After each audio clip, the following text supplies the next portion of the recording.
Number two, non-implementation of the recommendations and resolutions made by the PAP due to the lack of proper processes, procedures, and the follow-ups. Number three, the lack of effective collaboration with other AU organs to have clear understanding about their policies and programs and their effective implementation. Number four, the low funding of the PAP renders the functioning of the committees outside the PAP almost impossible, and there are little or no collaboration with regional parliaments. Number five, the lack of legislative powers renders PAP ineffective, as there are so much inconsistencies in various laws in the continent, as well as the lack of holding anyone to account in any of the organs. Challenges. So opportunities, sorry. There is consistency in the PAP organizing statutory meeting. That's very consistent. Number two, the institutional reform of the African Union calls for restructuring and improving of AUC relations with the Pan-African Parliament and ensure performance and accountability at all levels. Another opportunity is the willingness by most countries on the continent to consistently send delegations to the PAP for their deliberations on activities. What should PAP do to better deliver on its mandate? Number one, PAP need to have more collaborative work with all AU organs to know more about their programs and activities in order to help facilitate their implementation. Number two, the PAP should institute a special committee to coordinate and advocate for the signing and ratification of the Malabo Protocol. Number three, there's a need for the PAP to create effective exposure strategies across the continent, as well as to increase their activities in many countries so that the citizens of the continent can know PAP and their mandates. Number four, there is a need for the creation of a special unit that would be tasked with liaising with various organs of the AU on the progress of implementation of the recommendations made by the PAP. Number six, to increase the visibility of the PAP, we recommend more sittings to be held in other countries, including committee sittings. And finally, the PAP to take charge of all expenses of all delegations from member countries, like it's been done in other regional parliaments, just to avoid some other countries having some budgetary issues in sending their members of parliament over here in the PAP. That's what we have from the Western Caucus. We thank you all. Yeah. Western Caucus, thank you very much. Much to the point, and we are educated. I want to say the record of all the presentation is verbatim, and it's our intention to produce a report and send it to the AU chairperson as is. Thank you. Those who are in committee room 1 are invited to present.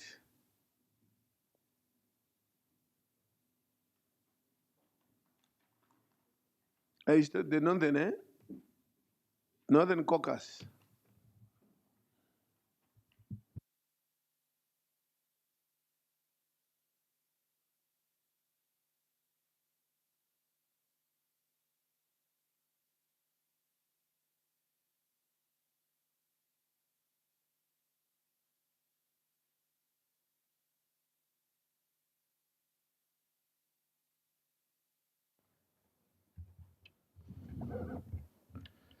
Monsieur le Président, chers Honorable Chair, honorable colleagues, we fully agree with the desire of the Pan-African Parliament to open a big new project, and this comes at an opportune time.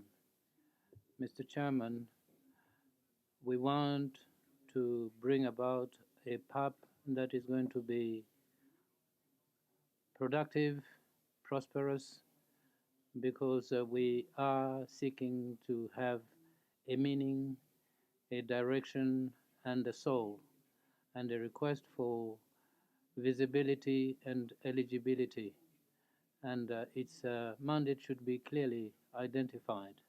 We are confronted with a problem to try to determine what Pan-African Parliament for a changing Africa. We would need to have clarity so that we're able to tackle a future that is turbulent and uncertain. Yes, Mr. Chairman, you are opening, or rather we open, a program of reform and innovation, and therefore we are ready to commit so that we can tackle this challenge together, because it is a challenge that need to be taken upon as a united front, so that we start with the first step. You have invited us to act, to think, and to propose, and to build on our role and our mission, and to also tackle the issue of organization, the functioning of the Pan-African Parliament, the method to be adopted, the means to be obtained, and you have asked us to act rather than react on all the programs that we deemed appropriate for the change that we seek.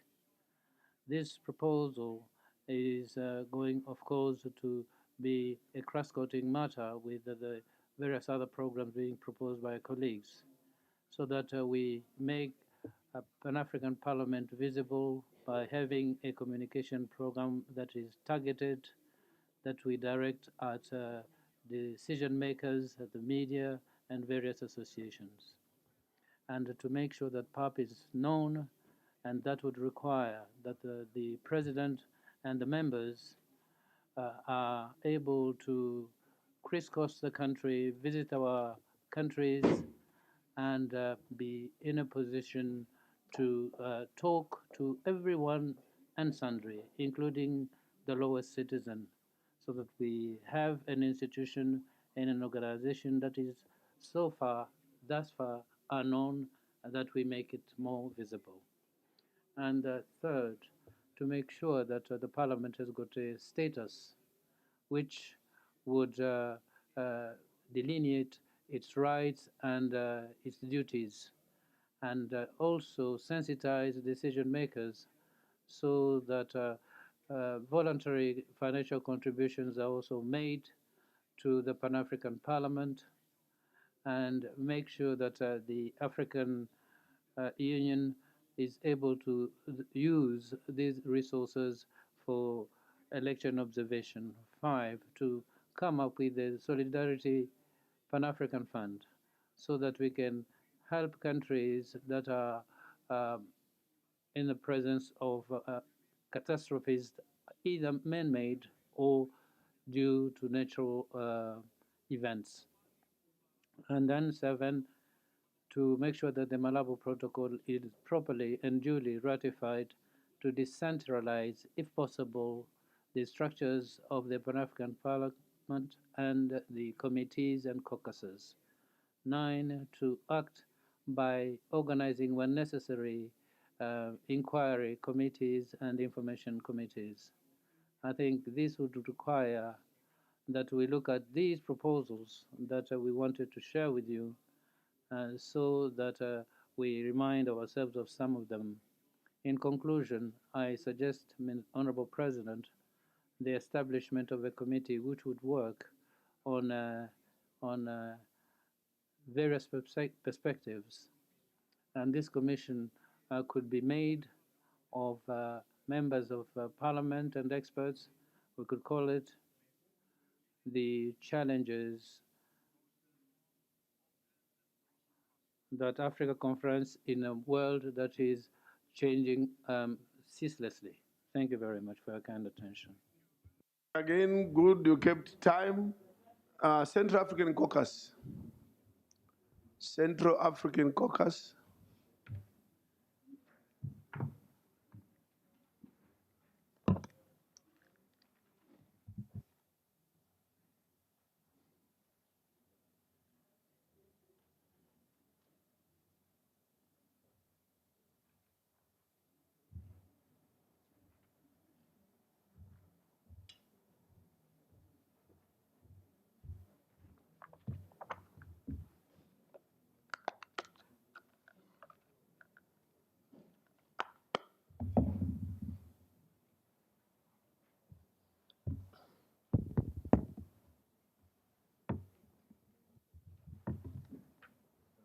Présentation.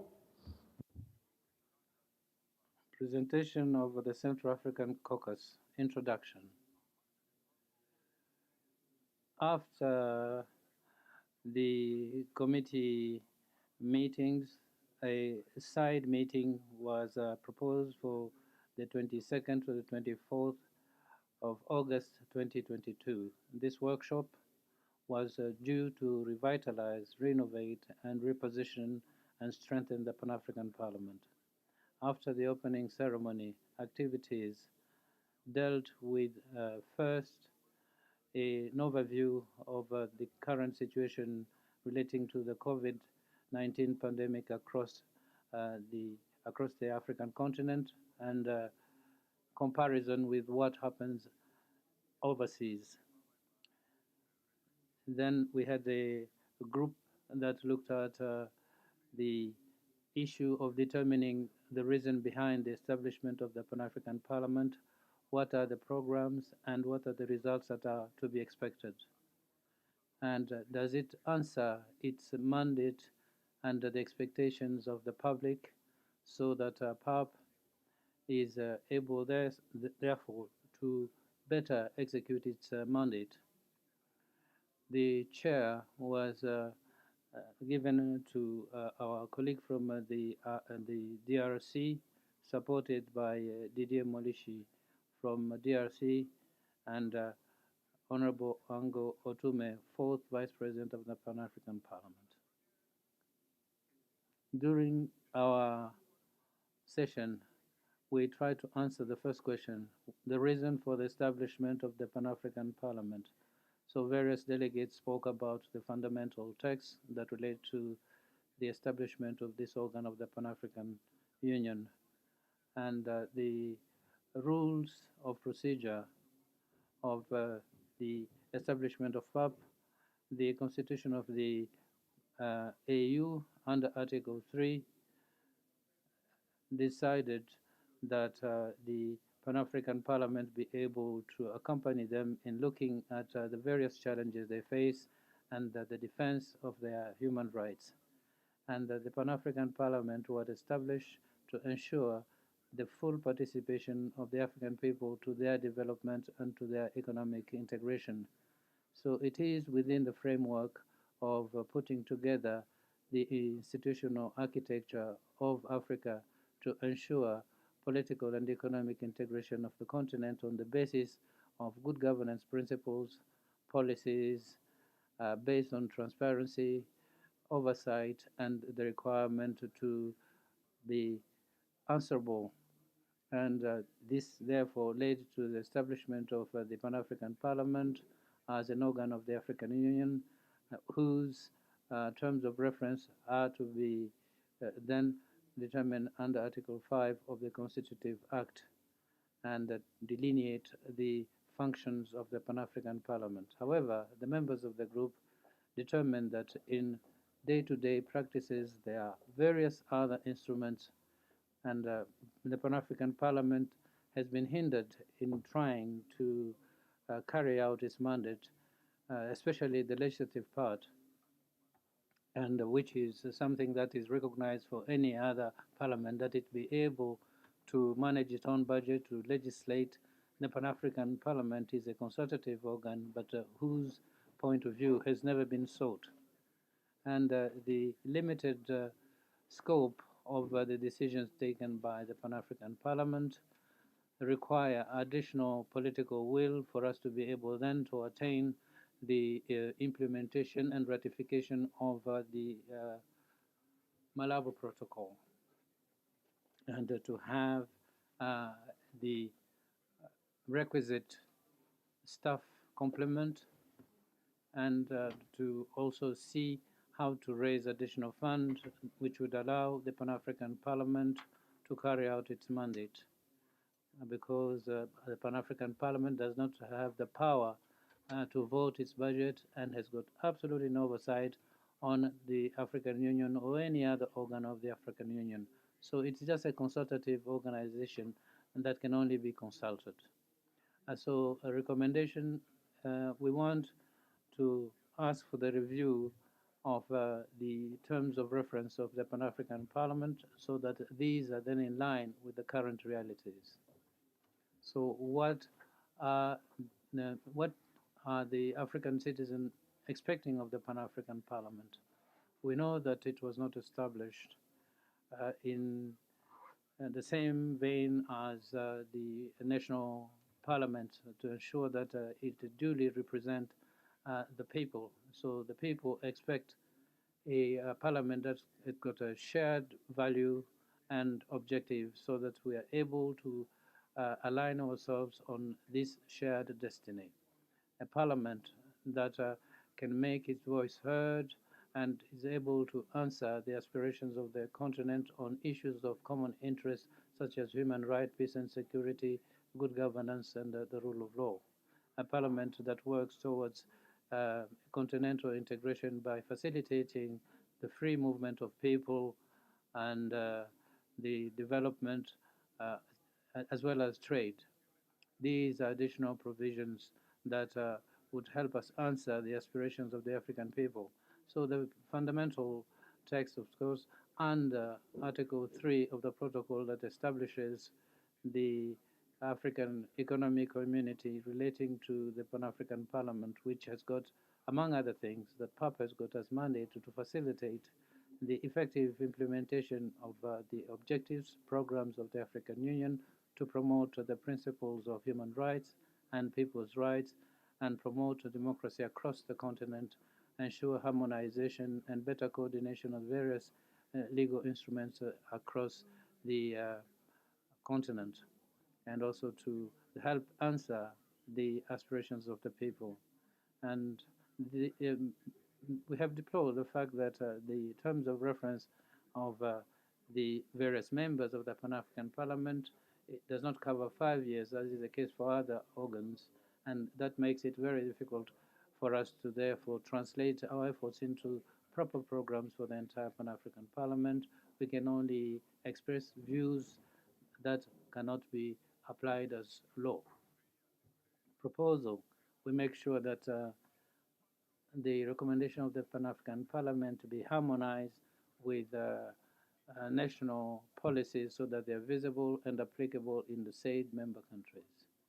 The Pan-African Parliament, does it answer the expectation of the public with regard to what we had stated earlier? Members of the group said that we do not actually answer the expectations of the people, not sufficiently. As compared to the policies of countries of origin. So what should PAP do to try and strengthen its hand? Apart the various recommendations taken, after having looked into the various recommendations, the group added that the Pan-African Parliament should be able to legislate so that it has its own budget and becomes more autonomous. And all the committees would then be ready to work with the Pan-African Parliament, and these texts need to be adapted to the context and to the realities of the various countries in taking into account the capacity to implement them. And therefore, through the vision of offering a common platform or to the African people, it is important that we note that the strengthening of the legislative powers of the Pan-African Parliament would allow greater participation by the African people to the integration and the promotion of economic development of the entire continent, so that people can enjoy greater unity, solidarity, and cohesion within a community which would be greater, and where the various cultural differences, ideological, linguistic, ethnic, and religious differences. Thank you for your kind attention. Thank you, Central Africa. I call upon the East African Caucus.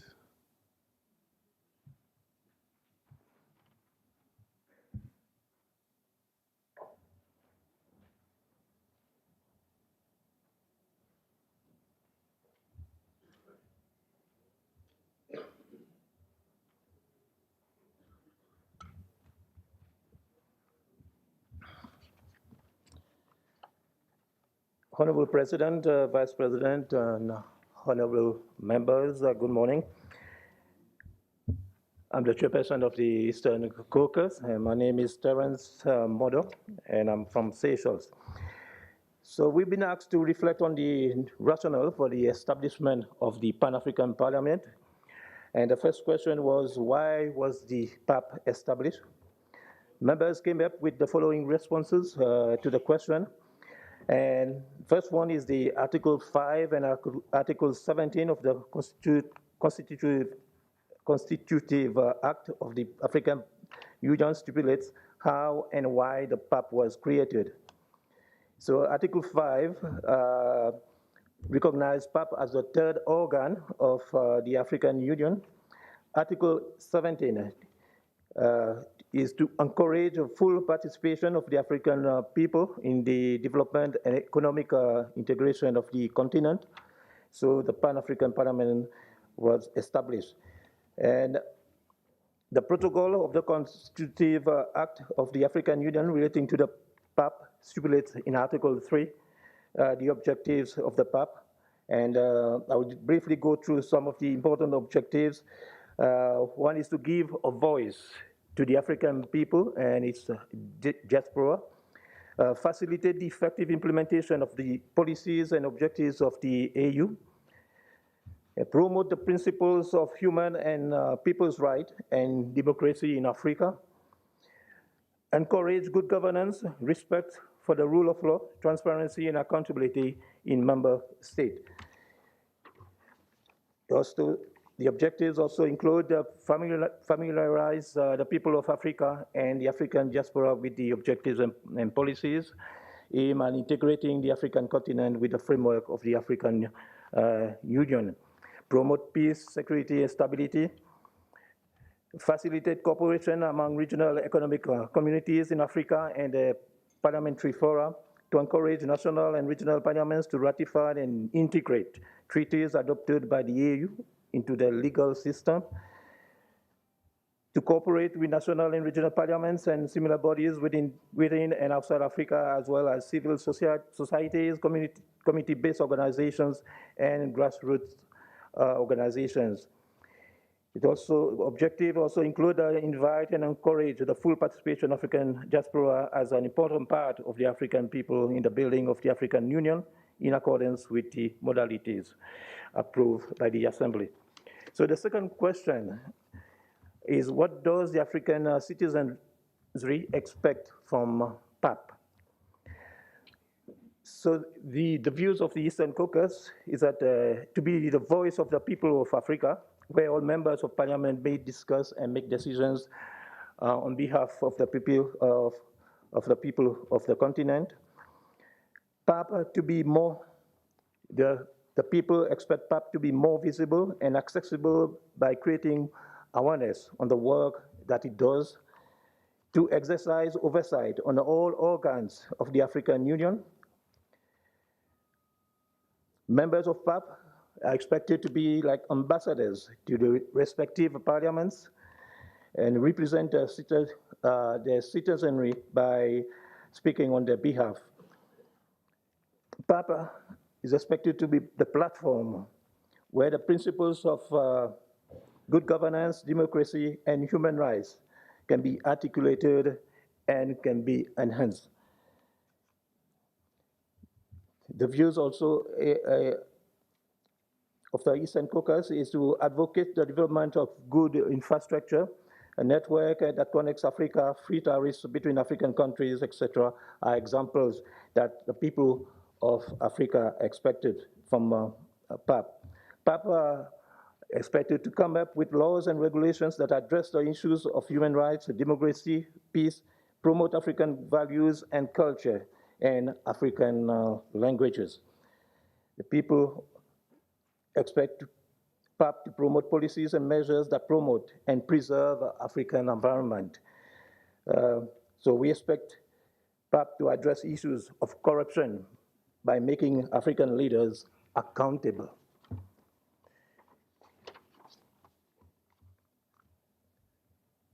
We expect PAP also to promote and advocate the principle of inclusivity, to include all vulnerable groups in society in the African continent, And the third question, what then are the PAP's deliverables?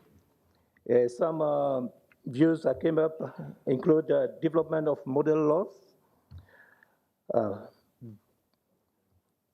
Because PAP works through portfolio committees, each committee can identify thematic issue that delivers on its mandate.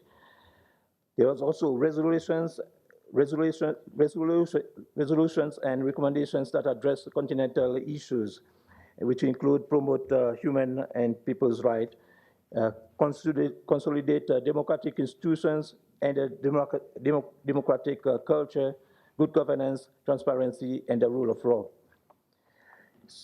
So the deliverables also include a visible, unified, and effective parliament. For the achievements of PAP, development of model laws, resolutions and recommendations that promote peace and security through fact-finding missions, the effect of advocacy on the use of African passport are some of the achievements that PAP realized.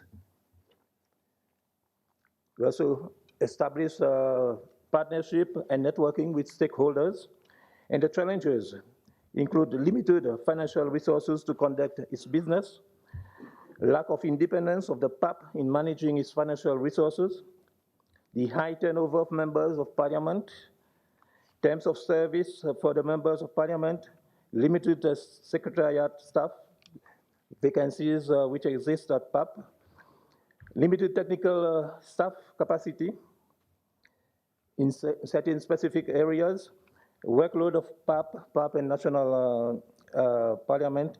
We also have the process of transformation of Pan-African Parliament as a legislative body is slow. And since the number of countries that have ratified the Malabo Protocol is still inadequate for the transformation to take place. 6 opportunities. We have a new leadership at PAP, which provides for renewed engagement and a stronger partnership with the African Union Commission and its organs. We have a strong willingness. This is also an opportunity, strong willingness of members to revive our institution.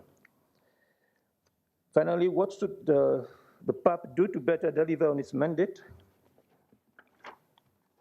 One is to strengthen the Secretariat with equal participation of member states in key positions. Take PAP sittings and sessions to different member countries as a way to raise awareness and the role on the role of PAP in the different regions of the continent. Broadcasting PAP sessions in every member country on national television. Continuous engagement with AU to strive for financial support, independence, and separation of power. Adequate for more resources from AU and other friendly partners. PAP should be transparent in reporting expenditure and avoid any anomalies in terms of accounting for resources. PAP should have an envoy at the AU, sit in Addis Ababa, as a way of improving the relations with AU. Members of PAP should be capacitated or made aware of protocol, treaties, and what they entail. Benefits of MPs, of Member of Parliament, should be clearly stated. Currently, terms of conditions of members is not clear. Members are not getting allowance or getting insurance covered, and which is fundamental for greater participation. With that, I thank you. Just as a contribution from the Eastern Caucus. Thank you. Thank you, Eastern Caucus. Southern Caucus.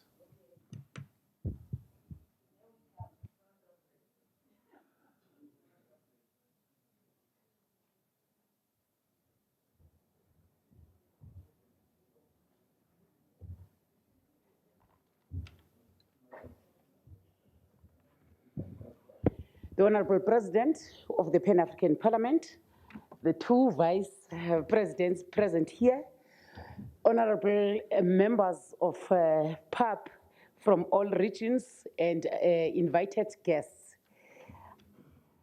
Honorable President, I was requested yesterday by interpreters that I must not use my usual speed of talking. I must try to be slow so that they can follow me.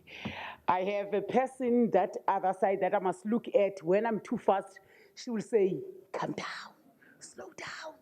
I will definitely slow down. My name is Pemi Majodina, the chair of the Southern Regional Caucus. Let me thank my colleagues who spoke earlier on.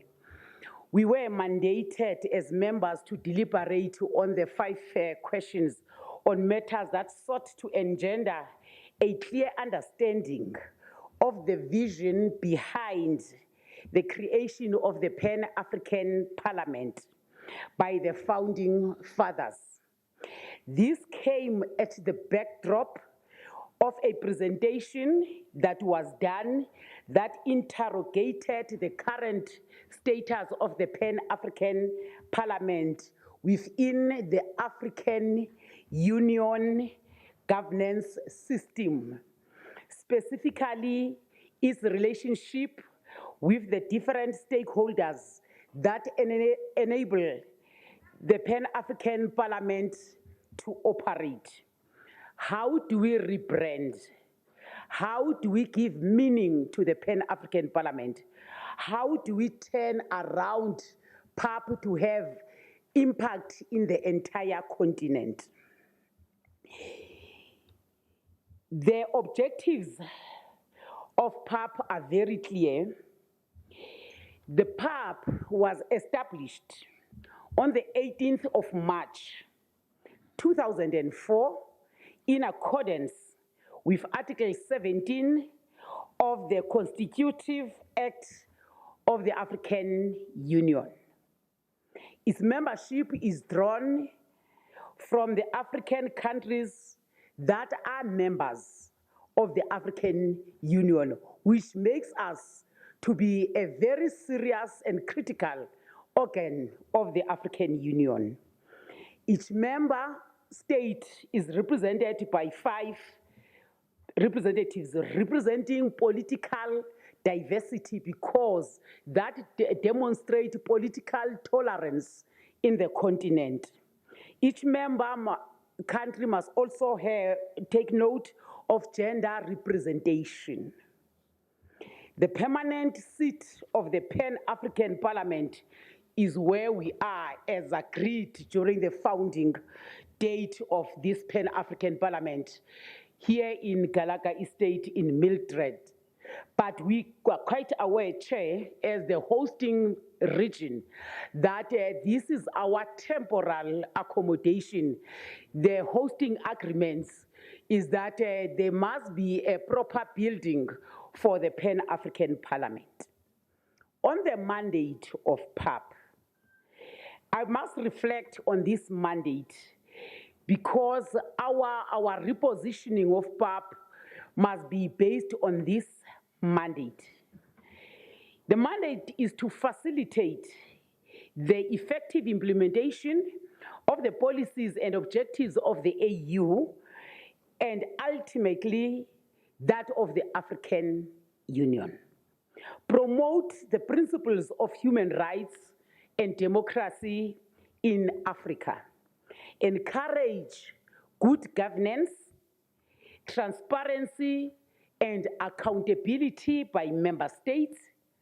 Familiarize the people of this continent with the objectives and policies aimed at integrating the African continent within the framework of the establishment of the AU. Promote peace, security, and stability in the continent. Strengthen continental solidarity and build a sense of common destiny amongst the people of Africa. Facilitate cooperation amongst regional economic communities and their parliamentary fora. The critical question is that given this mandate, have we delivered as a Pan-African Parliament? And our response as the Southern Region is that we have not. We have not delivered on this mandate.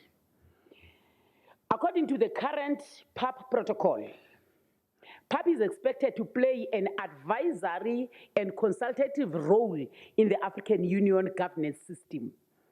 Also, the PAP is supposed to exercise oversight on the programs, policies, and Agenda 2063 of the AU. Do we find ourselves in that space? And the response is no. In the same breath, the PAP is expected to draft, examine, and adopt its budget, its rules and procedure, elect its members of the Bureau, employ and manage its staff in conformity with Article 11 and 8 of the protocol. Lastly, the PAP is responsible for examining and debating the budget of African Union and make recommendations accordingly. This should happen before the approval of budget by the African Union Assembly. Are we in that space? Not yet. When we deliberated on all the above as the Southern Region, we agreed that we observed that the establishment of PAP and its composition, fraught with some faults and that has weakened PAP. For instance, the composition of Pan-African Parliament delegation from member states is only instructive that the delegations must have one woman and a member of the opposition parties that is going to reflect the diversity in national parliaments. There is no mention of youth representation. There is no mention of persons with disabilities. In fact, the requirement that there must be one woman in the delegation is not enough. International standards require that women must at least have 50% of the delegation. Within the AU governance system, I thought women were going to give a round of applause here. Within the African Union governance system, the Pan-African Parliament mandate is not adequately implemented by the AU, as it is not given the respect and the responsibilities that must be bestowed to a parliament. We are treated as a stepchild organ of AU. We are not accorded the respect that we are supposed to have as the parliament of this continent. This undermines the PAP and confuses its role in the African Union. Institutionally, PAP must also endeavor to act responsibly as an institution. On internal matters, we have noted yesterday and today and in the previous sessions that time set must be observed by us as members and the leadership of PAP. It is not good that we always start our sessions very late. We must start by taking ourselves serious for other people to take us serious. The leaders of PAP and the members must be advised to observe time during PAP sessions and activities. Often PAP meetings start very late, and that affects the productivity of PAP. Hence, we could not finish the agenda yesterday.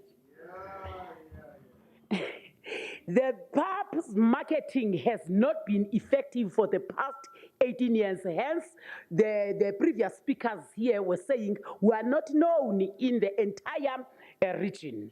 PAP is currently not known by our people. Parliaments are also not well informed about the mandate of PAP. They send members without even taking those members through a session to understand the mandate of PAP where they are sent.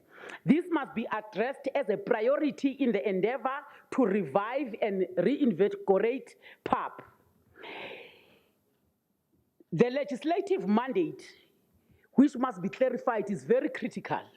to ensure compliance. If PAP don't have a legislative mandate, how are we going to oversee the national parliaments? The recommendations are that PAP plenary are often not implemented and fall through the cracks in the African Union. The challenge is that there is no established mechanism of making follow-ups with the AU or the tool that is following up on the matters. Also, some of the AU organs do not take seriously the recommendations that are given by PAP because there are no sanctions for not implementing PAP recommendations. The rules and procedures of PAP have not been amended in a long time. They are mostly outdated. They are therefore allow manipulation by leaders who want to use PAP to meet their selfish and sectarian interest. The review and amendment of the rules must be prioritized as an integral part of the reinvigorating of PAP. At the same breath, we must also acknowledge that we have not been able to come in a physical meetings as PAP. Therefore, in the rules, we must also provide for virtual rules so that if we are not physically in Madrid, but the committees must also meet on visual platforms, even if it's on hybrid, but there must be rules to govern that. Institutional skills at PAP must be audited. Since these are central to any effort of reviving and reinvigorating an organization, on the surface, there is evidence that some of the PAP personnel do not have required skills, capacity, and capabilities to perform their duties that they are given by PAP. The audit should not just be limited to Secretariat, but also to members of Parliament. And PAP must ensure that there is a unit that is going to assist members as they come, because members come on different intervals based on the elections of each and every country, but they are not getting that opportunity to be orientated and to be taken through PAP. The integration mandate of the PAP must be upscaled. PAP is well positioned to champion trade and economic integration in Africa. This will assist African countries to grow their economies and achieve equal levels of development and be able to fight hunger and poverty, because we have mineral resources. We are rich in mineral resources, but very poor, and that must be worrying all of us. Budgets are provided by some member states to cover the participation of their members at PAP are not enough to support the participation throughout the year. Creative ways of funding members who are unable to participate in PAP must be found, meaning that the calendar or the annual calendar of PAP must be circulated to all member states. Member states must be urged to budget for all the activities of the Pan-African Parliament, because committees are the engine rooms where you process a lot of issues, where you process policy matters to be adopted at plenary. So it must not be a by the way that members can come or not come to committees. It is a requirement that committees must be attended. This is a critical nucleus for the functioning of PAP. The delegations that are deployed by PAP need to take into consideration other important constituencies like disabilities and youth, and also the requirement of women. The PAP rules, as I've said, must be amended. The PAP has also to develop its annual plan in the view of the fact that the role of AU governance system is not well defined. PAP Bureau must organize meetings with the relevant AU organs to clarify the role of PAP and to ensure that PAP's staff is clearly defined within the AU governance system. Specifically, the Bureau needs to engage the Political Affairs Department and the African Union Commission to improve the conditions and the participation of PAP. The Bureau must also attempt to convince the AU about allowing PAP members to hold its own election observation mission. We have seen how PAP is treated. It's treated like nobody when we join the AU election observer mission. This will resolve the challenge of logistics that some of the members of this House have experienced in the past 2-3 weeks. A mechanism of follow-up on PAP recommendation that are submitted to AU must be established. African Union subscriptions by member state must include additional subscriptions that are intended to cover the costs of MPs, like sitting allowance, health insurance, and other benefits. The popularization of marketing of PAP needs to be prioritized to familiarize PAP with the citizens of the continent. A PAP charter that will be the basis of the values of PAP must be developed to guide members of parliament and secretariat of PAP. In order to capacitate the work of the 5 regional caucuses, PAP budget must also be directed in ensuring that the regional caucuses have budget to assist marketing of PAP, to assist the outreach of PAP to member states, to oversee the decisions that have been taken. The privileges must be reinstated to all members of the Pan-African Parliament, like it is done with other organs of the AU. As I finish off, Honorable President, I was trying to maintain that speed. Member states, through the speakers of Parliament, must be encouraged to have parliamentary sessions wherein PAP reports are delivered and discussed.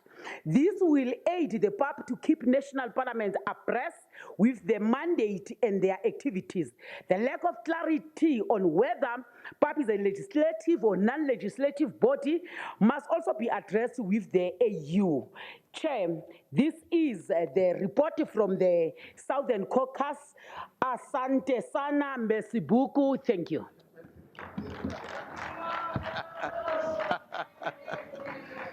Thank you.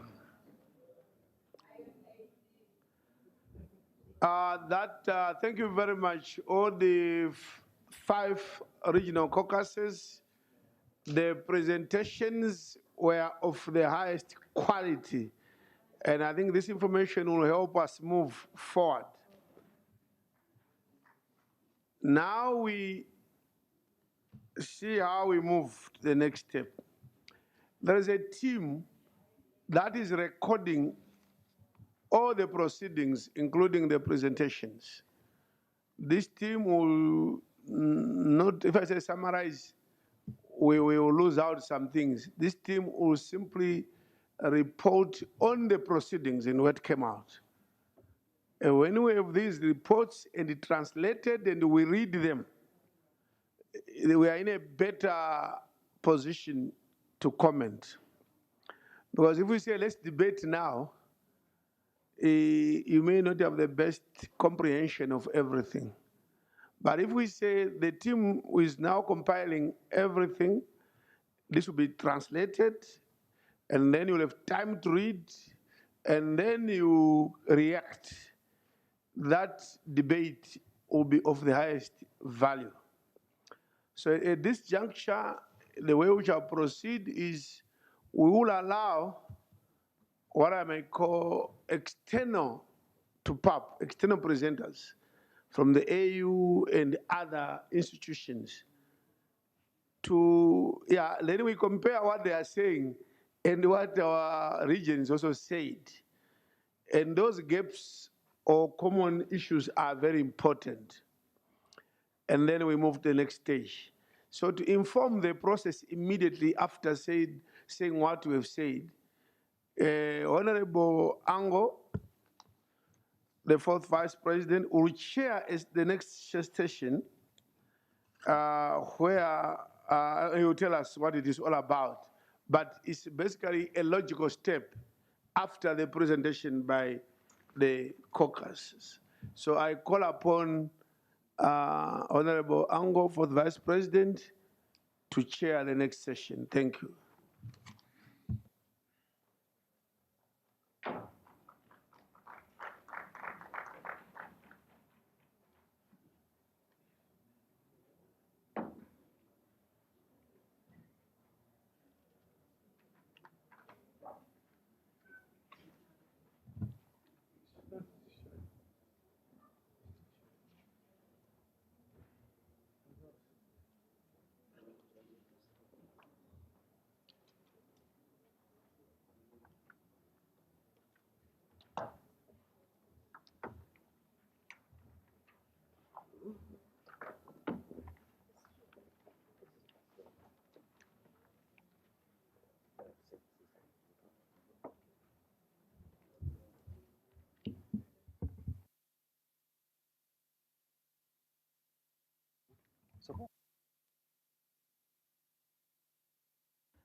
Merci, Monsieur le Président.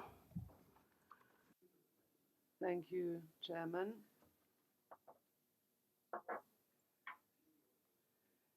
Mr. Chairman, dear colleagues, members of the Bureau, dear guests, ladies and gentlemen, respected colleagues of the Pan-African Parliament. Session 3, that is gathering us this morning, is about the presentation on the development of our continent and the role of the Pan-African Parliament in it. We immediately think of one aspect. How do we deal with this very wide theme without knowing what is around the 2063 agenda of the African Union? Dear colleagues, the opportunity is given to us once again to try and see what underlines this 2063 agenda of the African Union. And when we speak about it, quite a few questions arise.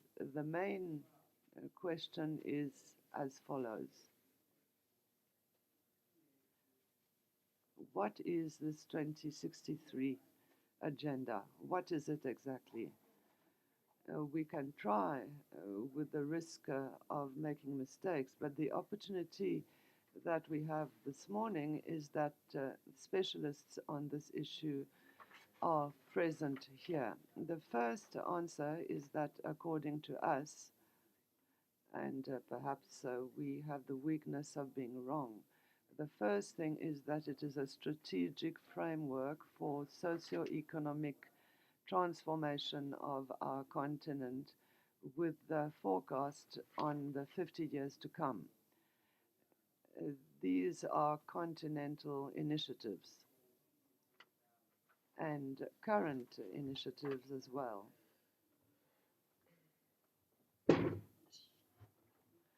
All of this is about the growth and sustainable development that needs to be sped up. This is a summary. Other questions could also arise. What is the vision of the 2063 agenda, etc.? All of this, according to us, leads to one thing, and that is the well-being of the African people. This is why this session number 3, the development diagram of our continent, resonates with our continental institution, which is the house of the African people, the home of the African people. Dear colleagues, what should we speak about specifically during this session number 3? As we have said, it is the development of our continent, Agenda 2063. The role that Parliament can and must play in the implementation of this agenda. That is what we will talk about as well. The possible synergy between Pan-African Parliament and other organs. The way in which our continental institution can take advantage in order to fulfill its mandate adequately by contributing to the realization and implementation of objectives that are many. There are practically 20 objectives. This session will have the aim of a good collaboration between stakeholders, which means the other organs of the African Union, and that will probably have a positive impact on the African people. So, in order to better understand all of this, we are going to invite Mr. Chichona Chumba, Interim Director of the Strategic Planning of the African Union, who is our invited guest and who is an expert on the matter.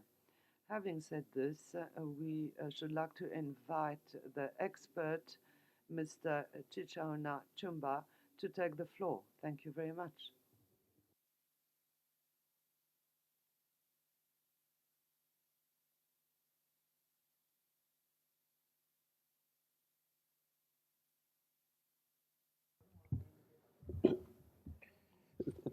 Thank you, Chair, Honorable Chief and President, members, excellencies, ladies and gentlemen, and colleagues.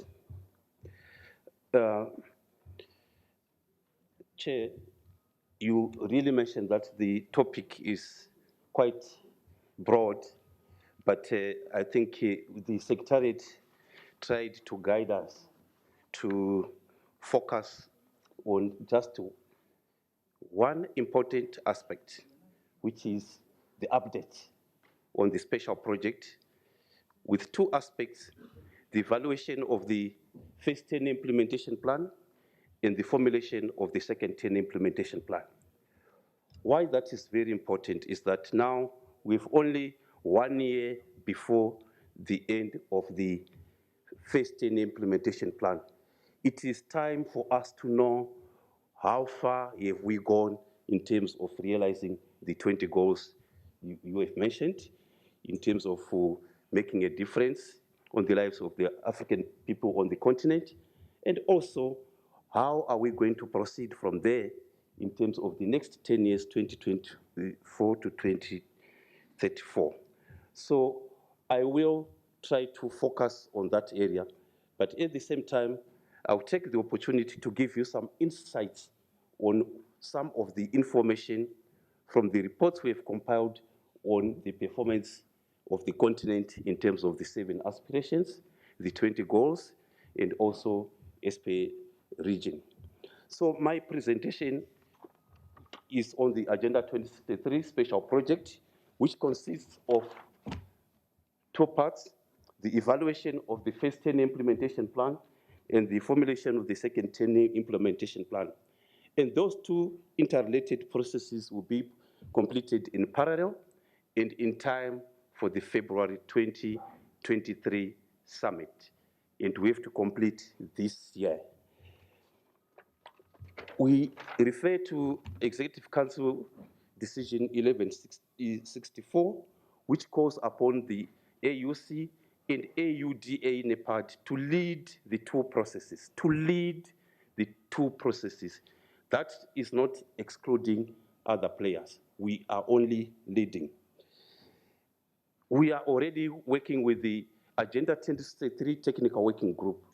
And this technical working group consists of the AUC, AUDA NEPAD, APRM, Pan-African Parliament, Africa Capacity Building Foundation, all the RECs, UNECA, UNDP, UNICEF.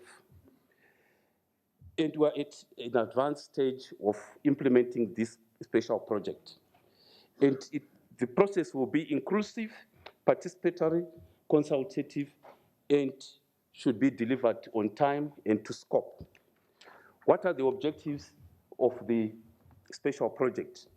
The overall objective is to assess performance and progress in terms of quality of implementation and delivery of tangible impacts along the 20 goals, set targets, indicators, and formulate the second 10-year implementation plan.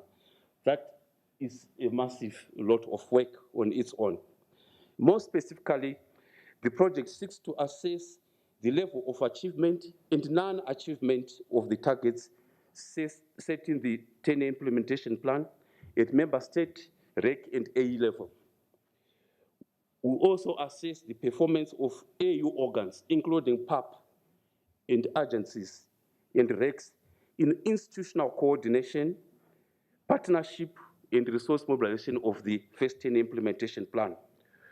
We will assess progress in the implementation of the 15 flagship projects and propose areas for improvements in the second 10-year implementation plan based on lessons learned from the implementation of the first 10 implementation plan. In terms of scope and methodology, it will be based on the results framework of the first 10 implementation plan. That is, we focus on the 7 aspirations, the goals, priority areas, targets, baselines, core indicators across all the 55 AU member states, all the RECs, and all AU organs, including Pan-African Parliament. Initially, we had thought of sampling on a regional basis the member states, but member states said we want you to cover all the member states and deepen consultations in all member states. I'll say a bit more when I come to on a perspective on the role of PAP.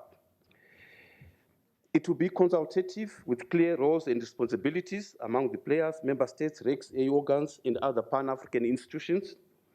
We will use an appropriate mix of methods to ensure credibility while we adhere to evaluation and strategic planning norms. We will use international standards and best practices throughout the execution of the 2 interrelated processes. We will also focus, again, more emphasis on institutional coordination and partnership arrangements for the implementation of the first 10 implementation plan. Mr. President, we are borrowing a lot from your speech because you emphasized most of those aspects. Where are we now? What is the current state of play with this special project? Again, we are also caught up in this budget issue. The member states had approved a budget of just under 400,000 for this special project. So we could not proceed. We had to seek additional funding. And the funding we sought was availed after the adoption of the budget. And we got 1 million from the African Development Bank, but we cannot use it. We also have to go to supplementary budget. So we are looking forward to 31 August and the 1st of September for the supplementary budget to be had. But that money is there with us, and due to cover the consultants firm. And this consultants firm, it has to be African and Africa-based. It will cover 5 experts, consultations for the evaluation of the first 10 implementation plan, and the activities of the technical working group. We did not wait for the budget or supplementary budget to be approved. We are already at advanced stages of recruiting the consulting firm and the 5 experts. We have to update our roadmap in May because we know that we cannot proceed before the other fund is available. On the 30th of June, there was a ministerial follow-up committee on Agenda 2063 meeting, which was extended to ministers of finance, ministers of national development planning, and Director Generals responsible for national development planning. That meeting was mainly meant to seek political capital. The political capital we needed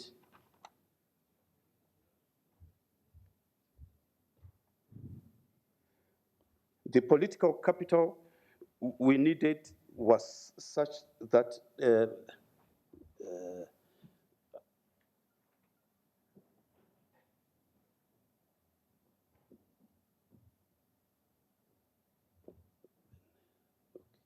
apologies,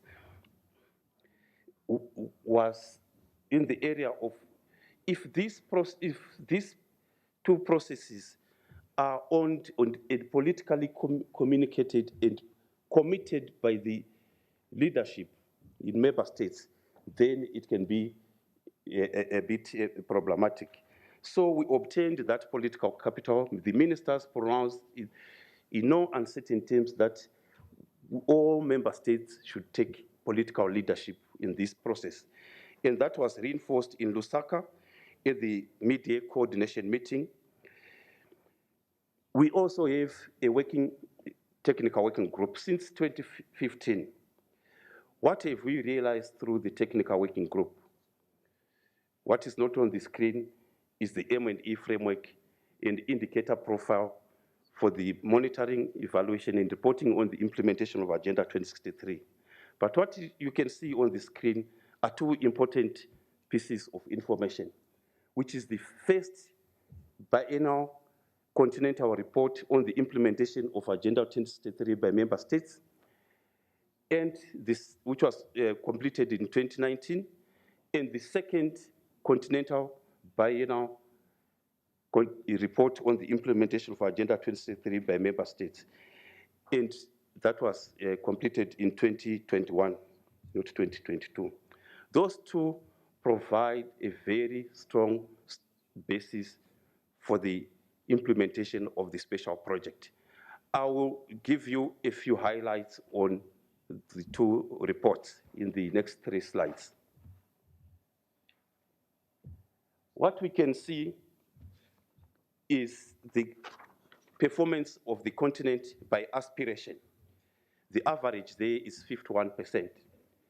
But if you look at aspiration 1, we are mostly talking about here inclusive growth, involvement, participatory, and so on, which is the most important aspiration. We have a very weak continental performance there at 37%. Aspiration 2 has got the highest performance, 84%, mainly because of the continental free trade area. But you can compare aspiration 1 and aspiration 6. 6 is 67%. We're doing well to have our citizens participate, but the growth part of it is not being extended to them in aspiration 1.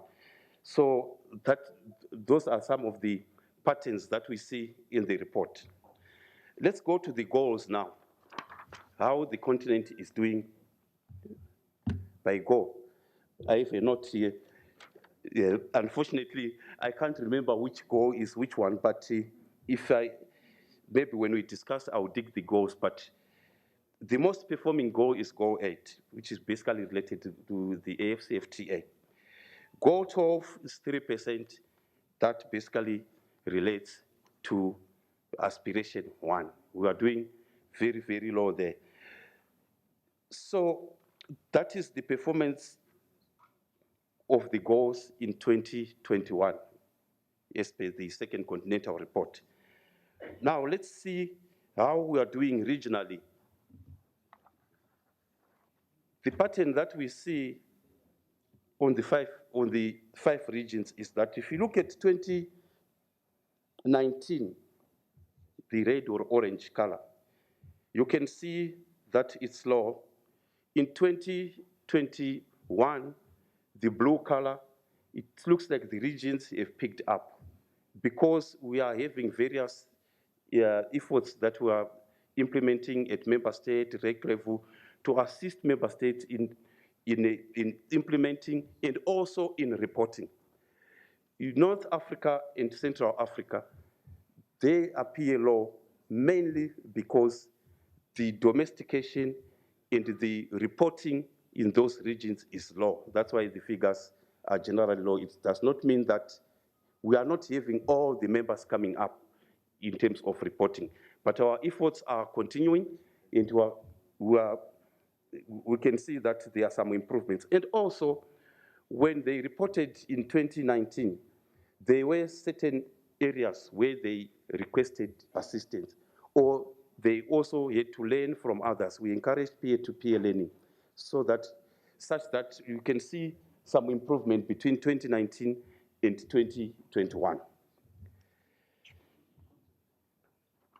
Now, what are the critical success factors for this project? Firstly, it's early engagement with all stakeholders. The delivery of this special project calls upon a huge political, financial, human, and technical resources, which the Commission alone cannot afford to provide.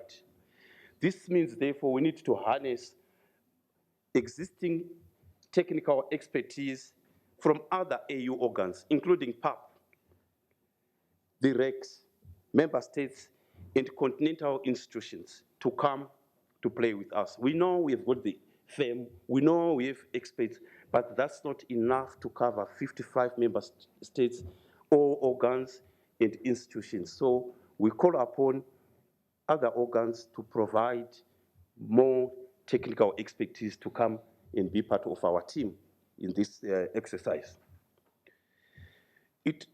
We need member states enhance political leadership, commitment, and ownership. I've mentioned that.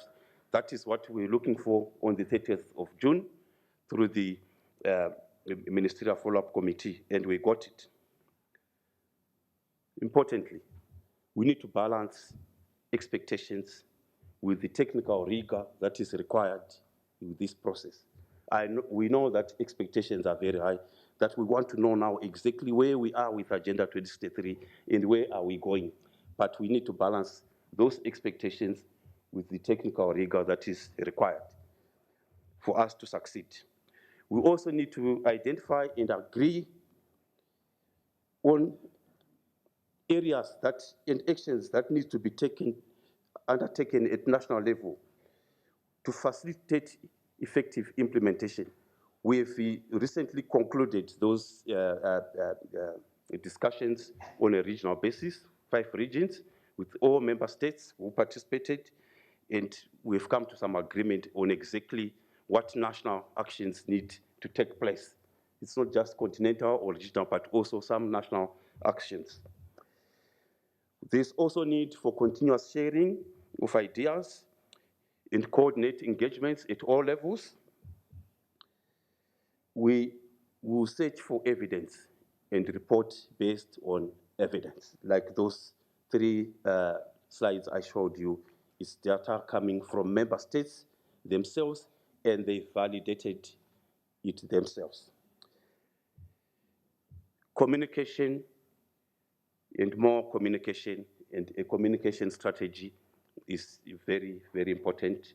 We are having, I don't know whether PAP has been engaged, or the AU organs, communication experts are working together, and some bulletins have started appearing here and there. But those are the critical success factors. Now, from our perspective,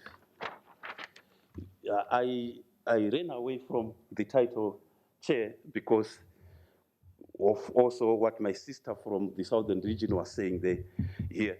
That's why I said the role of PAP / the legislator, because if you look at the first point, the legislative, it's very important for PAP to have these legislative powers, because unless Agenda 2063 is part of the legislation to guide NDPs international budgets, it will be difficult to implement. I know 1 or 2 member states have done it.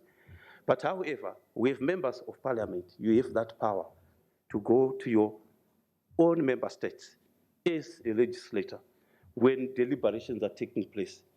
Use that platform to advocate for the alignment of Agenda 2063 with NDPs and budgets. The same applies to regional development plans through the regional parliamentary forums.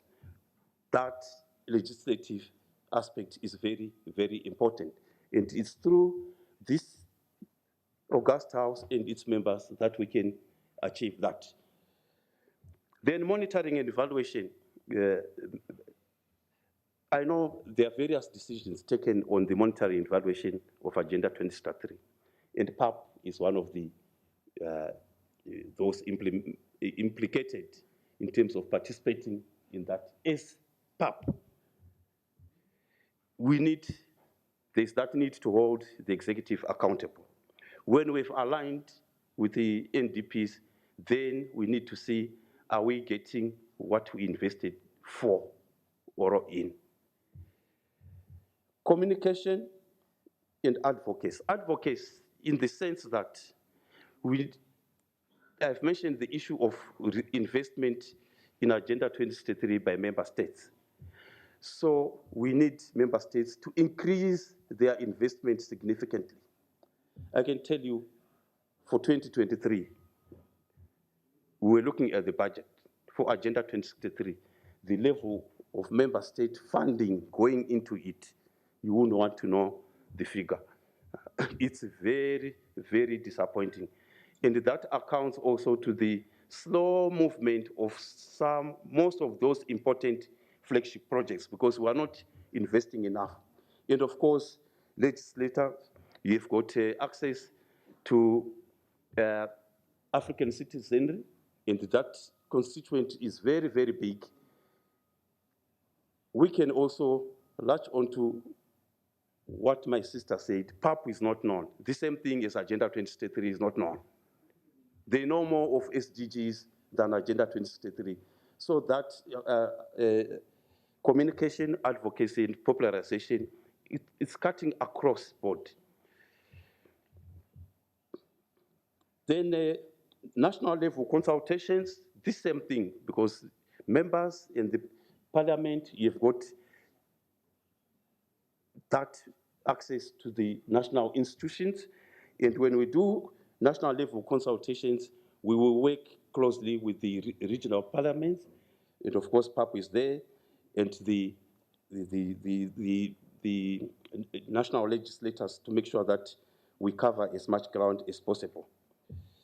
Membership of the technical working group, PAP is a member. I think I need to wait. I need to wait for the president. I need to wait for the president. He has to hear this. Yeah. Honorable Chief, PAP is a member of the technical working group on Agenda 2063. Let me explain a bit. In the early years, we were having participants from PAP, but they've completely disappeared. It's almost like 5 years now. We don't see them. We invite, they don't come. So I think that is one case for your 4 Rs as the theme of this workshop. I think we need to reintegrate PAP into this technical working group. It's very, very important. All those aspects I've just mentioned cannot work with us working without PAP as an active member of the technical working group. They disappeared. It's now 5 years we haven't seen them.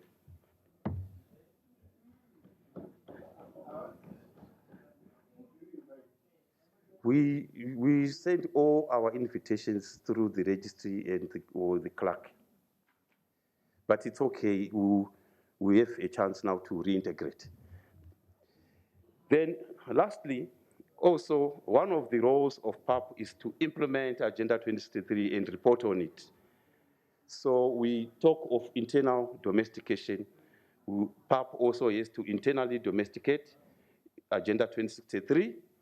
And one of the ways to do it is to align, I will put in quote, PAP strategic plan to align it with Agenda 2063 first 10 implementation plan. And that brings to an end my presentation. Thank you.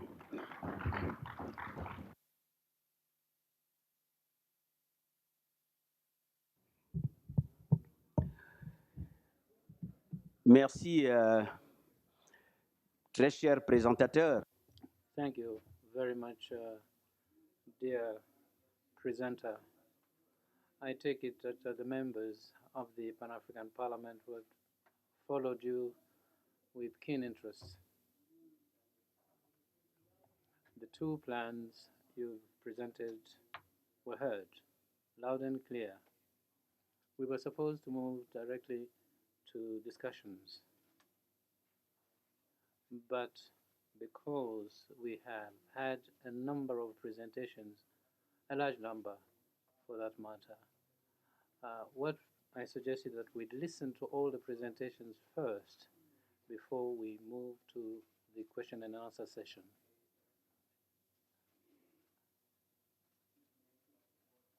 So I put it before you, up to you to let us know whether we can proceed as indicated. I think you are coming up with this suggestion mainly because of time. But I disagree with you respectfully. I disagree on the score that this presentation is about the special project, and that is Agenda 2063. For me, it's so critical that we cannot shelve this. Maybe there are other discussions that we can decide to lump together.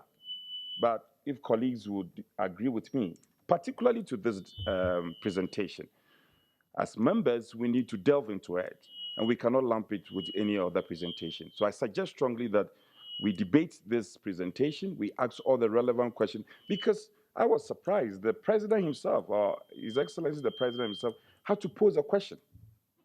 And for me, that question he posed was very much revealing, and it exposes us as an organ of government as far as the AU. So not to belabor the matter, I think we should deal with this presentation well before we go further to other presentation. This is my humble suggestion.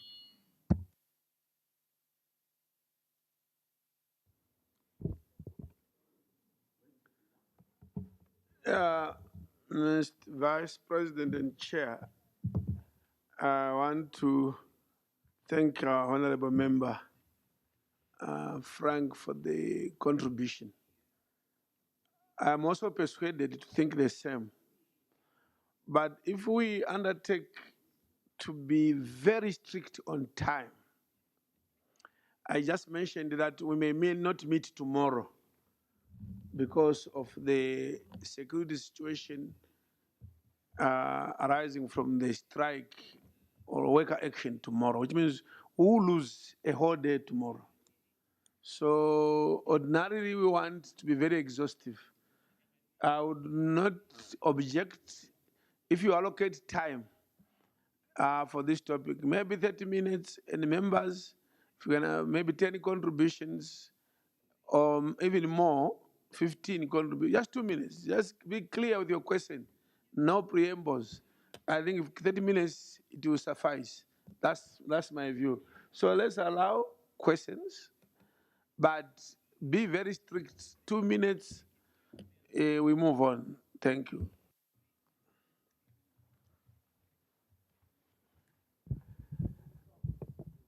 Je pense que... Very well. You have the floor, sir. Thank you. Thank you very much, Mr. Chairperson. Mr. Chairperson, my name is Patrick Nsamba Oshabe. I come from Uganda. Mine is just a point of order in terms of the presentation. It was very critical, very important for us. And I thought we could have copies of it. Then we delve into the discussions when we have the details of it. Yes, it was flashed here, but some of the details could not be easily visible. So may I request that that presentation is shared with the members in the House as we go through the discussions. Thank you.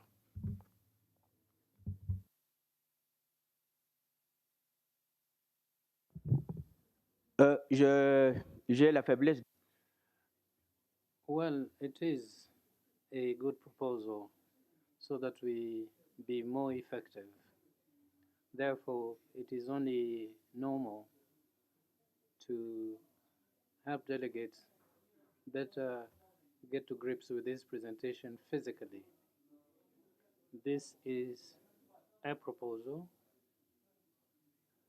Is it feasible? Is it feasible that the documents be produced and distributed? But as stated by the President earlier, what we are going to do is go to the gist of the matter, because I trust that you noted or jotted down the issues that are of concern to you, and therefore it is proper that we open the discussion, and we'll start by my left, and line after line, people will then pose their questions. We'll start with those who are closer to the podium, and then we move on to the end. So we have to manage our time, and we want to be as effective as possible by the same token. So then we'll move on to the center and conclude with our colleagues on the right.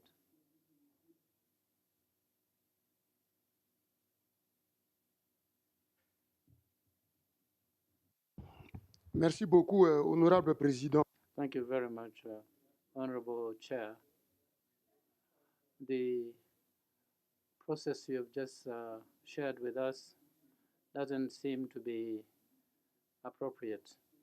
You say we go row by row. Maybe the first row, maybe the colleagues don't want to take the floor. So what we could do is to recognize speakers as they ask for the floor. Then once one person speaks, we look in the room, we see who is the second and so on.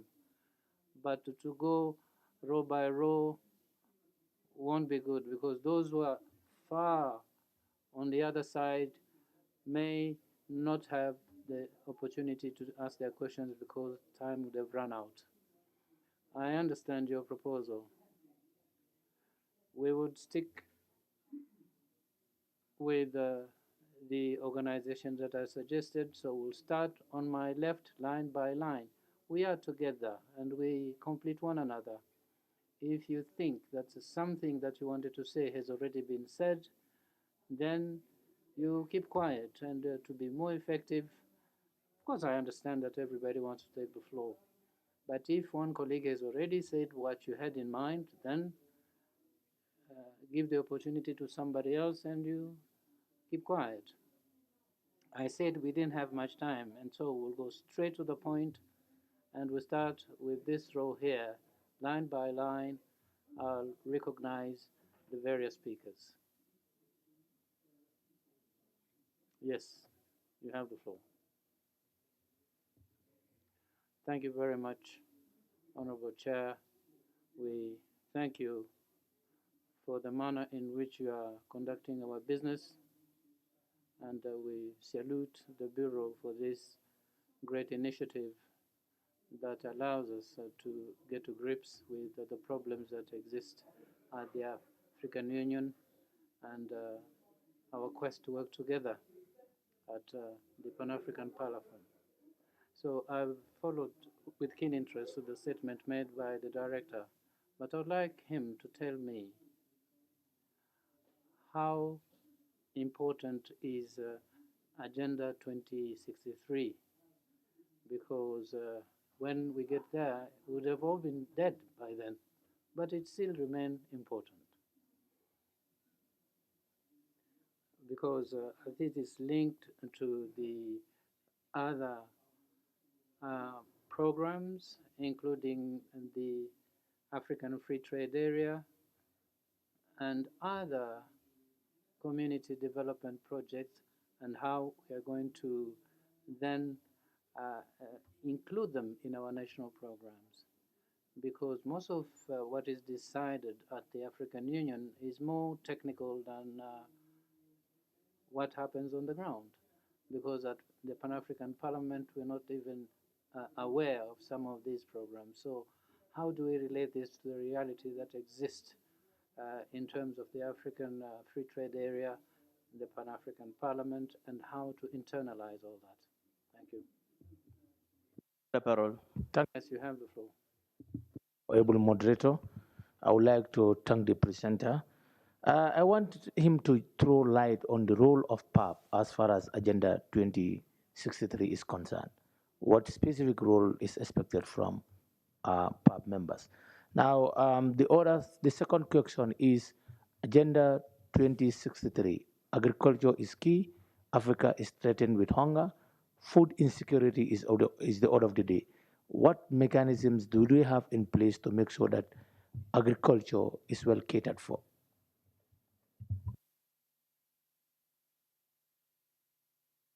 Oui, le voisin de côté.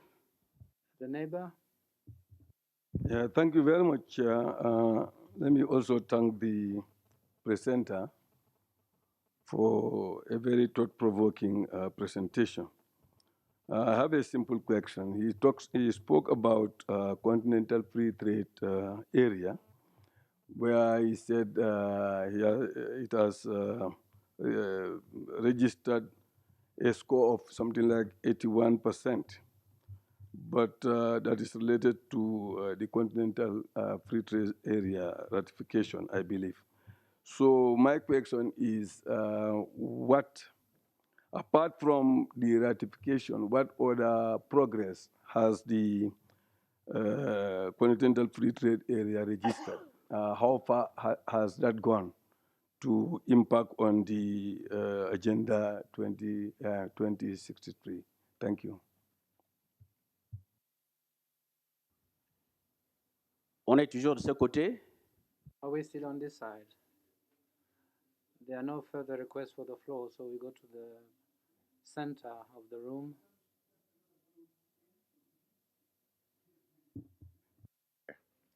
Let me begin by thanking leadership, the President, Your Excellency, for a very well thought out program.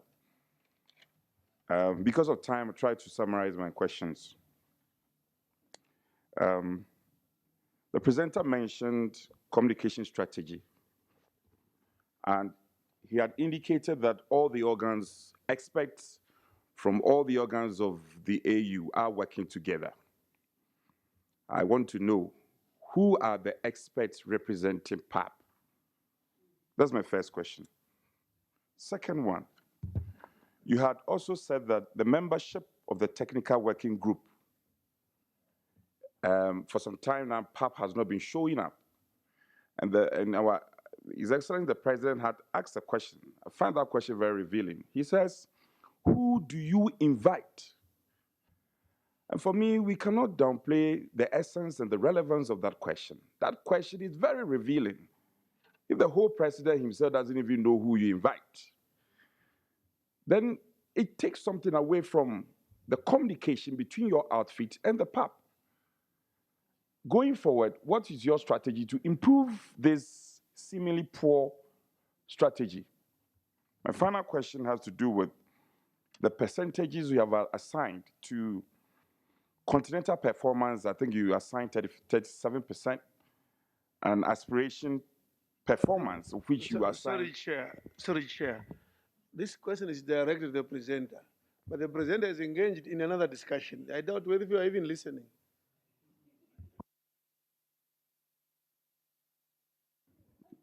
Mr. President, I thank you for nudging him accordingly. And we will also be taking note. If he doesn't answer, we'll make sure he answers the question. My last question has to do with the performance percentages you had assigned.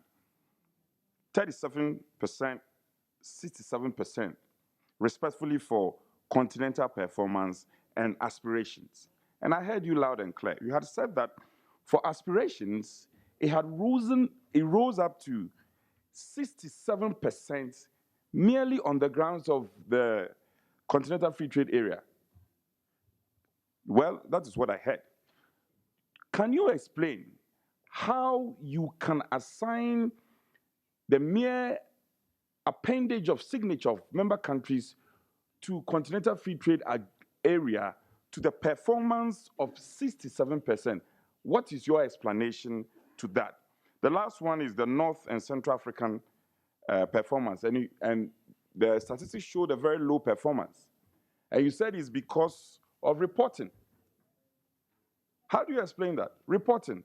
So what are you doing if the North and the Central African section or portion of Africa is not reporting, and you come to PAP and tell us that they are not reporting? How does that sound to you? What were you able to do? What actions were you able to undertake to ensure that you get the report on time? It is not enough for you to just come and report to us that North and Central Africa were not reporting, and hence their performance was low. For me, I find it as a display of incompetence. Anyway, I'll conclude here.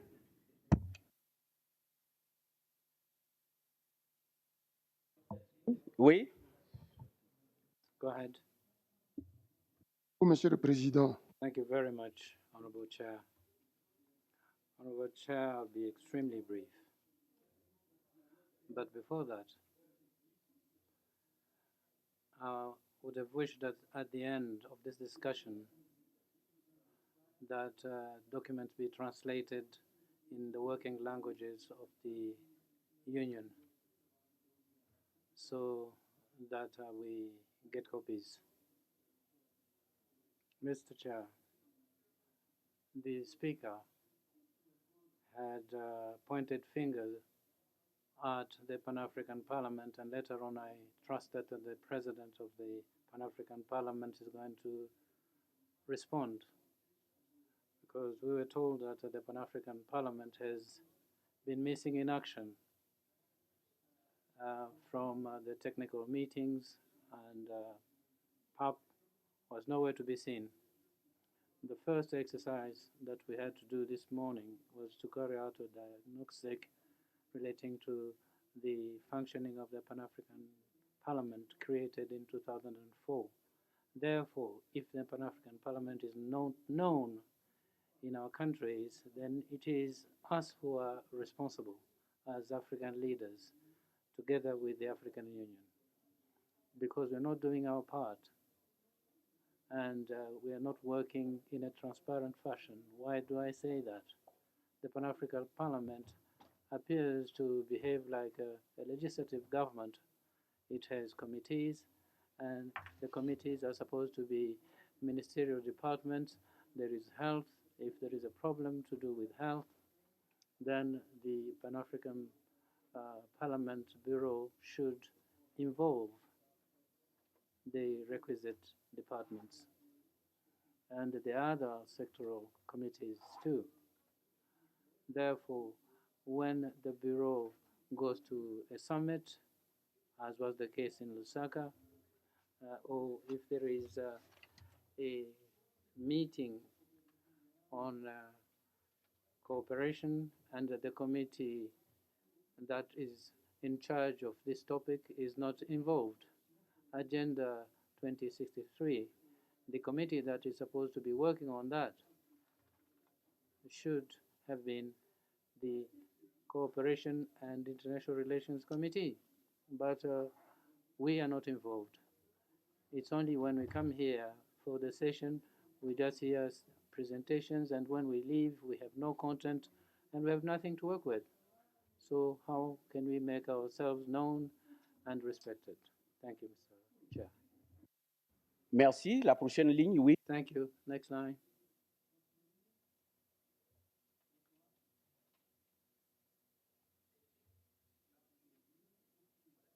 So we said we go row by row. Please. Thank you, Mr. Chairman. Mr. Chairman, sir, allow me to congratulate the leadership of the Pan-African Parliament for finding time to organize this meeting. Agenda 2063 is a guiding document and a foremost tool that each one of us ought to have in order to be able to work properly. My question, how do we intend implementing Agenda 2063 when the peoples of our countries are not known to have gotten to grips with it, and the various MPs are not aware either. Even when we are working strategically, we're supposed to take into account the tenets of this agenda. And that's why I want to make a proposal to begin with the last recommendation made by the Speaker on how to internalize the pros and cons of this agenda as MPs. How can we analyze what is in that agenda if we don't even know about it? So as MPs, we need to set aside a session where we're going to be fully informed about Agenda 2063 so that we know what the content is and our role.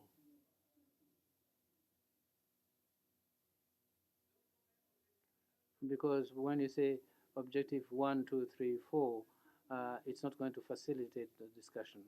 So I'm just saying that we can't discuss everything today. So it will be proper that we organize a specific session where we can then delve into what that agenda is all about, and we'll be able to make good use of it at a later stage. Thank you very much.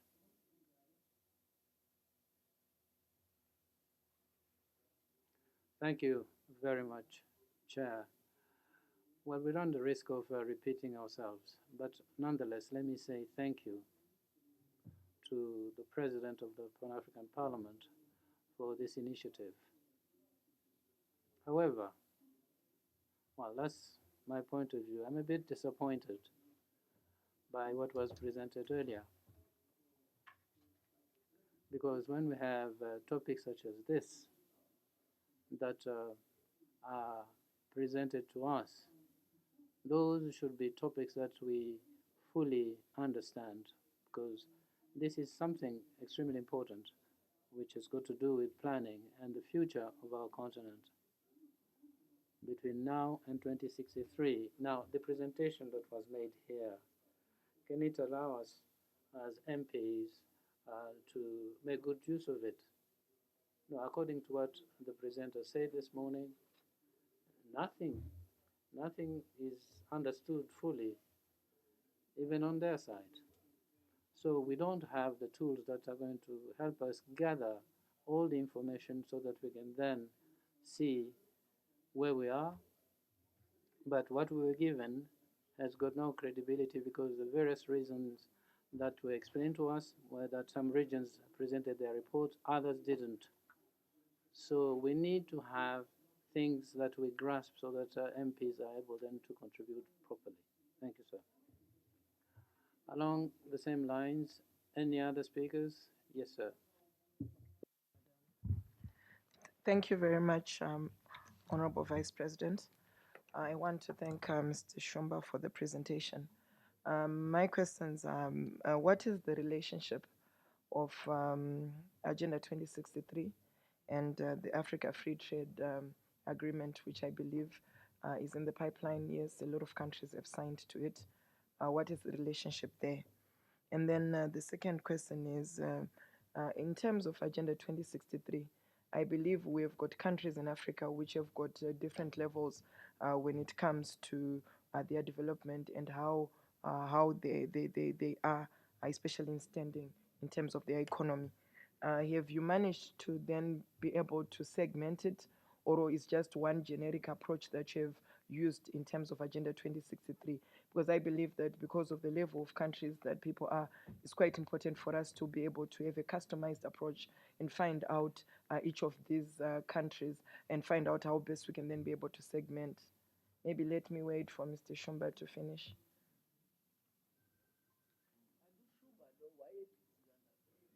Mr. Shumba, I'm waiting for you.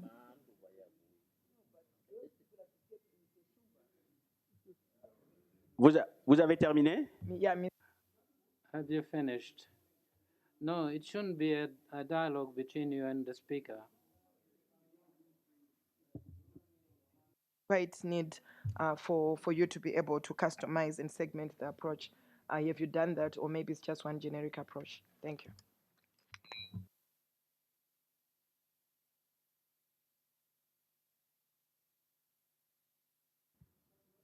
Oui. Yes.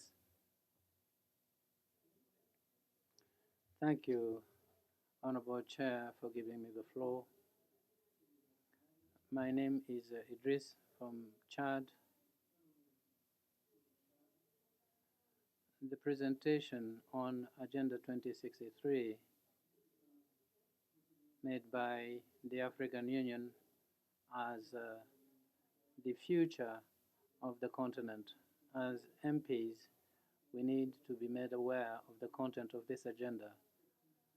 Unfortunately, the presentation was made in English, and I think the majority of delegates were not able to follow, and we are not able to understand the objectives. We don't know the number of objectives that are to be shared with us. I think we were supposed to be informed on the various objectives and which are going to guide us in terms of ensuring that the future of the continent is bright. Now, as MPs, we ought to know our role first. We need to position ourselves, and we need to know what responsibility we have vis-a-vis the future of our continent. Thank you. Oui, oui. Mr. Chairperson, my name is Patrick Nzamboshevi from Uganda. Mr. Chairperson, I want to thank the presenter, Mr. Shumba, who has done his job to present to us on what is going on the Agenda 2063 special project. He has told us what is it about and what they are planning to do. And among the things they are planning to do is to assess the performance of AU organs. And the PAP is one of the AU organs. So be sure if PAP has not been doing its role, based from Majodina's presentation, because Majodina in her presentation and the South African Caucus gave questions and they answered, and we could easily assess how PAP has been performing on the different fronts. So Mr. Shumba's presentation is telling us that we will be assessed as one of the AU organs, and we will be rated on how we've been doing as PAP. Whether PAP has been doing well or not, the time of the evaluation is going to tell. And given the past performance, and for me, this is a great homework for our Bureau and Mr. President, we should expect results which we may know at the moment. And when you look at their expectations during the, on one of the presentation, they are going to assess us, Mr. Chairperson, they are going to assess us on the legislative angle, our role in monitoring the AU, our communication, and these are the key things. And for me, I think at this moment, when we have a new bureau, when we have a new PAP, this is a time to cut out our cake and know whether we do work or not. They will assess us. And whoever is responsible for denying us the opportunity to make our contribution in the African Union, I think this is the time to say this agency or this organ is failing us to do the work we are supposed to do. So, Mr. President, our good president, our new president, this is the time to make sure that PAP do the work it is supposed to do. Because from the AU, this is what they're expecting us to do. So we must make sure that PAP functions and PAP does what it is expected of. Thank you very much, Mr. Chair. Oui. Yes. Okay, so we've finished this row. Let's go to the right. Personne ne se manifeste. Okay, nobody on the right. Let's see the other side. Oh, yes. Okay, go ahead. Thank you very much, Mr. Vice President. So today we're talking about Agenda 2063, and it appears to be an agenda that reflects the Africa that we all want. And in the slogan of the Pan-African Parliament, we talk about one Africa, one voice. And today we have many questions regarding what we need to do to achieve all of this. And we all know that each African country has its own priorities.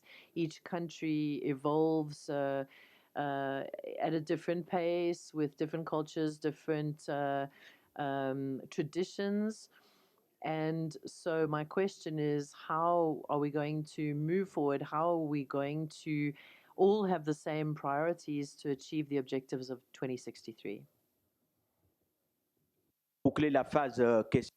Okay, so we have finished the question and answer session, sorry, the questions at least. And I said I was going to be very strict about this because I do want to give Mr. Jouna the opportunity to answer the questions and comments. But before this, I would like to give the floor to the president of the PAP. First of all, this subject of Agenda 2063 is an overarching agenda for the whole of the Union. I think we need time to interrogate, because that is basically the vehicle that the AU is riding on to achieve good life for all the citizens on the continent. So we want to persuade the presenter to agree with us that he will find more time to unpack the whole 2063 agenda from the beginning, because we started somewhere in the middle. We want to go back to what was conceived, what we designed, whether it is working after 10 years. So, yeah, we move together.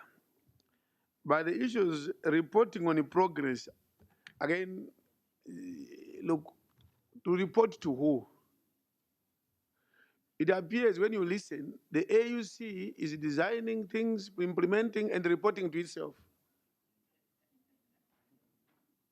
Yeah, you just report to yourselves. Yet you need to report to Parliament. In any good governance system, even in our national parliaments everywhere in the world, you are an agency of the union, an agency. You are more like the government or the government agency. Agencies table their reports to Parliament. And new culture. I want to repeat that the Bureau is not aware of this technical working group. We don't know about it. We are hearing for the first time. We have never received any invitation for such meetings. Okay, he said maybe you send it to the clerk, I don't know. The clerk will advise us whether we've ever been invited. So for 5 years, it's a long time. It means from 2017. From 2017, when PAP was still in operation, so it means there's something wrong. I'll answer Honorable from Central African Republic, who said, no, the committees cannot be everywhere where the president or the bureau goes. It's not possible. This one is not possible, first of all. Otherwise, there will be no leadership. There's no bureau. When you say wherever the president goes, a minister should also be there, or the whole cabinet should be there, then you are failing to recognize that some people are senior to others and they can represent the institution. In Lusaka, it was a mid-year summit of the union. There, it is the whole business. Otherwise, we'll end up carrying all the committees. There's no one committee that should say we should go to where foreign ministers, executive council, PRC, heads of state are meeting. I think we need to understand what will be taking place there. But when we are there, we are allowed to talk to various people that we meet. Whether they are in peace and security, whether they're in health, we interact with all the commissioners. And you cannot say, don't interact with the commissioner for human chairperson of human rights is not there from court. I don't think even your own countries, you run your countries like governments that way. The president alone, wherever he is, he can interact with when they are at the UN, they can even interact with the director of WHO, for example, they can interact with anybody because they are representing the whole organization or country. So I think we should need to understand where the committees fit and where they may not fit.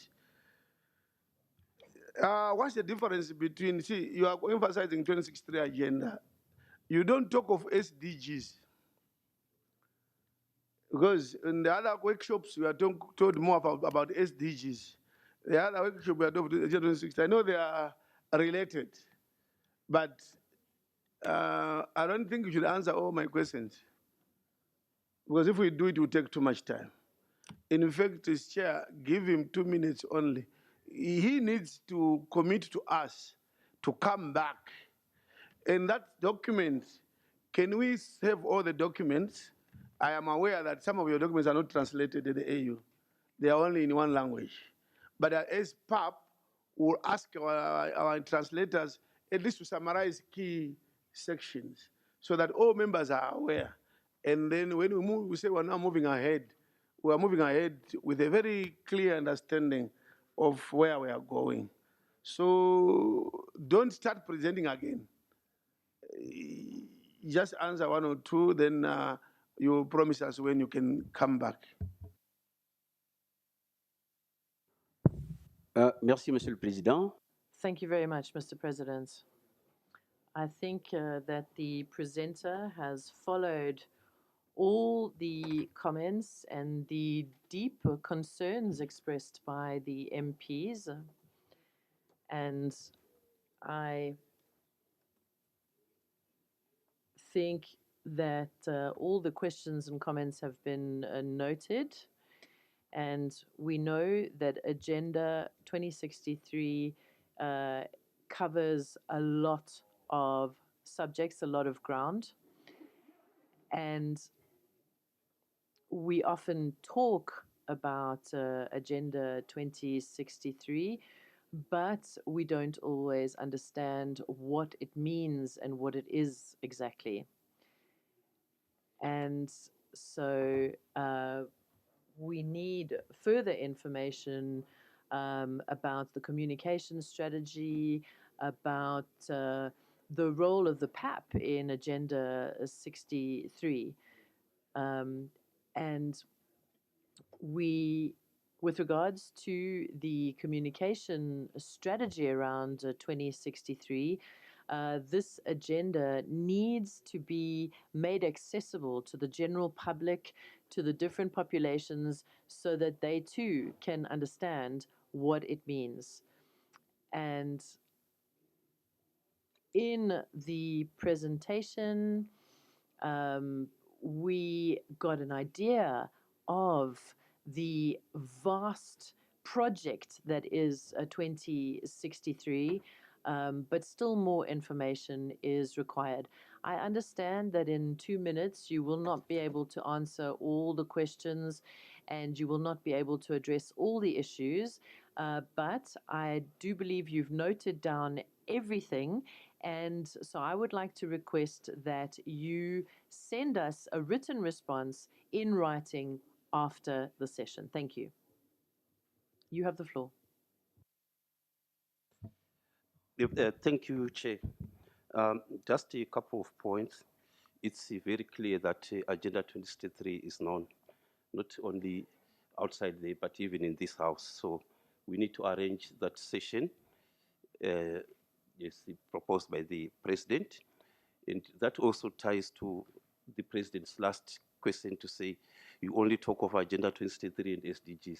We will also cover in that discussion how the two relates and why we always talk of Agenda 2063 and not SDGs. Then we do not assign a performance figures to any member state or any region or any goal. These are scientifically calculated based on indicators collected. You know, the first 10 implementation plan, yes, targets, yes, baselines. So we collect data on those targets and indicators, and that data is populated and calculated scientifically, depending on whether doing it at aspiration, at goal, at member state, or at region. We don't assign figures. This is a scientific process. Then the issue of regions reporting, my point was the fewer member states report in a region, the lower the performance standard. We never said a region never reported. The low figures in North and Central Africa is not a few member states reported, not all of them.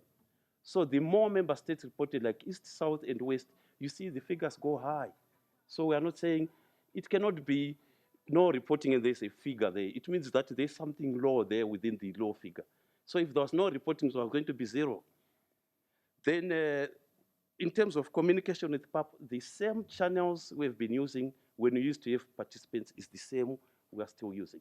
And the technical working group is an experts group from secretariat. It's not for members. It's from this secretariat. And I know who used to be participating from here, and I know them, they are still here. So we are still using the same channel. We have never changed. We invite institutions, but we spare the expertise that we require to participate in the meeting. Communication strategy, that's not my area. Even I mentioned that I don't know whether PAP, you are involved or not, but I know there's something being handled there. So I can't tell who is there and who is not there. The relationship between AFCFTA and the Agenda 2063. AFCFTA is just one of the 15 flagship projects of Agenda 2063. So it's part and parcel. Then on the progress on the AFCFTA, I think my colleague to the right is going to make a presentation. You tell us, but we did not assign any performance on AFCFTA. There are targets which are spelled out in Agenda 2063, which were measured to result in the 84%. It's not just the ratifications. There's a lot more based on the data we collected. So all member states are reporting on the same platform because these targets and the baselines and indicators apply to all member states because this is what member states have committed to as member states. There was no differentiation to say, no, you member state will go this way on this. It's all uniform. It's assigned to, and all member states report. What differs is the applicability of indicators. Some of the indicators do not apply to some member states. So what do? Do we use proxy indicators, or do you segregate further? So those are some of the technical details that we do when a particular member state faces difficulty in reporting on a certain area. But it will be the same area because this is continental, it's member state, and member state, in this case, they are the same. Although we know the level of development is the same, but we are looking at the whole picture. Chair, I think the most important is for us to come to understand each other. There are so many presentations on Agenda 2063. Myself, I thought I said, no, with 1 year left to the end, should I start now saying, Agenda 2063 is about this, there's this goal, there's this what? I said, what if members ask me, so where are we? What's happening after 1 year? So that's a separate presentation. The alignment of SDGs in Agenda 2063, it's a completely separate presentation. The domestication process, how we get member states to implement, it's another separate presentation. So we will start from the beginning. like what the President said. Thank you.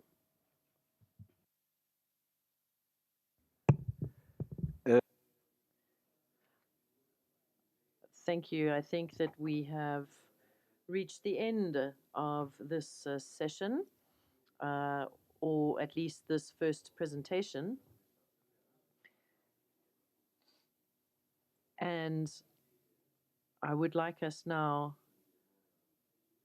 to look at the next presentation, or the next group, because we're talking about groups here. And if you look at the title, you will see that it's about strengthening the ties between the Pan-African Parliament, the African Union Commission, the regional economic communities, and the other organs of the African Union. And this is in light of achieving the goals of the PAP and the African Union. So we have 8 presentations, and we're going to have 6 presentations that will be done here physically, and 2 presentations that will be done virtually. And due to the time constraints that we've already mentioned, I would like to invite Ambassador Salah Ama, who is head of the AGA Secretariat, to speak to us about promoting human and people's rights. And then His Excellency, Your Excellency, Ambassador, I would like to invite you to take the floor. Thank you very much.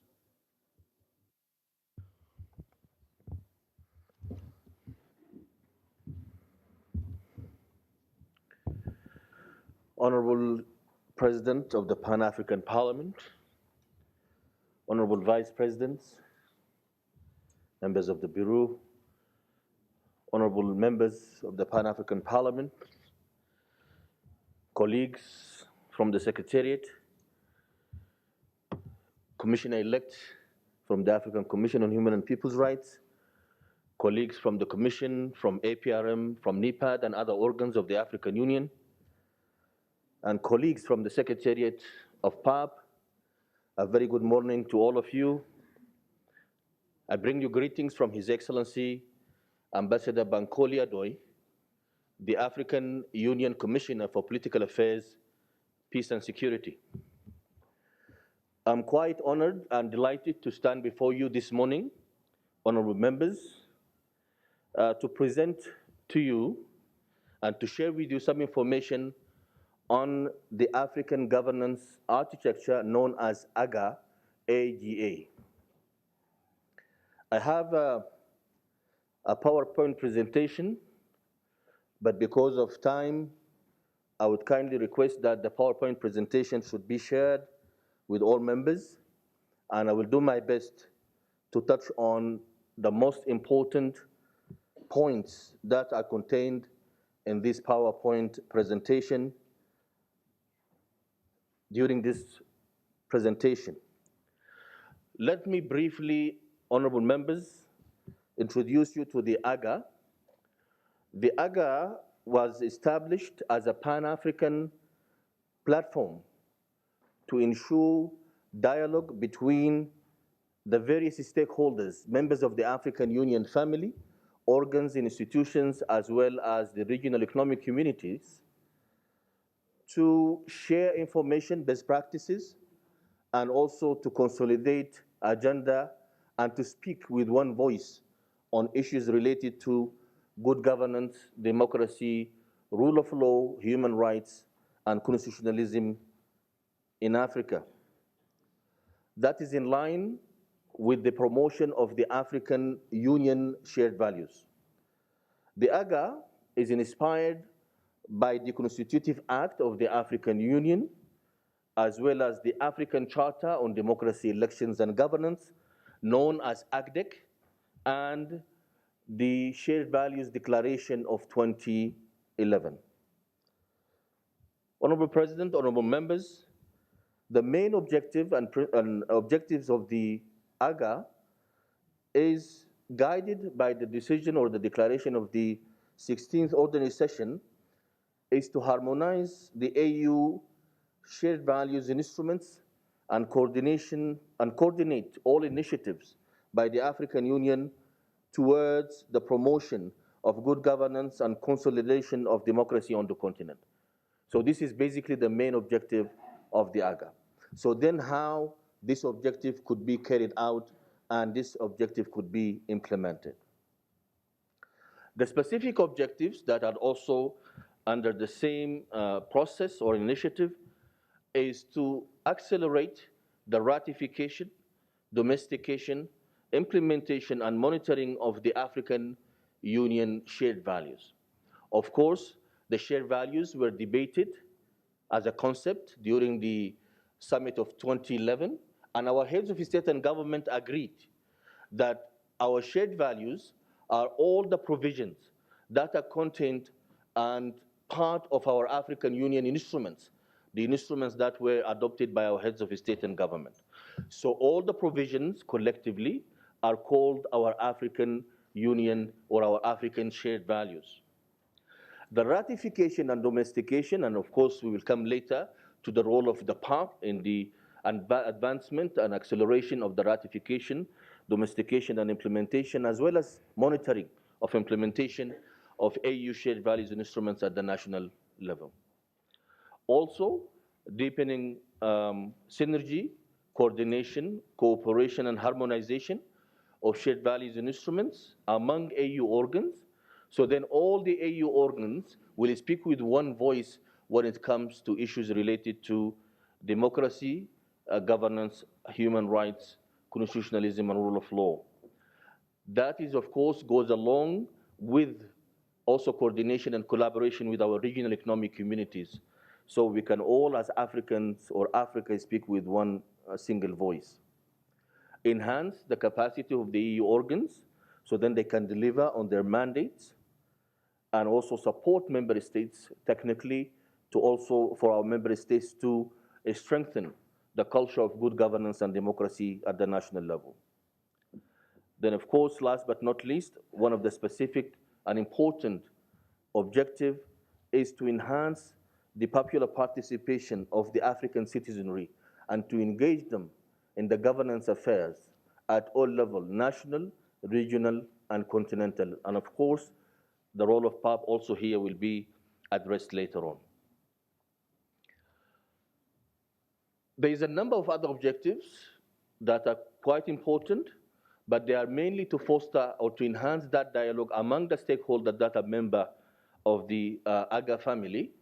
And I will come later to name the AGA family members that are part of this task of consolidating the dialogue among themselves so they can then share knowledge and information among themselves and also share knowledge and information with the African people. But the most important point here is the preventive diplomacy task that AU organs and institutions are tasked with in order to prevent conflicts from happening in Africa. And here also PAP has a very big role to play, which I will come to later on. Honorable President, honorable members, the AGA guiding principles, as I mentioned earlier, is the Constitutive Act as well as the AGDEC and other AU instruments. But all of that, of course, is to effectively ensure the participation of the African citizens in our governance affairs, respect our domestic and democratic and democratic principles. In many cases, as Africans, we are told that democracy and governance is not Africa, is not of African concept, is not of African roots. But in fact, the main purpose of the AGA is to collectively speak on behalf of the African people, on behalf of Africa, and make the claim that is legitimate to us as African, that we do respect our own democracy, our own governance, our own democratic values as Africans, because we as Africans are the origin. Africa is the origin of life, as well as Africa is the origin of democracy and good governance as well. With that, we have a number of other principles: the promotion of separation of powers, promotion of gender equality and empowerment, the promotion of transparency and fairness, the rejection of acts of corruption at all levels, the condemnation of rejection of unconstitutional changes of government, and also the strengthening of political pluralism at the national as well as regional and continental level. So now, what is the structure that we have, which we called it AGA, or AGA, the African Governance Architecture? The African Governance Architecture, known as AGA, is, first of all, built based on a normative framework that constitute all AU organs, AU instruments, including the African Union Constitutive Act and the ACTEC and many others instruments that are listed here. And also, we have a number of mechanisms, but the main mechanism that I'm going to focus on today is the African Governance Platform, which is the arm, the implementation arm of activities and programs under the AGA. The African Governance Platform, Excellencies, ladies and gentlemen, was established immediately after the declaration of the AGA by our heads of state and government in 2011. The platform was operationalized in 2012, and currently it has 11 AU organs, including PAP, and 8 regional economic communities. PAP was the first chair of the African Governance Platform during the establishment period. Currently, the African Governance Platform is chaired by the African Commission on Human and People's Rights in Banjul, and the vice chair is IGAD, which is one of the RECs. So usually, we have a chair from the organs of the African Union and the co-chair from one of the RECs, the regional economic communities. You will see the list of the members of the African Governance Platform. For the sake of time, I'm not going to go through them, but you see PAP is one of them. And now we go to the next slide, please. We go to the distribution of power among members of the African Governance Platform. So the African Governance Platform, as I mentioned, is usually composed of AU organs and institutions, as well as the regional economic communities. Currently is chaired by the Commission in Banjul, and the vice chair is IGAD. Then the platform leads the implementation of flagship activities that are adopted by members of the African Governance Platform, supported by development partners, think tanks, NGOs, CSOs, diaspora, universities, and also private sector. Then we move to engage with the African citizenry, including youth and women. So the question is now, what is the function of the African Governance Platform? The African Governance Platform, number one, and this is one of the major aspects of the governance platform, is to focus mainly on the implementation of African shared values at the national level, but particularly on the ACDEC, because the ACDEC is our governance tool at the national level. So the African Charter on Democracy, Elections and Governance, which is the tool that is supposed to be promoting good governance, democracy, and rule of law at the national level, is one of the major instruments that the African Governance Platform focuses on its promotion and implementation. Currently, we have 37 ratification, with Kenya and Zimbabwe being the latest to, excuse me, the recent to sign, to ratify. The platform undertakes programs aimed at facilitating harmonization of instruments, coordination of initiatives in governance and democracy area, convene a high-level dialogue every year. The high-level dialogue usually is convened at the end of the year, and it focuses on a specific thematic area. Then there will be debate and dialogues that bring youth from heads of state and government, current heads of state and governments, parliamentarians, to debate the theme and to come up with recommendations on how the theme could be addressed.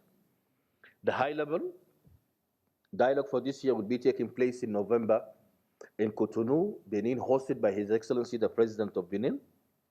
And of course, a number of parliamentarians will be invited under the leadership of His Excellency the President of the Pan-African Parliament. The platform also aiming at enhancing, and this is a very important part of the objectives of the platform, to enhance the citizen engagement in the affairs of the African Union, including youth and women, as well as civil society, and to ensure that they are collectively supporting the work of the platform to enhance good governance and democracy at the national, regional, and continental level. Also, the platform addresses a number of thematic areas. In the area of democracy, we support the election processes, parliamentarian advancement of knowledge, political parties participation, civil society engagement, and of course the list is very long. In the area of human rights and transitional justice, we supported the Department of Political Affairs, Peace and Security to develop a policy on transitional justice, which was adopted in 2021 by the policy organs. And currently we have a policy on transitional justice in place that is assisting member states in addressing issues related to transitional justice in countries that are emerging out of conflicts or still in conflicts, or even countries that are stable, but also they need to address issues of the past based on modalities of, or based on transitional justice processes. We also advance constitutionalism and rule of law by assisting member states to review their constitutions if needed be, or to assist member states through the parliament and also the local parliamentarians to ensure that constitutionalism is known to the African people as civic education, or through civic education. So then the African citizens will become aware of the constitutions that are in existence at the national level. There are a number of programs also to address humanitarian issues, and there's also a number of programs and activities to address socioeconomic as well as service delivery, public service, and decentralization of governments. The flagship projects that are currently in place, we have a number of youth programs that are based on the youth engagement strategy, and this is a very important strategy that was adopted by our heads of state and government to address issues related to youth in various sectors, but also to ensure that youth are members of parliaments, youth are members of the executives, youth are also engaged in various affairs at the national, regional, and continental level. There's also programs that are targeting women and gender, based on also another strategy that was adopted, which is the Women Empowerment Strategy known as WES, and also interaction with civil society, media, and academia based on the Citizen Engagement Strategy. And there's also the African Governance Report. Our colleagues from APRM will speak about it, because APRM, as a member of the African Governance Platform, has been delegated the authority to lead on the development of the Africa Governance Report, and I think it is very important for our esteemed parliamentarians to know what is this Africa Governance Report is all about. I already mentioned the high-level dialogue, which will be taking place in November in Benin, in Cotonou, Benin. There's also the African Governance Facility, which is yet to become operationalized, but the concept of this, or the purpose of the Africa Governance Facility, is to ensure that there's enough funding to support the programs and activities of the African Governance Platform and all members of the platform, but it is not yet officially operationalized. However, the Secretariat of the African Governance Platform was able to reach out to some partners, and we were able to receive some funding, and even the Pan-African Parliament was one of the recipients of the funds that were received from some of our partners to implement some of the joint activities, and also to support some of the programs that PAP is undertaking. Now, this is the African Governance Platform. But then the structure has a secretariat, which I have the honor to head it. The secretariat is to support the African Governance Platform in implementing the programs and the activities. And I will say, generally speaking, the secretariat, which is currently hosted by the Political Affairs, Peace and Security Department, is meant for it to support members of the African Governance Platform to coordinate their efforts, to work collectively, to undertake the flagship projects and implement them jointly. So this is basically the main aspect or the main purpose of the existence of the the AGA Secretariat. We also try to oversee the implementation of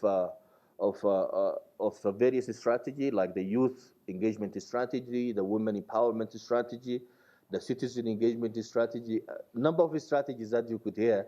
And I'm sure that the Secretariat of PAP will be able to avail all of this document to you because they are already available in various languages.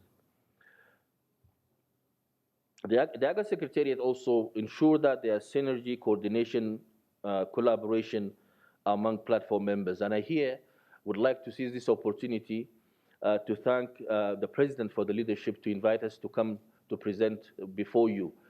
I also feel like this presentation needs more time, in fact, because there are more details that could be shared with you on how PAP could really be as active as you wish for it to be active as part of the African Governance Platform. But again, as I said, PAP was the first chair of the African Governance Platform during the establishment of the platform. But also, as part of the promotion of the African shared values, as I mentioned, we are mandated to focus on all African shared values instruments, but in particular the ACDEC, the African Charter on Democracy, Elections and Governance. And here, my appeal through the President and through all of you members, esteemed members of the Parliament, that we really should try as Africa to ratify ACDEC universally by all members. Currently, we have 37 ratification, but there's 18 members yet to ratify. And the reason for that, because now we are witnessing unconstitutional changes of governments in many parts of Africa. And the ACDEC is supposed to be our tool to fight and to prevent unconstitutional changes of governments. It's supposed to be our tool to promote democracy, good governance, and rule of law. And therefore, with universal ratification of this very important treaty, we will be able to say this is our African contribution to the international jurisprudence. This is our African contribution to the global movement for the promotion of democracy, good governance, and rule of law. So I appeal to members of PAP that for member states that are yet to ratify, to take this message back and try to advocate and lobby on behalf of the African Union and on behalf of all members of the African Union to ratify this very important treaty. The citizen engagement is also to ensure that there is a space for youth around the table, that they are part of the policy development, that they are not ignored. And the reason is very simple. As we all know, Africa is a youthful continent. The youth are 60 to 65% of the population of Africa. So in reality, youth are the majority of the African population. And because they are the majority, they need to be part of the development policies, and they need to be also engaged. Otherwise, we will be losing them, drowning in the Mediterranean, or dying of thirst in the Sahara, crossing to other parts of the world. So I think it is time for us to look into programs and activities that will empower our youth and engage them. The free movement of person, the free movement of goods, the African passport, all of these good programs and activities that have been initiated by the African Union. Last but not least, I would like to say that there's a number of knowledge management products that we have managed to produce in the last few years. Briefing on democracy, briefing on governance, briefings on the role of PAP to engage the African citizenry, briefings on how other organs could come and report on regular basis to PAP. The African Commission in Banjul to report to PAP on human rights issues, the African Court on also human rights issues, the African Committee, and all other members. And in fact, we began this process 5-6 years ago, but because of COVID-19, we were not able to continue. So I hope we will be able to reactivate, bring to life this process of bringing organs of the African Union to report before you, so then you could have information on what other members of the African governance platform are doing. We are also trying to ensure that there is synergy between AGA, the African Governance Architecture, and APSA, the African Peace and Security Architecture, by having closer relationship between organs and the Peace and Security Council, including also a special relationship between PAP and the Peace and Security Council. So then the two organs could work together to ensure that they are collaborating in areas such as preventive diplomacy, such as investigation, such as promotional visits and missions. This could be undertaken jointly between PAP and other organs of the African Union. So then PAP could also be visible, more visible and more known to the African people. So this is basically what is about the African governance architecture. And I will be more than happy to answer any question you might have. And once again, we remain ready as AGA-APSA Secretariat to engage further with the PAP and all members of the PAP, so we can collectively work together to promote good governance, democracy, and rule of law on the continent. I thank you very much.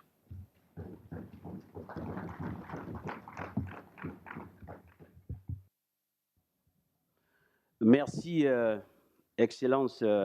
Thank you very much, Excellency, Mr. Ambassador.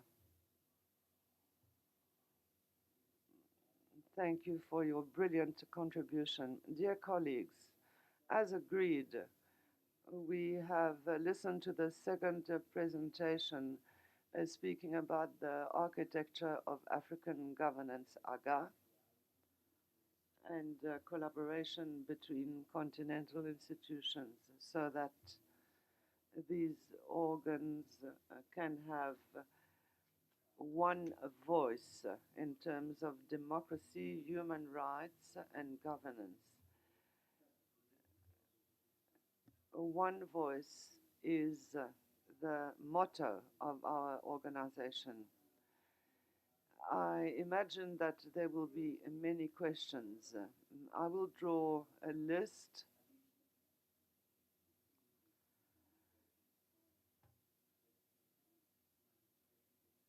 Honorable Lita Ogana, Commissioner on Human Rights at the African Union Commission, who will talk to us about peace and stability and governance on the continent.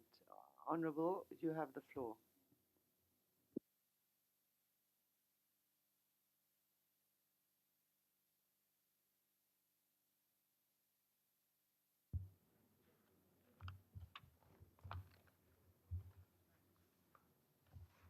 Honorable President of the Pan-African Parliament, Chief Fortune Charimbira, Honorable Vice Presidents of the Pan-African Parliament from all the regions, distinguished honorable members of Pan-African Parliament, colleagues and heads of African Union organs and specialized agencies present, ladies and gentlemen,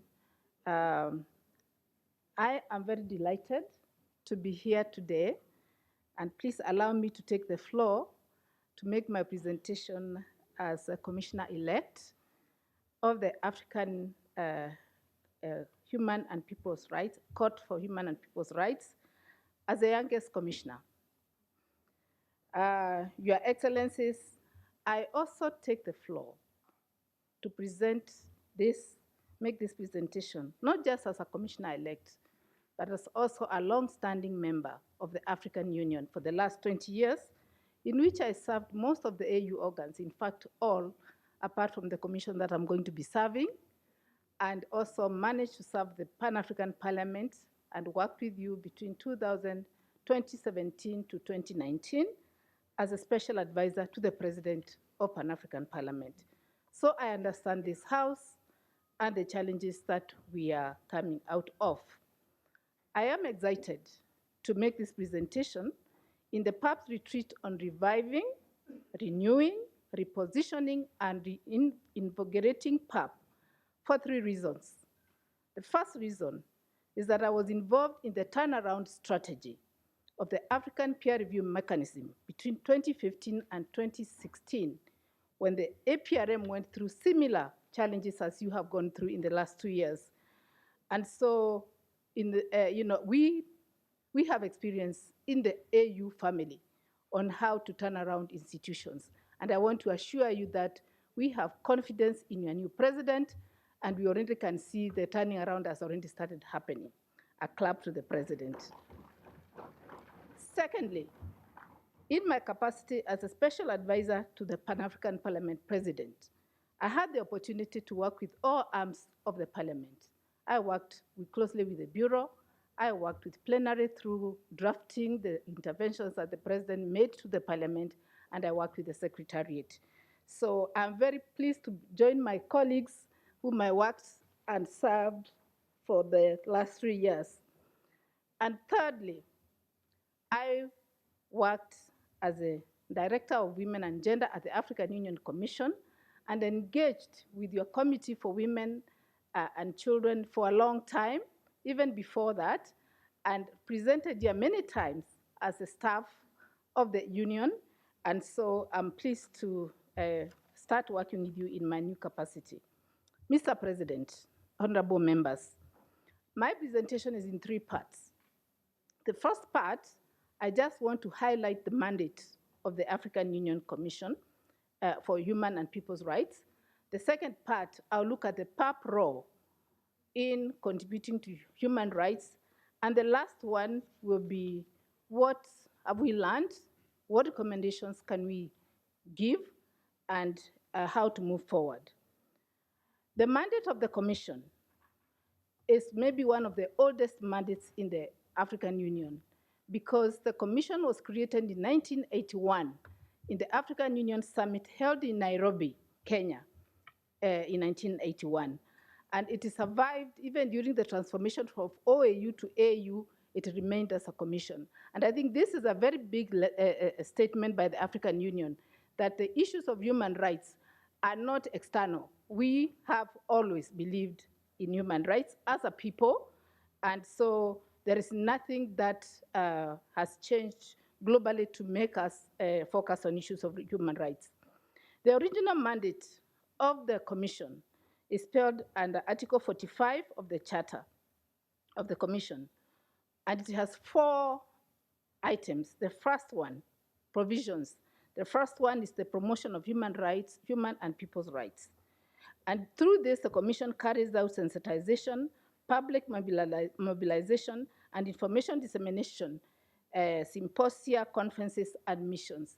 Many of you have maybe not known that the Commission in Banjul holds 2 live sessions, ordinary sessions, which you would compare to the May and October sessions of Parliament.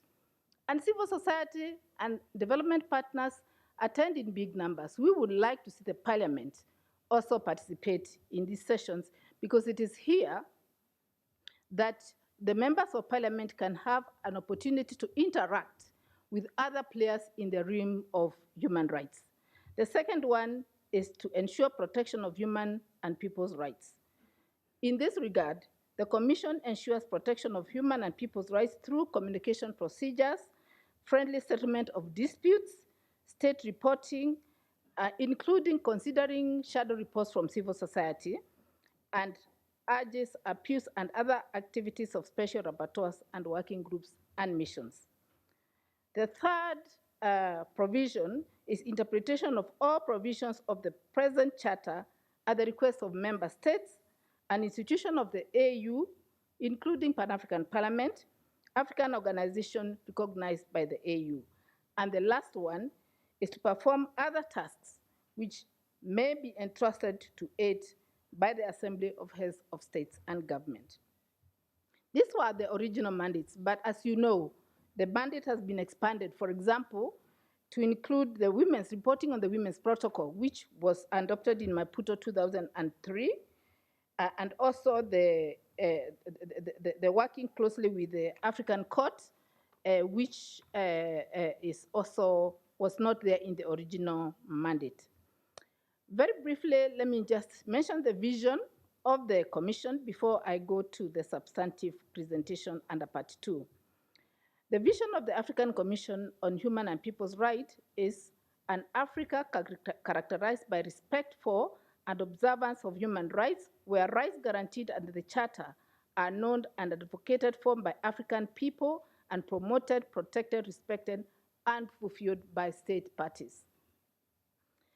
The mission of the Commission is to promote, monitor, and protect human rights and people's rights guaranteed in the Charter. Ladies and gentlemen, I think it is better to now go to Part 3 because that's where it concerns the Pan-African Parliament. The role of Pan-African Parliament in promoting human and people's rights is anchored under Article 3, subsection 2 of the PAP's protocol, which sets out 9 objectives of the PAP, and one of those 9 objectives is to promote the principles of human rights and democracy in Africa. And so when you listen to the AGA presentation, it literally feeds into what each of us as organs are doing to make sure that we advance human rights. Let me just highlight 5 of those objectives. And the first one I would like to highlight is that PAP is empowered to make recommendations on human rights. I think if you look at your own protocol and Article 11, subsection 1, PAP was given the time to, form itself in the first 5 years, organize itself, and start engaging on human rights issues. And so PAP is able to discuss or express an opinion on any matter raised by its members or at the request of one of other policy organs. So already, I think we are talking about a member of AGA who has a niche in the AGA, a comparative advantage in the AGA, and so that is the first one I wanted to highlight. The second one I wanted to highlight is that PAP already has a subcommittee which looks at human rights issues. As part of the 11 committees, the Committee on Justice and Human Rights is responsible for assisting PAP in the role of harmonizing and coordinating laws of member states. So we are talking to ourselves, we know what other committees do, and we, I think, have been engaging through the Committee on Justice. The third thing I want to highlight is that PAP has a record of conducting activities for promoting human rights. We know that PAP has been participating in elections observation, for example. Fact-finding missions. I remember when I was still working in PAP, we did a few of them. We know that PAP participates in lobbying things around human rights. I remember the sanctions, removal of sanctions from Sudan, and the issue of Zimbabwe and Chad. They have been brought to this house, they have been discussed, and that is one of those roles. The fourth one is to say that PAP may seek advisory opinion on human rights from the African Court. You are empowered because you are both organs of the AU. If you are not sure of anything that you think the court should handle, you have those powers, and so you have been doing that, but not at litigation level. And in the same vein, you are also empowered to engage with the Commission, the African Union Commission on Human and People's Rights, just in the same way, if you have a specific item that concerns the Commission and does not have to go through AGA. The fifth thing I wanted to highlight is Part 15 of the PAP Rules of Procedure make a provision for the relationship between Parliament and other organs of the AU. So it's part of the family, but it's also provided for. It's not like you're acting out of your own mandate. And that is where the AGA platform creates a special space. And we acknowledge the presentation made by Ambassador Sala on this. So if PAP has got all these powers and is already engaged, what conclusions can we draw, and what recommendations can we make to PAP to achieve its turnaround strategy? Because I think we are now trying to say, okay, it's not that PAP is new, it's just that it needs new energy to start afresh with a new bureau, with a new president. So what are some of the recommendations maybe that we could share with you? I would like to start by saying that we must learn from ourselves. I've just shared the history of APRM. I remember very clearly before APRM went through the turnaround process, it had degenerated so much that actually the heads of state asked the chief executive officer of NEPAD to run APRM for them, because there was squabbles, just very similar to what we had here. And actually, they were able to turn around. I was involved in the process, and we know that a substantive CEO was hired, the institution was reconstituted, and the turnaround strategy, which took us about a year, was implemented. So yes, let us learn from ourselves. The second thing I would like to recommend is that within the AGA platform, each member of AGA brings on board a comparative advantage, and they have a niche. And so PAP should utilize its own niche and comparative advantage first within the House before going to even to AGA. And what do I mean by this? This is a very unique parliament. It is the only parliament where members of parliament elected in their own National Assembly constitute the Pan-African Parliament. So if we want to talk about powerhouse, even before we go to legislation, if the 5 members serving as PAP members form a caucus, a PAP caucus in their own parliament, and co-opt the legislative assemblies in their regions into that caucus, PAP members of parliament at National Assembly can bring feasibility of Pan-African Parliament and also for African Union and this Agenda 2063 we keep on talking about. It will be discussed right in your national parliament. So really, I would want to ask you a question. What are you waiting for? I served here for 3 years, not for one. So, we would like to see you organize or invite Pan-African Parliament Bureau to your nation to say this is what we are doing at national level. 5 people are very many people. I mean, honorable members. I worked at a time when parliaments had only 1 woman in parliament, and they would fight for us, 1. Now, 5 is a big, and you cut across political parties and gender. So really, we have no excuse. That power of 5 can actually make AU present in your country, PAP present in your country, and African Agenda 2063 known in your country. The third one that I wanted to talk about is the inter-organ collaboration. All the organs of the AU have an inter-organ collaboration meeting, which is chaired by the deputy chairperson. I don't know whether it is still there, but within that, we were able to resolve a lot of technical issues, not political. Money not coming, it being not enough, letters that are meant for Agenda 2063 not arriving for 5 years. So really, this inter-organ committee, if it is also reinvigorated and if it works, then we would solve a lot of technical and administrative issues that make it difficult for us to do the political mandate that we have. So that is my third recommendation, that the inter-organ organ facility is reinvigorated and also harmonized. I think at PAP level, I could talk about PAP's bureau, the parliament, and secretariat working together. There could be never a better time than this, where the three are working together. There were times when the three were not.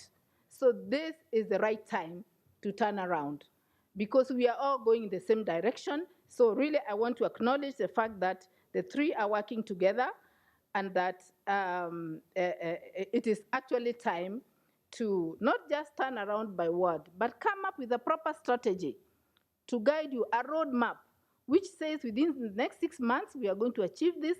Within the next 12 months, we are going to achieve this.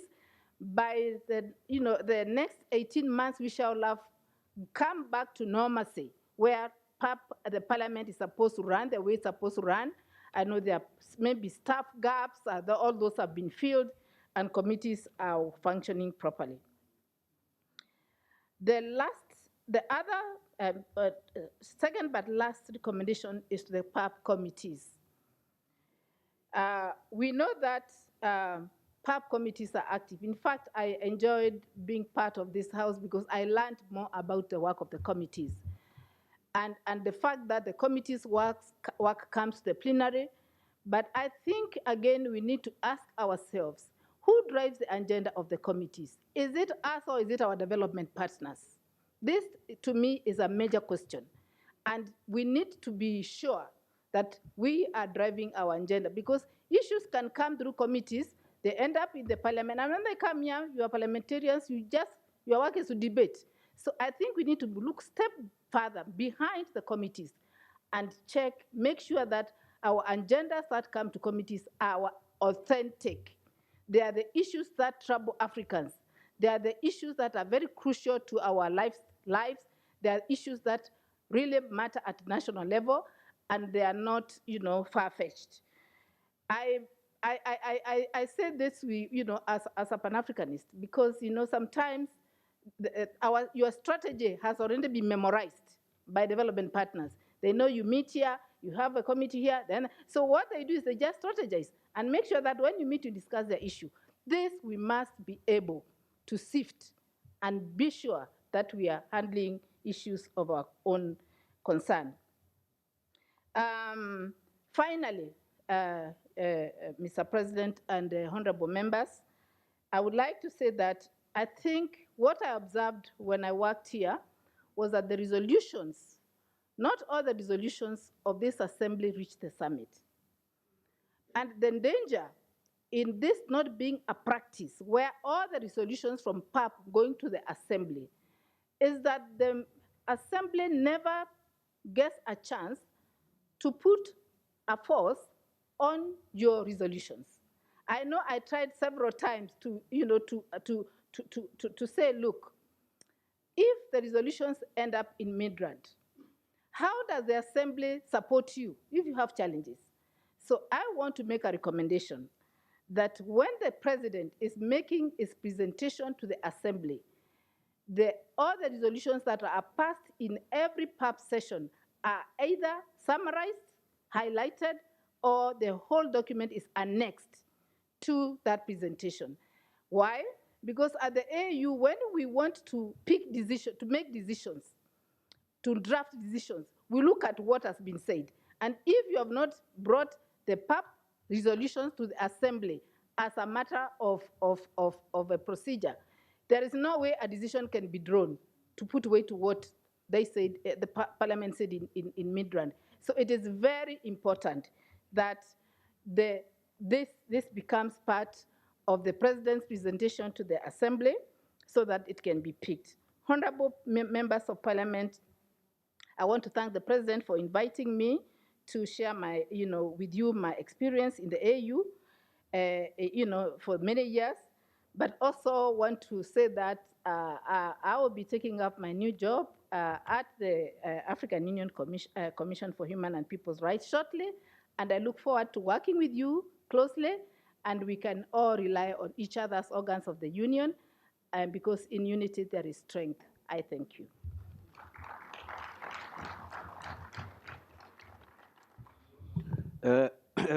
Merci, Madame la... Thank you very much, Honorable Commissioner. We have listened to a brilliant presentation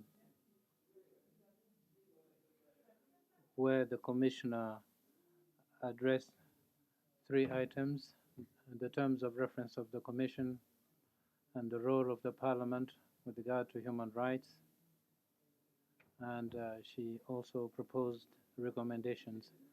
So again, you pose your questions, or rather keep them in abeyance, and we wait to listen to the next speaker, Professor Eddie Maloka from APRM. Is he here?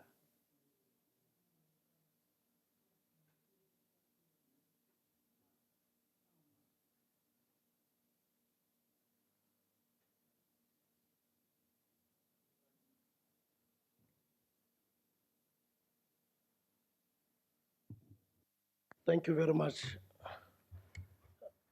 our presiding officer, and allow me to take this opportunity to pay my respects to the President of our Parliament, to the Bureau of our Parliament, to you distinguished members of our distinguished Parliament, the Pan-African Parliament, and all the participants.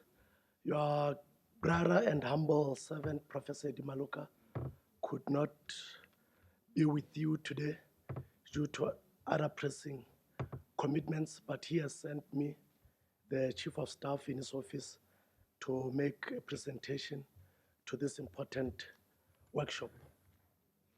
We as the APRM, we are mandated by our legal instruments to present the APRM peer review reports to the Pan-African Parliament. So I think it has been a number of years since we last presented the peer review reports to the Pan-African Parliament. So we have been invited, I think, on Thursday to the Committee on Justice and Human Rights, where we would present the APRM peer review reports that have been peer reviewed by our heads of state and government. We would also present the Africa Governance Report that has been highlighted by Ambassador Salah, my dear good brother, Ambassador Salah, which is a flagship project of the AGA platform members. Would also present to you, Your Excellencies, the APRM Governance Support Program that has been adopted in principle by the Assembly, that we are in the process of operationalization. But for this workshop, Your Excellencies, allow me to, on behalf of Professor Eddie Maloka, to state that Africa is on the rise. It is large and growing, and its large and growing population means that the continent is endowed with abundant human resources and considerable consumption potential. Urbanization and modernization continue to create new opportunities on the continent. With the operationalization of the continent's new trade deal, the Africa Continental Free Trade Area Agreement, Africa is poised for a radical economic transformation in line with our aspirations of Agenda 2063, the Africa we want. But the ACFTA represents much more, Your Excellencies. On the one hand, it is a significant milestone on the journey of Africa's integration and development. On the other hand, it is a catalyst for Africa to accelerate consolidation of democratic institutions, culture, as well as promotion of good governance, transparency, human rights, and the rule of law. Permit me, Your Excellencies, to provide some of the insights on opportunities we have as a continent. As you may well know, Africa is a big continent, 3 times the area of China, and 3 times the area of Europe, and 3 times the area of the United States of America. If Africa were one economy, with its combined GDP of now approaching 3 trillion, it would be the 5th largest in the world after the US, China, Japan, and Germany, and ahead of UK, India, and France, according to the World Bank data of 2020. The UN predicts that by 2050, there will be 2.5 billion Africans, 1/4 of the global population, and the youngest. Africa is therefore a big market, but fragmented into many sovereign states. Almost half of the 55 AU member states have populations of under 20 million. Trade is obstructed by over 100 unique land borders between 55 states and between 55 states, and trade rules divergent across regulatory standards, competition, investment, and intellectual property rights and services, making the scaling of business across borders very difficult. It is against this background, Your Excellencies, that consolidation of democratic institutions, culture, as well as promotion of good governance, transparency, human rights, the rule of law, is of sacrosanct, cardinal, and fundamental importance if we are to realize the Africa we want. Therefore, Your Excellencies, now more than ever before, we must do the following. One, we must entrench collaboration between AU organs for better service delivery, enhanced connectivity with African citizens, and most importantly, for operational effectiveness and efficiency. We must embrace visionary and transformative leadership and capable and resilient institutions within the AU and its member states. We must also consolidate the promotion of democracy, security, stability on the continent in order to guarantee sustainable socioeconomic growth, development, integration for a better life of our people. We must instill the ideals of Pan-Africanism, the vision of African Renaissance in all spheres of our work within the Union and in our member states. We must cement gender equality, youth engagement, and participation of African peoples in all activities of our Union. Lastly, we must entrench our total rejection to unconstitutional changes of government on the continent. We must strengthen our legal and normative framework so as to adequately address the resurgence of unconstitutional changes on the continent. Your Excellencies, we must end Africa's dependence on aid and commodity exports so as to realize the Africa we want. In so doing, we can ensure that future generations inherit an Africa of durable peace, stability, freedom, prosperity, and happiness. Your Excellencies, let us remember that what Amilcar Cabral said to us when he said, we should always bear in mind that the people are not fighting for ideas, for the things in anyone's head. They are fighting to win material benefits, to live better in peace, and see their lives go forward to guarantee the future of their children. Let us be cognizant of what Mwalimu Julius Nyerere taught us when he proclaimed that unity will not make us rich, but it will make it difficult for Africa and the African peoples to be disregarded and humiliated. And it will therefore increase the effectiveness of the decisions we make and try to implement for our development. Let us remember what Nelson Mandela said when he declared, when people are determined, they can overcome anything. Thank you very much.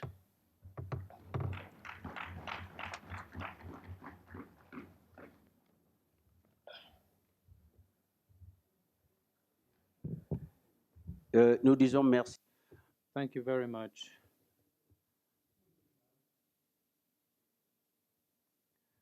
He is the Chief of Staff of the APRM. It was supposed to be the Chief Executive of APRM.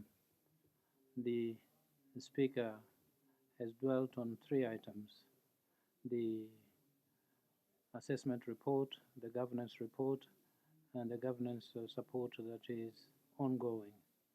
I know that you have important concerns, and for any questions, please just keep them and we'll get back to those questions later.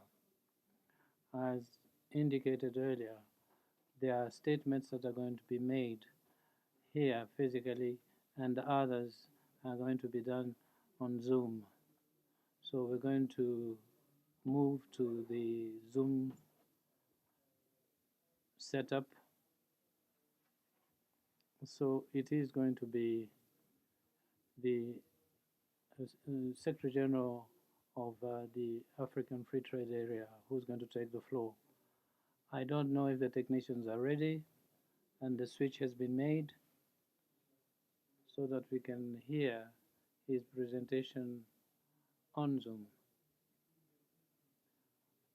Well, it appears as though the technicians are hard at work to make sure that this goes on without any trouble.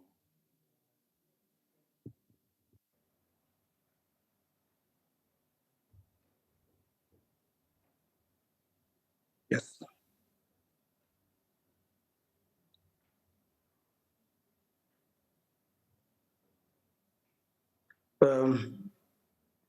Honorable Président du Parlement africain.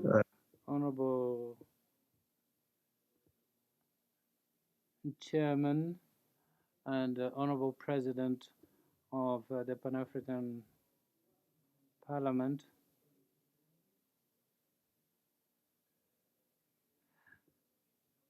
my name is Gilbert Antonio. I'm the special advisor to the Secretary General of the AFTA. Unfortunately, he is not able to take part in this meeting because he has traveled. My presentation is going to be divided in 5 parts.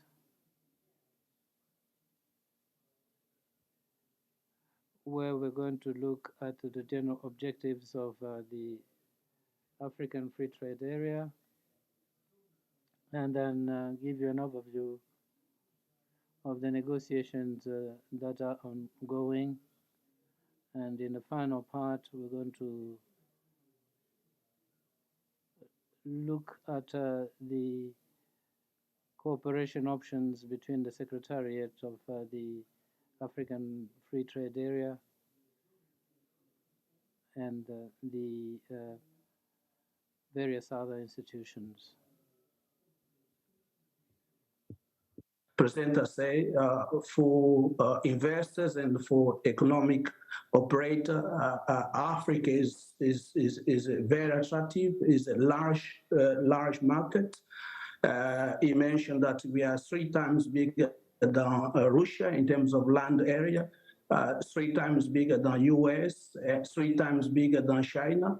And if we compare with India, that we have almost the same population, we are 10 times bigger, 10 times larger. However, before the AFCFTA, the market is quite fragmented.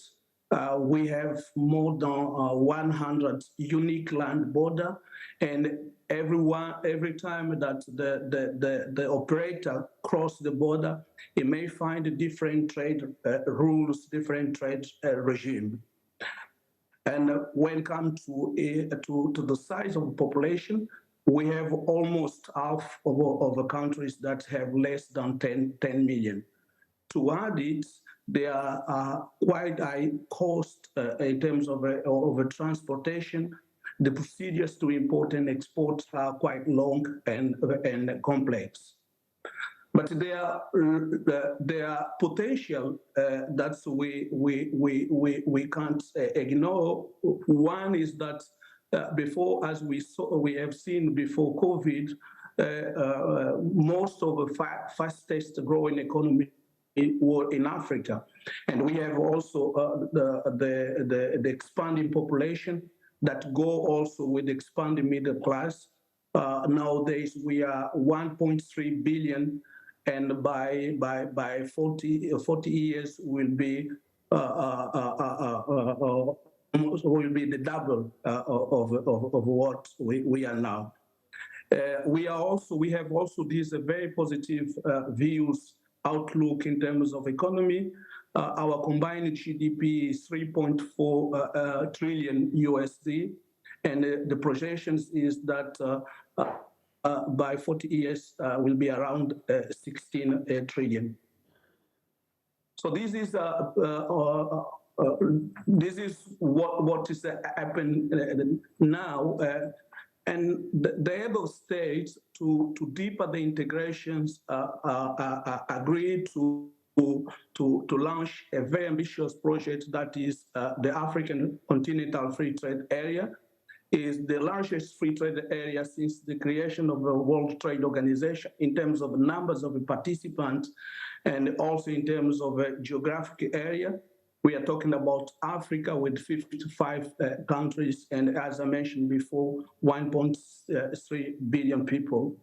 So to achieve it, the project is to give a preferential treatment to goods and service by reducing the import tariff and by opening the market in terms of the trading service. We are also working to have a clear rules of origin to allow that the products that will benefit from this preferential regime will be product made in Africa. So the AfCFTA was launched in 2018, but before that, there's two dates that are very important. The one is the Lagos Plan of Action for the Economic Development of Africa that was launched in 1918, and the treaty established the African Economic Community in 1991. The agreement was launched and signed in 2018, and it entered into force on 2019. So since beginning of last year, African countries can trade under AfCFTA.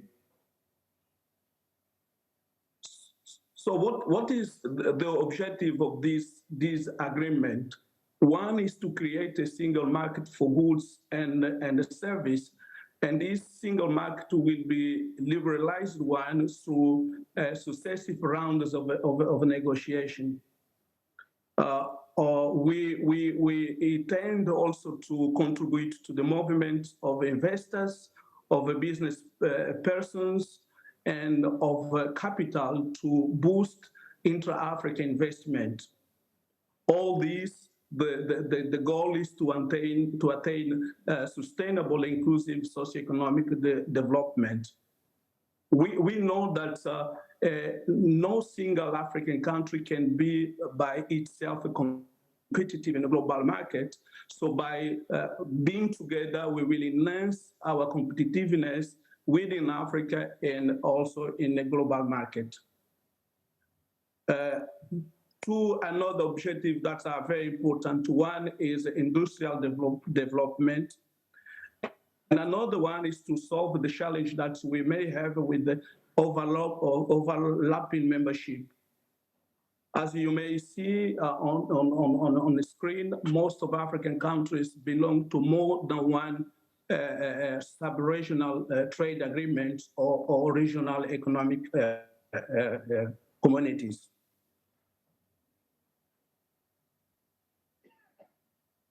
So the tools that we are using that it was agreed on is to eliminate the tariff, the import tariff and non-tariff barrier, and to liberalize trade and service.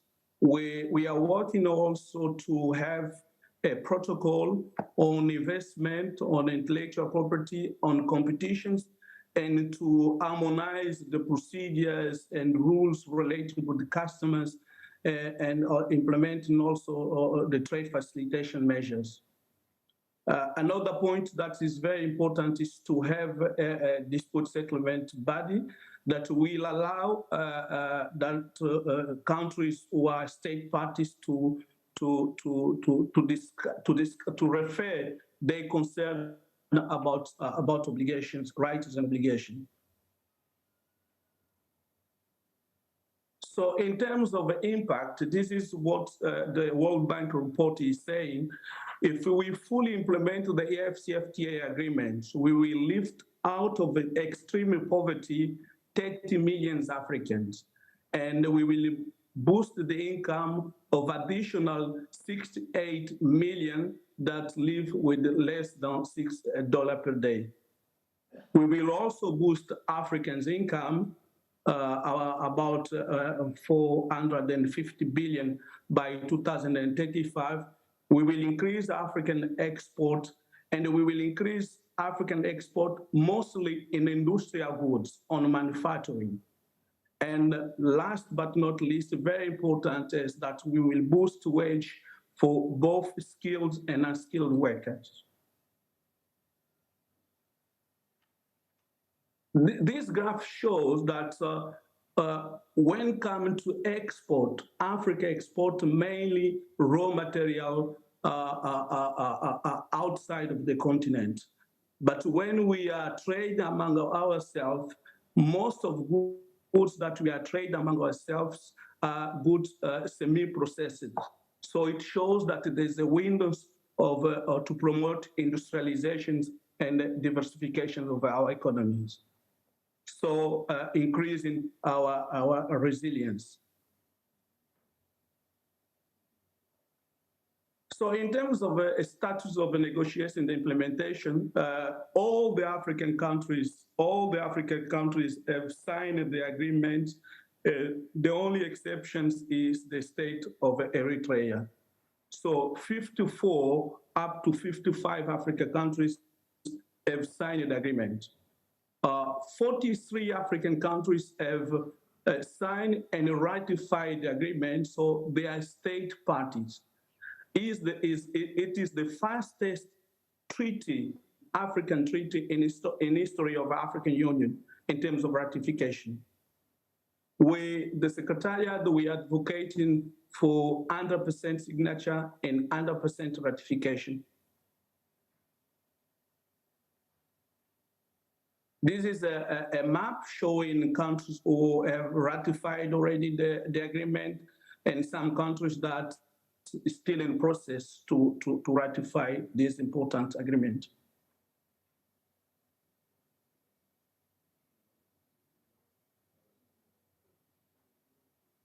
So in terms of trade in goods, just two points is the intentions is that most of tradable products will be liberalized, so that product going from Gabon to Angola will not pay import tax, so will benefit of this preferential treatment. So the level of ambition is to attain 97% of tariff liberalization, and 3% will be excluded. So countries are submitting their offer, and we until now we have 43 countries who have done so. Just to emphasize, there's 4 customer unions that have submitted their tariff. Is the case of CEMAC, the East African Community, ECOWAS, and SACO.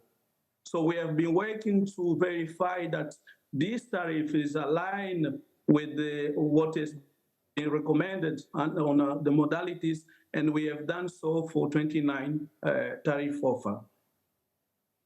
Very important topic is to work and to make sure that the products that will go from one country to another and will be under the FCFTA agreement has to be made in Africa.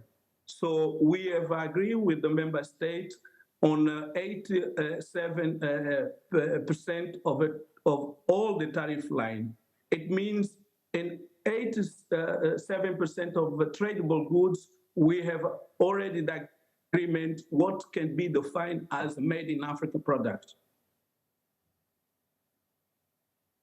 We are also working on a service, and on a service we have received 47 offer in terms of liberalization, and we are giving now, for the moment, priority to 5 sectors: business service, communication, financial service, tourism, and transportations. We will be working on the remaining 7 service sectors in coming days or months.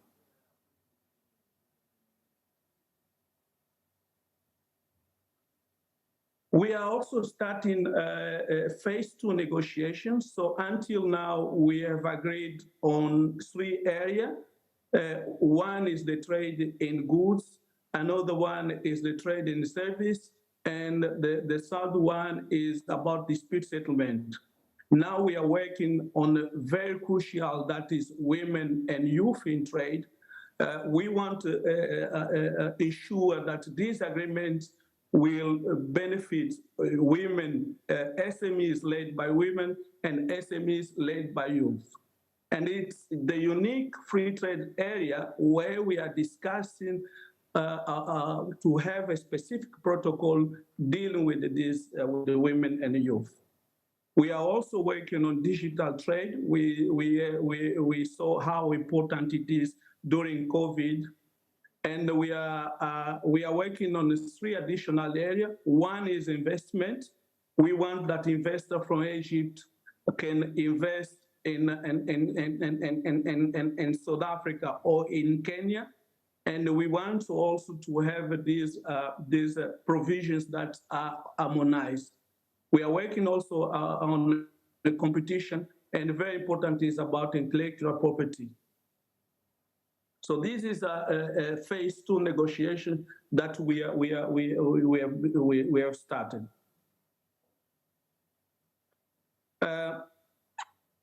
What we want is that the agreements be beyond what is be done in other regions of the world. We don't want to just to have a very good agreement for the lawyers. We want the agreement should be implemented, but we want also to ensure that inclusivity between countries, and we want to ensure also the inclusivity among the segment of the population. That is why we launched with the Africa Bank the adjustment fund that to respond a specific challenge.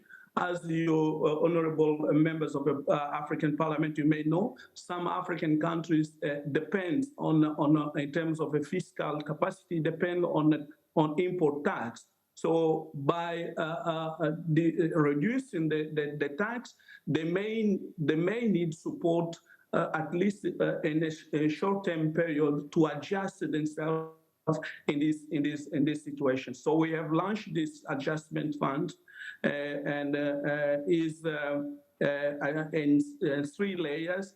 But the idea is really to support both the private sector and the public sector to enable them to adjust and to take advantage, to benefit of opportunity that will be created by this new single market. We launched also a very important platform for Pan-African payment and the settlement. In Africa, we have 42 currencies. If you are here close, I'm now talking from Ghana. If you are here close to in Togo, if you are doing business with a partner in Ghana, you have from the franc CFA to go to the bank. They will exchange probably in euro or in dollar to transfer this money here in Ghana, and here after they have also to exchange it in cedis. What we launched there is a platform that allows someone from Togo pay its own currency, local currency, and here in Ghana to receive the money in local currency. So this is a very important platform that we got endorsement by the head of state, and they direct us to work with the member state and the governor of the central bank to deploy the system to the entire continent. So by using this Pan-African payment and settlement system, Africa will save $5 billion. This money is the money fees that we are paying by use a third currency, most of the time out currency that are not Africans. We know also our challenge from someone in a specific country to meet a partner in another country. That's why we organize every 2 years the Intra-African Trade Fair, where small and medium enterprise and of course, big companies, they come together, they expose their product, and they can also do business. The last one we did, it was in Durban last year. Beside the COVID, we had more than 1,000 exhibitors, and in terms of worth of trade and investment signed during the trade fair, according to Africa Bank, is about 42.1 billion USD. So the next edition will be organized here close in the region in Côte d'Ivoire. So next year, November. Of course, we know also that the resources are very important to allow SMEs, to allow countries to really benefit of these African trade,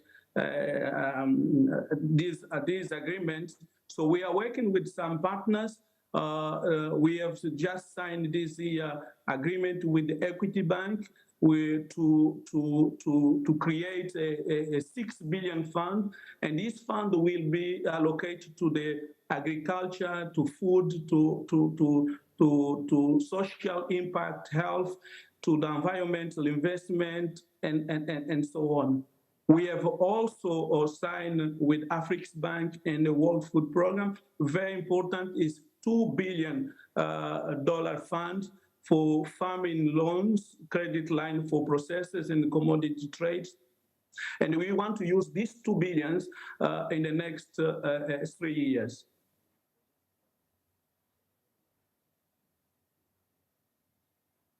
We are, of course, also sign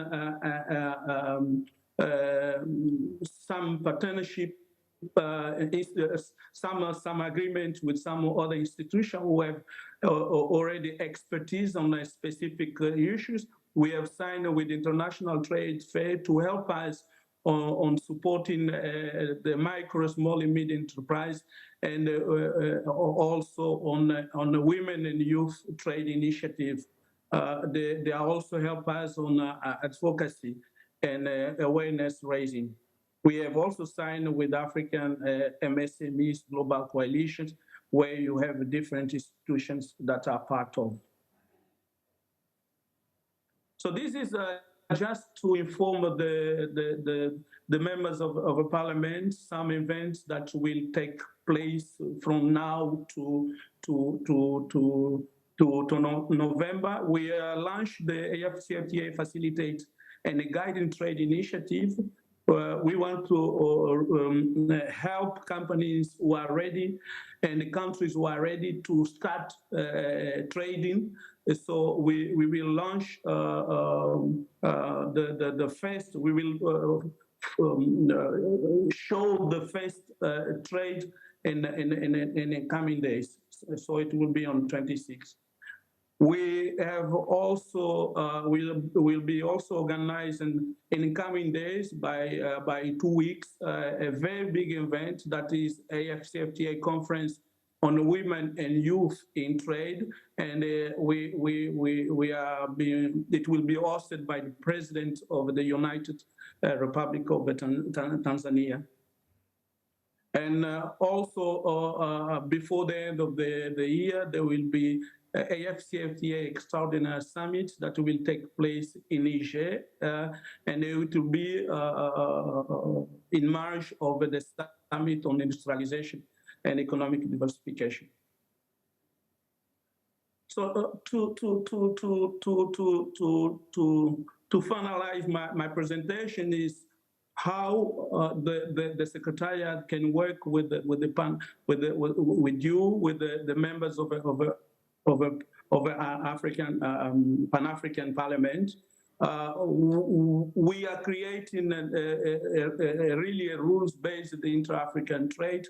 So there's a right, but there's also obligation to implement a set of agreed provision Of course, we know that in most of the countries, the negotiations and the adoption of agreement is under rest mainly with the government, but there is a particular role that the parliament plays that is very important for us. One is about the ratification of the AFCFTA.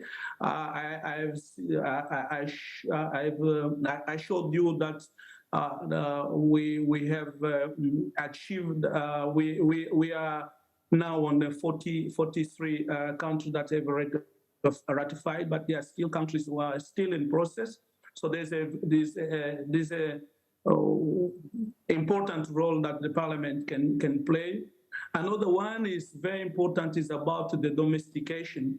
As in some countries, it's required that the parliament take this step for the agreement to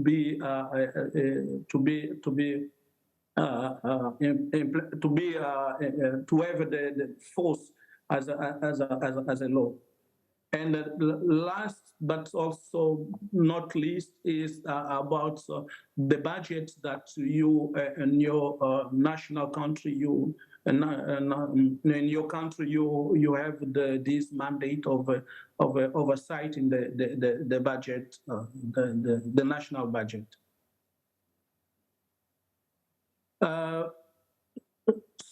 So our views is that we need cooperations, and this cooperation can start on a capacity building and awareness raising activity, dedicating a specific activity or stations to increase your awareness and capacity of on the AFCFTA agreement, to improve also understanding and capacity of the members of the parliament to legislate measures to increase inter-African trade. And of course, very important is the appropriation of appropriation role for AFCFTA funding requirement, and also to allow reinforced network among the member of parliament for continuous learning and exchange on the economic integration. So thank you very much. I'm available to exchange and to answer any questions about this very, very ambitious, but very, very important for us, very important for Africa project that is to create a single market. Thank you very much.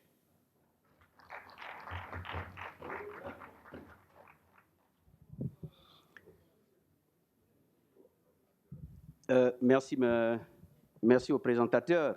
Thank you very much to the presenter. It's true that it was a long presentation, but it was extremely interesting, and that's why we followed the presentation very attentively. Mr. Advisor of the Director General presented to us the possible cooperation with the Pan-African Parliament in terms of lobbying in the field of ratification, and there is a high number of ratifications. I think that if we all agree, the contributions are long, presentations are long, and I think that we must be courageous. This day is going to be over full, and in order to be efficient, we need to have breaks, but we need to accelerate. We need to speed it up. This is why we are going to take the second contribution online. And if the technology allows it, we are going to invite Mrs. Ise, Director at Humanitarian Affairs.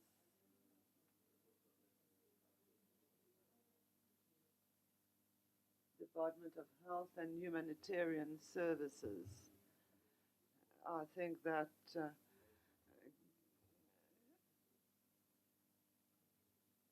we are going to have a lunch break and we will come back straight afterwards.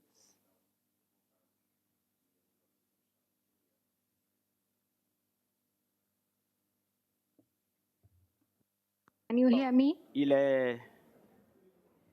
est 13 heures. Hello? Nous n'allons It is 1 o'clock. We are not going to take much time. We will come back to plenary at 2 o'clock this afternoon. Thank you.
2.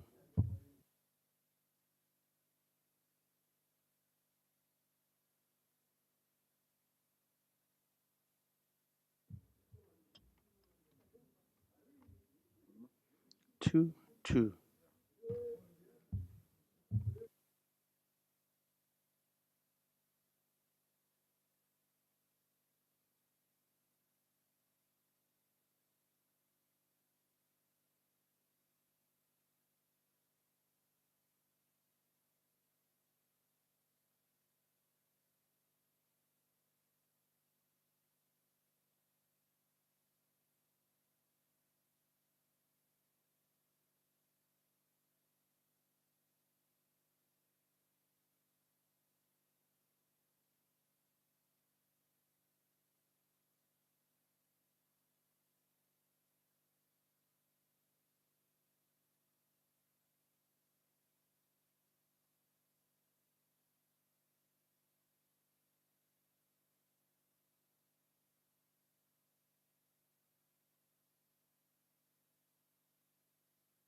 Très chers collègues, nous allons reprendre nos travaux.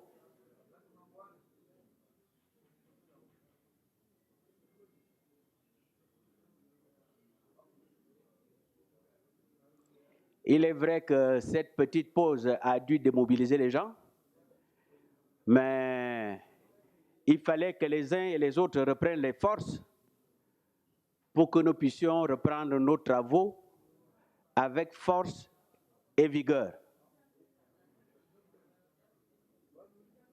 Ah oui, il n'y a pas l'interprétation.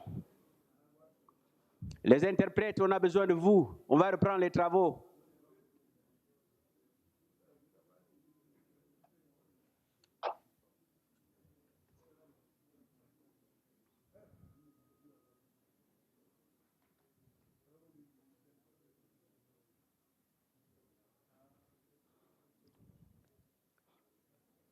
Est-ce que l'interprétation passe déjà?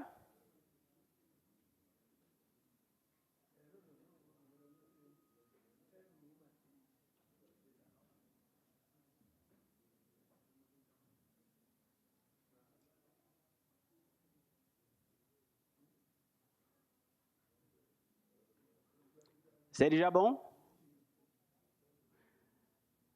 Nous attendons les interprètes.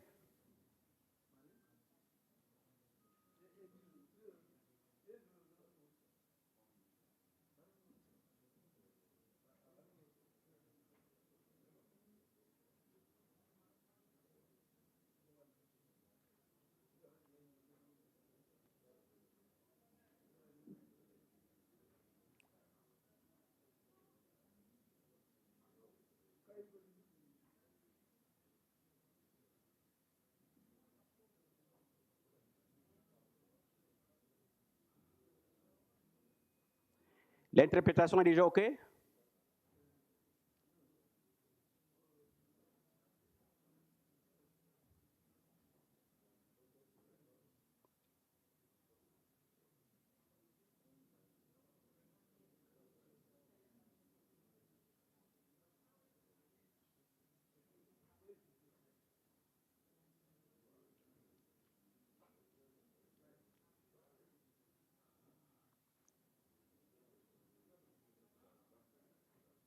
Est-ce qu'on a déjà l'interprétation?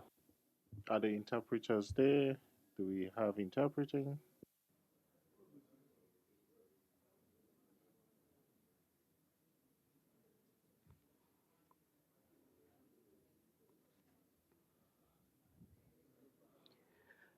Nous allons reprendre nos travaux avec un... We're going to recommence with a 20 minutes delay. We stopped and we had said that we were going to start at 2 o'clock. It's 2:20.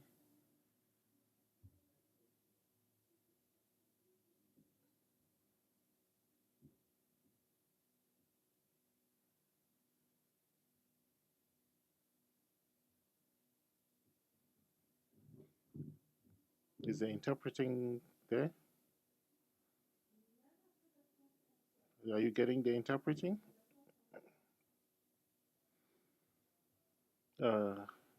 Mr. President of the Pan-African Parliament, we're going to continue our work. Dear colleagues, we took a lunch break, a useful lunch break, because it was normal that we get some energy to continue with a lot of energy and reinvigorated and so on.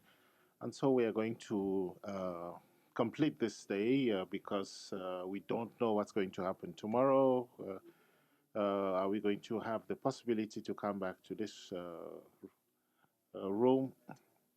When we started, the President of the Parliament gave you some information about tomorrow.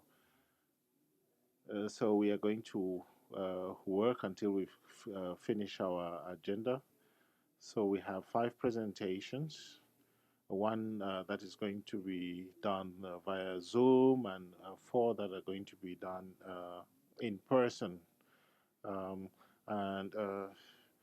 Following the order from where we stopped, we are going to start with a Zoom presentation. And if the technical team is ready, we will call on the head of the Health and Humanitarian Affairs head, Madam Mariama Sise. If the technicians are ready, it's over to you.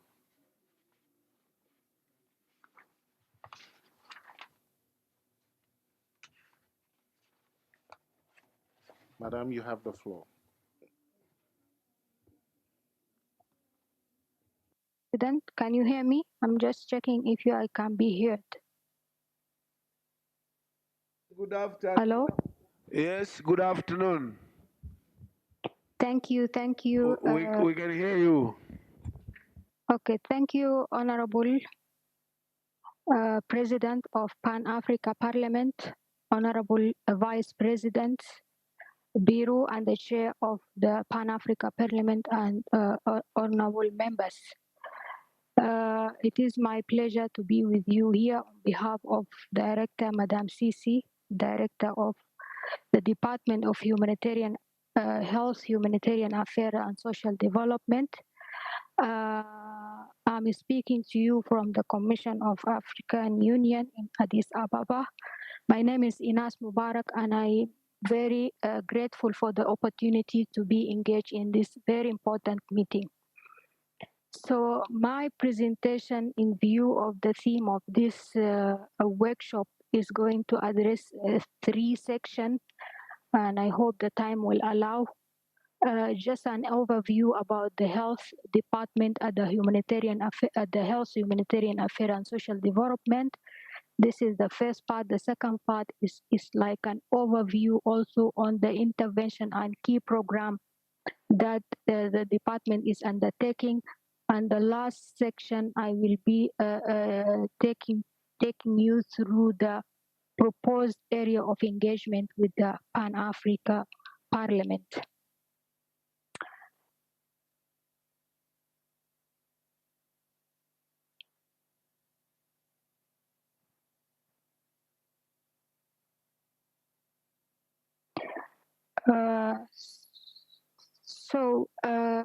Just to highlight the expectation from this session, as we all looking for, is we wanted to give the meeting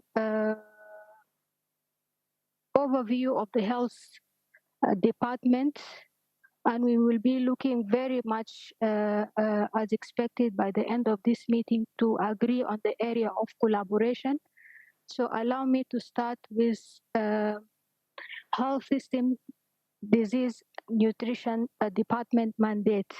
And here I would just like to take you back a bit following before the process of the reform that the AU Commission is undertaking. The Department of Health that has been handling health issues around the continent were 2 departments.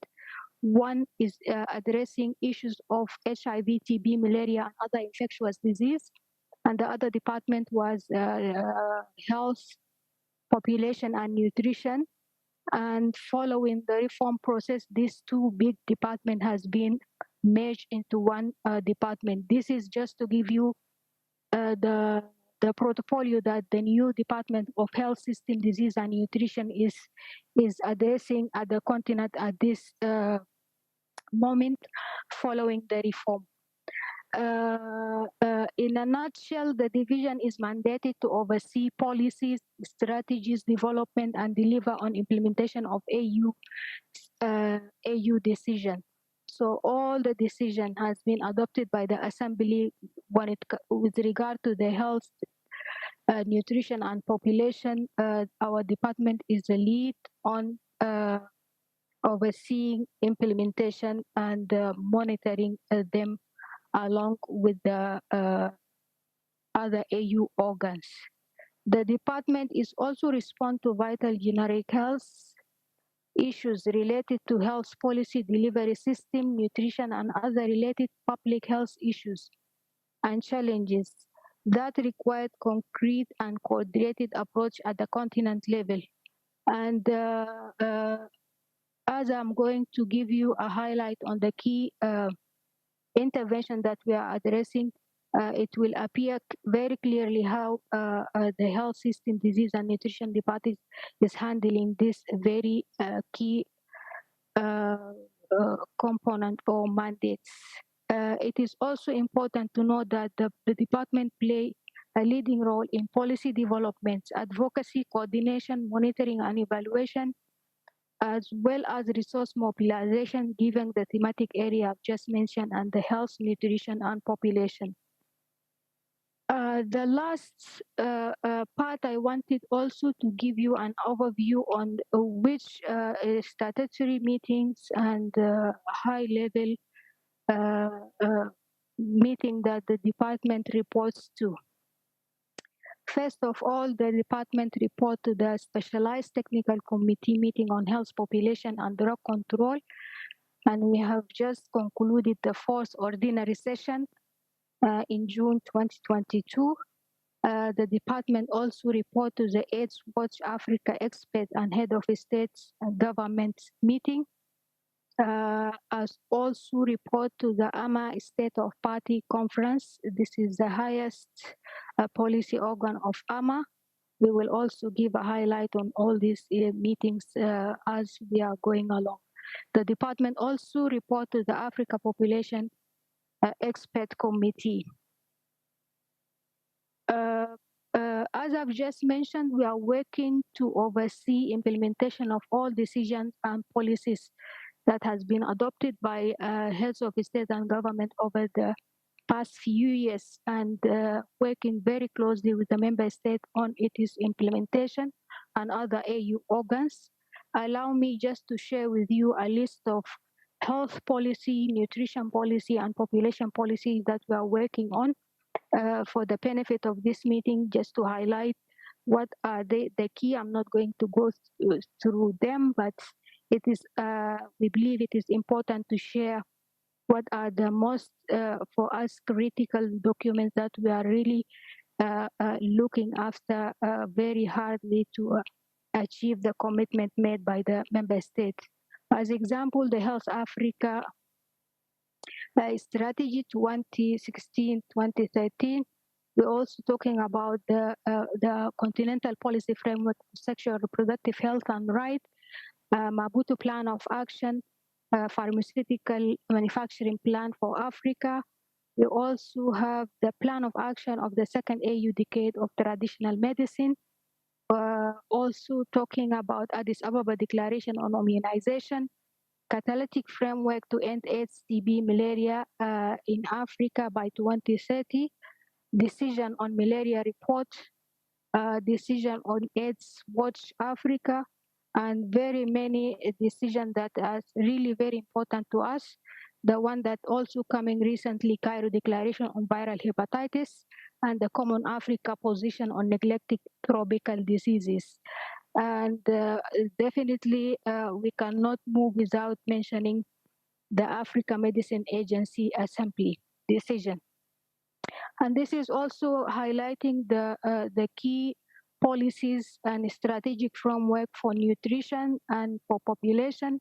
When it comes for nutrition, allow me just to mention few: the Continental Nutrition Accountability Scorecard, the Africa Regional Nutrition Strategy, which is the key strategic document whereby all nutrition policies and programs are aligned to, and also the term of reference of Africa Task Force for Food and Nutrition Developments. For population, we have Addis Ababa Declaration on Population, and also the AU Roadmap on harnessing the demographic dividend through investment in youth 2017 and beyond. This is just a key highlight on the policy document that we are looking for. And I believe as we are listening throughout the whole morning, there is a really need to unpack all this decision for PAP, and we can make a follow-up meeting so that we can really have a detailed information that we're really looking forward to share with PAP. So allow me in this section to give a highlight on health program. We have tried also our best to give you as much as information in a view that it will also guide our follow-up discussion and follow-up meetings on where we can see the support from PAP, especially during this very critical time with the reform of the AU and the bigger portfolio of the health department is taking forward. So with regard to pharmaceutical manufacturing plan of Africa, this is a slide is going to cover like highlights what has been achieved so far with regard to pharmaceutical manufacturing plan of Africa. And one of the key achievement, if I may say, was the commitment that made by the Africa to the development of Africa pharmaceutical industry. And this is back in 2007. And here giving like a current update of what has been achieved is the commission undertake an analysis of the current state development of local manufacturing, pharmaceutical manufacturing and regulatory capability within the REX has been undertaken. It is also a privilege and honor to really to present to the Pan-Africa Parliament the milestone that the Department of Health, Humanitarian Affairs with other AU organ and partner has achieved with Africa Medicine Agency. It has been a long way to really establish Africa Medicine Agency, going through a series of steps and processes, but now it has been established with the objective of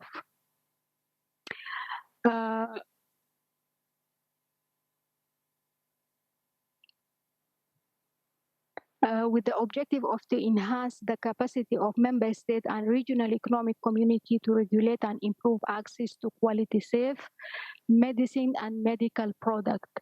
And also it is really a milestone that we all at the Commission and member state looking forward the operationalization of this agency, and it is a mandate to the Africa people.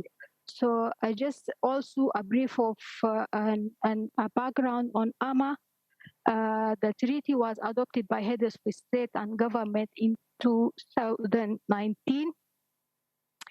And as of 1st of August, total of 30 member states have signed the AMA treaty, while 2022 have ratified and deposited the legal instrument. The Commission organized successfully the first ordinary session of the Conference of the State Party of AMA, June 2022, where AMA highest policy making organ set its rule procedures. So this is another milestone that has been accomplished during this year, where the AMA State of Party Conference has been organized and accomplished its objective. It is also to share with you that Rwanda has been selected to host the agency, and I hear from yesterday presentation, it has been also discussed the milestone that the AUC have achieved with this regard. The second item on this pharmaceutical manufacturing plan I wanted to share with you is the Fund for Pharmaceutical Development in Africa. So the Commission were in collaboration with the African Development Bank held a series of discussions to really set up a fund for pharmaceutical development in Africa. And this process has been going through all the necessary or requirement processes as far as it is concerned.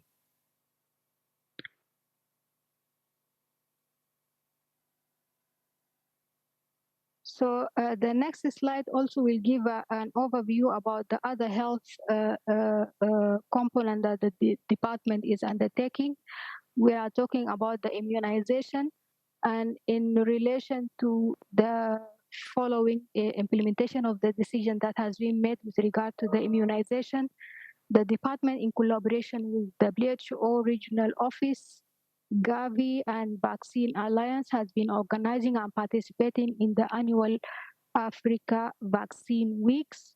And this is an opportunity for high-level advocacy efforts that the Commission, along with other partners, is targeting to really advocate for vaccine.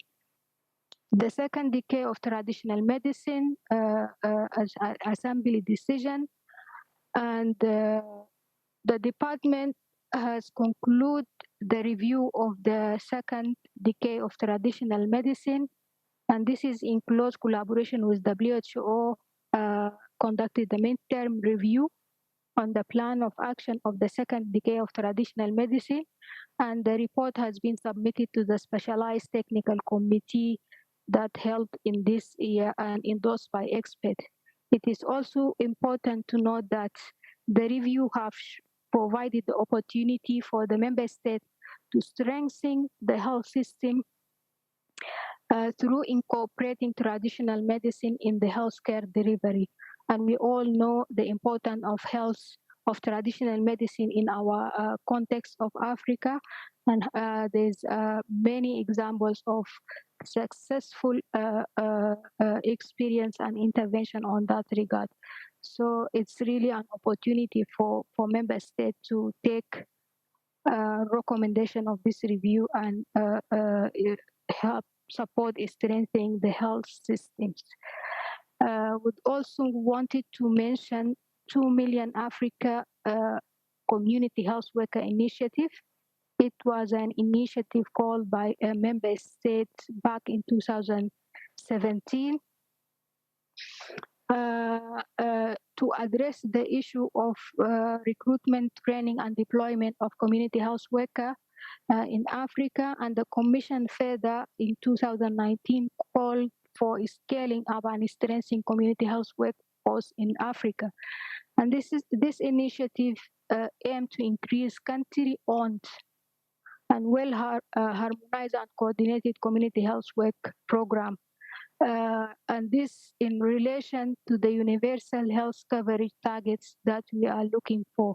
So there was a need for looking at the health workforce for Africa, and Commission is making also a further step on this one.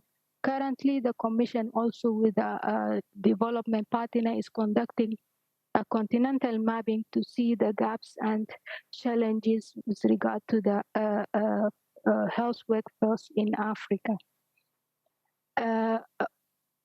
I would like also to mention a new initiative for the Commission going along with the digitalization. And this is an area where the health program wanted also to invest in. So initiate drafting of digital health strategy.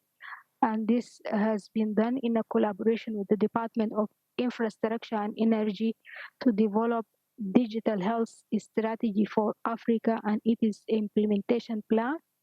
And this initiative will enable member states to really deliver health services to all citizens using digital technology. Other component that we are working on, as I previously mentioned, it's AIDS, TB, malaria, and other infectious diseases. We cannot avoid talking about these diseases, and we know Africa is still in the front line of these all infectious diseases. So AIDS Post Africa is the highest advocacy platform that has been created by the head of state and government, and it was is specifically mandated to lead advocacy, accountability, and resource mobilization efforts to advance African response to AIDS, TB, and malaria. We have our target to end AIDS, TB, malaria by 2030, and all our efforts and data showing, yes, we are progressing, but we are not yet to achieve the target. We are still having the burden of infectious disease in Africa. So supporting also this platform and creating the ownership for member states to really leverage on the highest advocacy and accountability platform is very key to the Commission. The catalytic framework to end AIDS, TB, malaria by 2030 is as an overarching strategy developed by the Department of Health in collaboration with the member states, and it is guides the response to AIDS, TB, malaria in Africa. It's a very comprehensive document, and what I can share with you currently, the department is undertaking interim review on where are we with the indicator that has been, I mean target that has been set for the interim review until 2016. So the Commission now undertaking the interim review, but as well have the plan for midterm review and end-term review of the catalytic framework. Africa Health Strategy, as I mentioned, it's one of integrated, inclusive, and prospective Africa free of its heavy burden disease. Africa Health Strategy is a comprehensive strategy that shape the response of the continent in the when it comes to health. It also has been developed in line with other health commitments that I've mentioned earlier. And so for us, this is one of the key documents that we will always advocate for, and we're looking for the member state ownership of the Africa Health Strategy and demonstration of its component and strategy. Common Africa position on HIV/AIDS, and this is also one of the effort that the Commission is making with regard to HIV/AIDS. In the last year, the Commission, in collaboration with the developmental partner UNAIDS and member states through a consultative process with the member state, has developed Common Africa position, where it has been presented in the high-level meeting on General Assembly on HIV/AIDS to represent the Africa voice on HIV/AIDS after in the line of commemorating 20 years since we have Abuja Declaration. The document has been also endorsed by the Specialized Technical Committee on Health, Population, and Drug Control. And allow me just to mention few of the commitment that has been made by member states on this Common Africa position.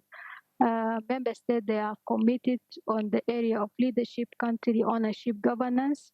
It's also important to note commitment in equitable access to prevent, diagnose, treat, and care for HIV/AIDS.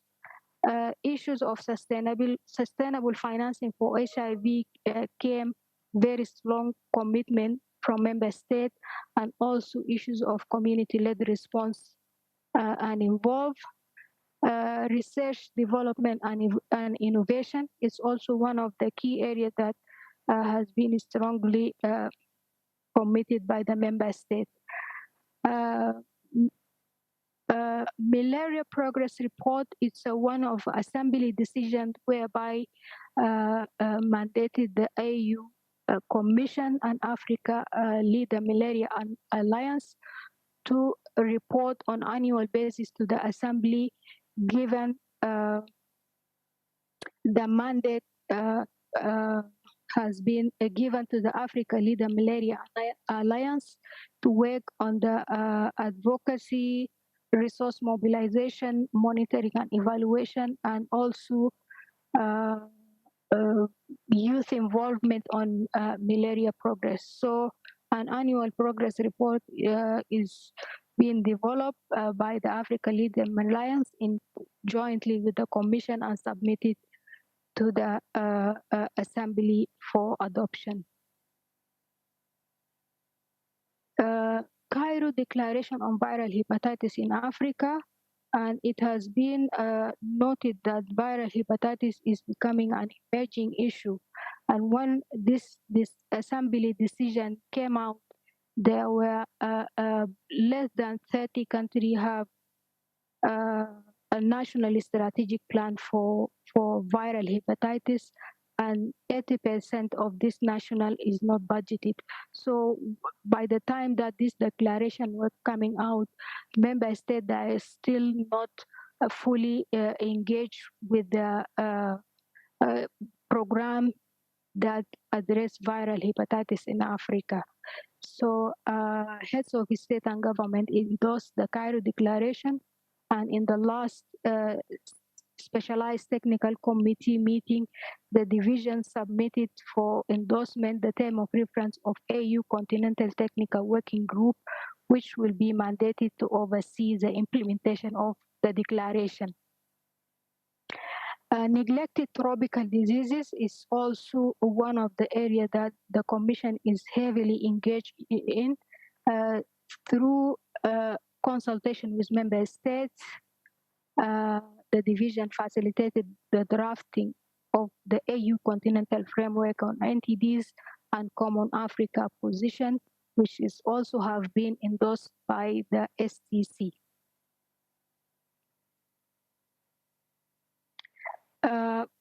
With regard to the Continental Advocacy Campaign, and this is also a very strong area where the department is exerting all effort along with the member state and developmental partner, is to really advocate for a number of critical issues that it's really country ownership and movement so that we can really achieve the target. Allow me to start with the campaign of accelerated reduction of maternal mortality in Africa, CARMA. CARMA has been implementing by the member states since 2009. So for 10 years implementation, the department successfully conduct a review.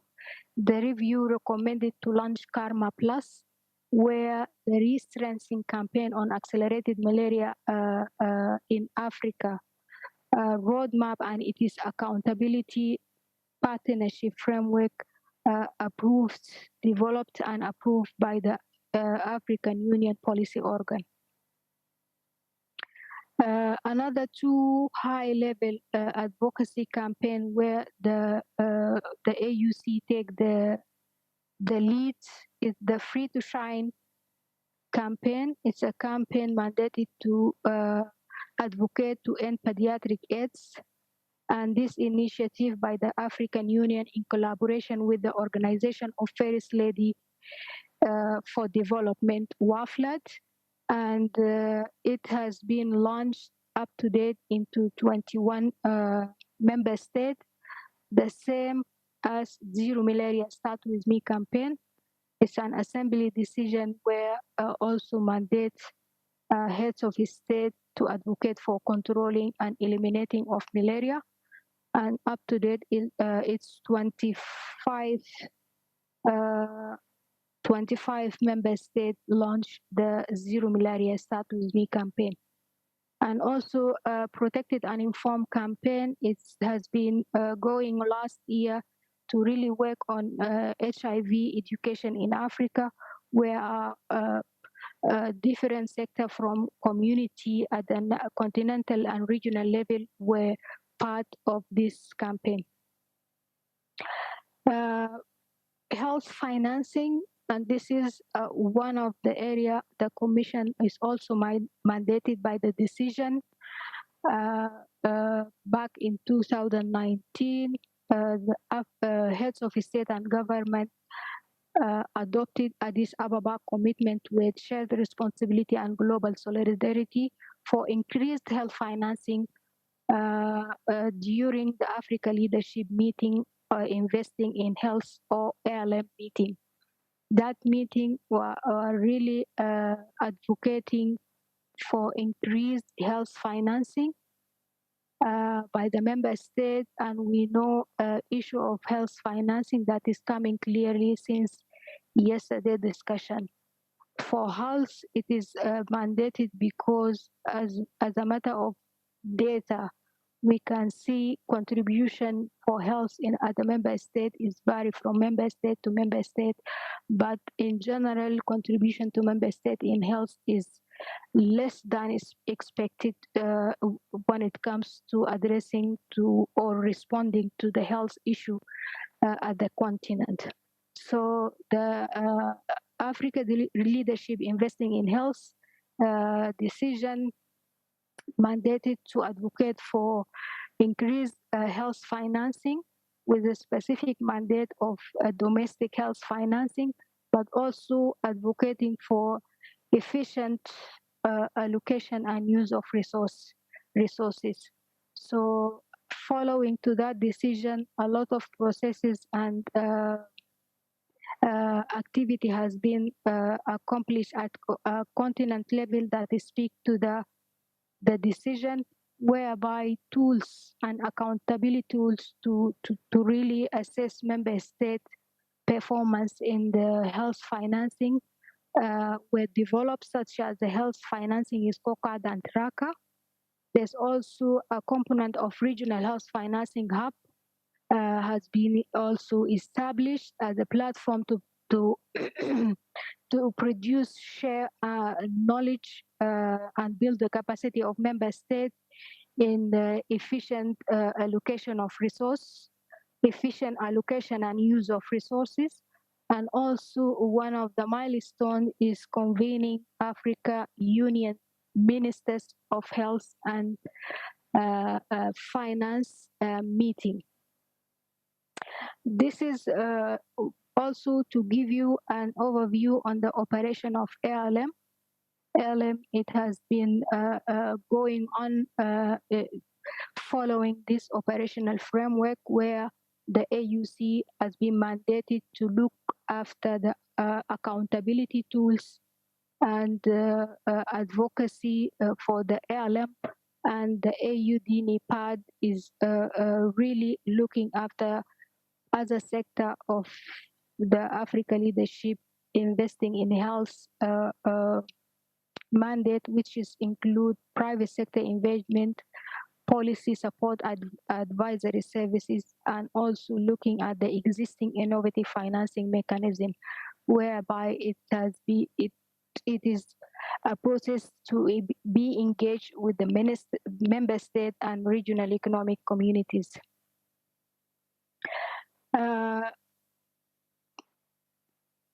I also would like to give a key highlight on the nutrition program. And allow me to start with the African Union Continental Nutrition Report. And this report has been mandated by the decision that the Commission, regional economic communities and partner to prepare an African nutrition situation analysis every 3 years to be tabled and discussed at the AU meetings and especially summit. And this report will also guide member states on the area of the strategies and policies that will speak to the development of nutrition program in the continent. African Union Theme of the Year 2022, and would like here also to emphasize that the African Union Commission during the last ordinary session in 2022 endorsed and launched the 2022 as an African Union Year on Nutrition, and this under the theme of strengthening resilience in nutrition and food security on the African continent. Since the adoption of the AU nutrition theme of the year, the department is aligning all of its activity with the nutrition, whereby we have all the same theme for our last specialized technical committee meeting on health. Implementation of Africa Regional Nutrition Strategy, RNS. It is the key documents where inform all the nutrition policies and advocacy effort undertaken by the Commission. And so far, the division has conducted a midterm review to assess and report on the progress made by member states, regional economic community, and other stakeholders, and outline and revised Africa Regional Nutrition Strategy, which will last until 2025. African Union Nutrition Champion Assembly decision, and the Declaration on Nutrition Security for Inclusive Economic Growth and Sustainable Development recognizes the important role of nutrition advocacy and accordingly endorsed the appointment of Africa Union Nutrition Champion to lead the advocacy effort on nutrition at the continent level. And I would like here to inform that His Excellency, the King, Heads of State of the Kingdom of Lesotho, is appointed as the first African Union Nutrition Champion. Let me also take you quickly on the last 2 points, but also important to mention the cost of hunger study in Africa. This is a very important study that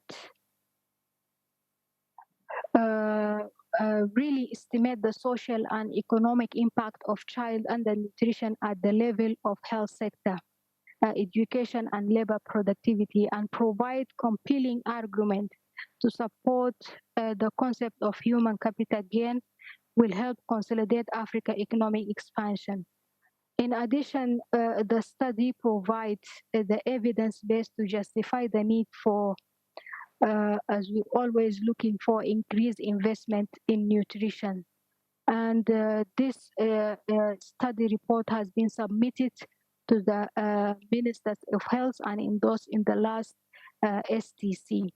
Term of reference of Africa Task Force for Food and Nutrition Development, and this is a task force where is mandated to provide advice to the STC on the development of food and nutrition policy and program at the continental and regional level.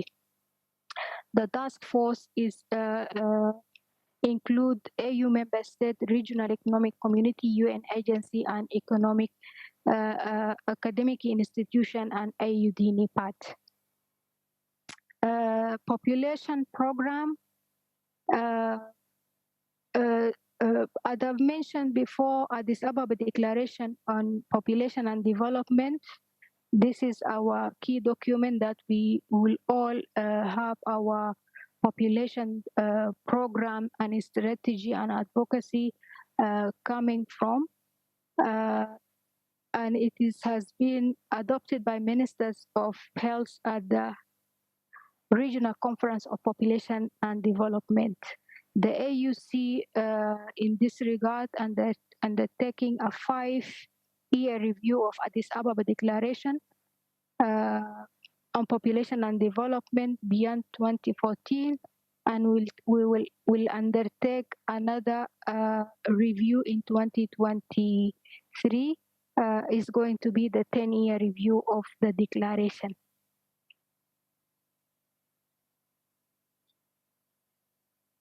Common Africa Position on Population and Development. The department undertaken the development of Common Africa Position on Development, and the CAP is guided by the existing policy framework linked to population and development issue. Madame, sans vous interrompre, s'il vous plaît, Sorry, please, could you just try to sum up and conclude? Thank you. Thank you, Chair. This is my last session. Apologies for a packed presentation, but as I mentioned, it's an opportunity for us really to speak about the health program with the bigger portfolio to the PAP, and we will be looking forward more meetings for detailed information. So the last part of my presentation is area of engagement, if we can say, and it can be translated later to the role of PAP in the health program. And we have tried to summarize into three main areas, which is resource mobilization, advocacy, and coordination. And as I've just mentioned, many of our decisions and intervention required high advocacy level among the member state and head of state. So for us, this is a key area with expects more involvement of PAP to in this regard to support the department to fulfill its agenda. So in terms of resource mobilization, advocacy for an increased mobilization and efficient use of resources for health, nutrition, and population, decision implementation and monitoring. And here I would like to just spend a few time, if a chair allow me, because this is an important issue. We know the health portfolio of the continent. We know Africa is still have the biggest share of all health issue, infectious diseases, maternal health, and nutrition issues. But comparing all this with the amount of money allocated to the health is very, very low. So I think it is a time where we need to really advocate for member states to increase the contribution and allocation of funds to the health, especially. Allow me also just to give an idea. All the health portfolio with all these mandates has been running with a budget around 250,000 US dollar. So, and all the amount, the remaining amount is coming from partner. This is also to give the Pan-Africa Parliament the need for advocating for resource, member state resource, because when we talk about member state resource, we talk about the ownership by member state in our program, we talk about the accountability, and we talk about the effort to make to achieve our target.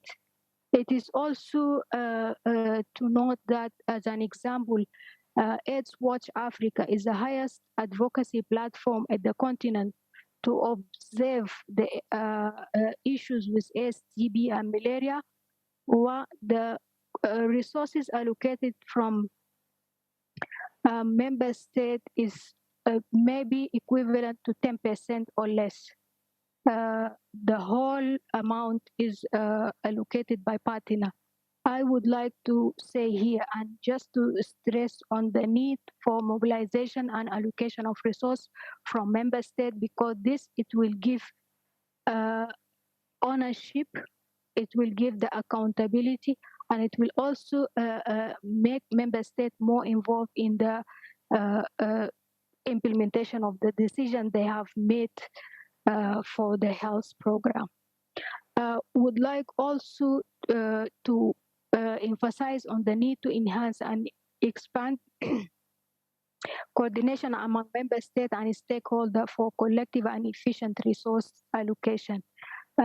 We also have an issue of coordination when it comes to resource allocation. And here we are not talking about the health specifically, but all other issues.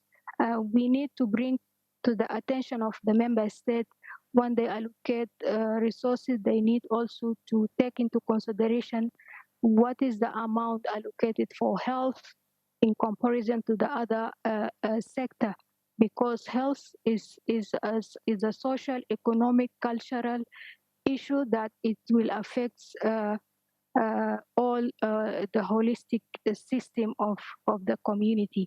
Advocacy, we will see very much the support of the Commission, the support of the PAP, in advocating and popularizing and domesticating continental policy and framework. And finally, issues of coordination, we will be looking also very much the support of the coordination mechanism at the regional and continental level. Finally, I think just as a matter of a recommendation on the fair way forward, we will be looking at a regular meeting between PAP and AU to follow on the agreed action point and more discussion and follow up. Thank you, Chair, and over to you.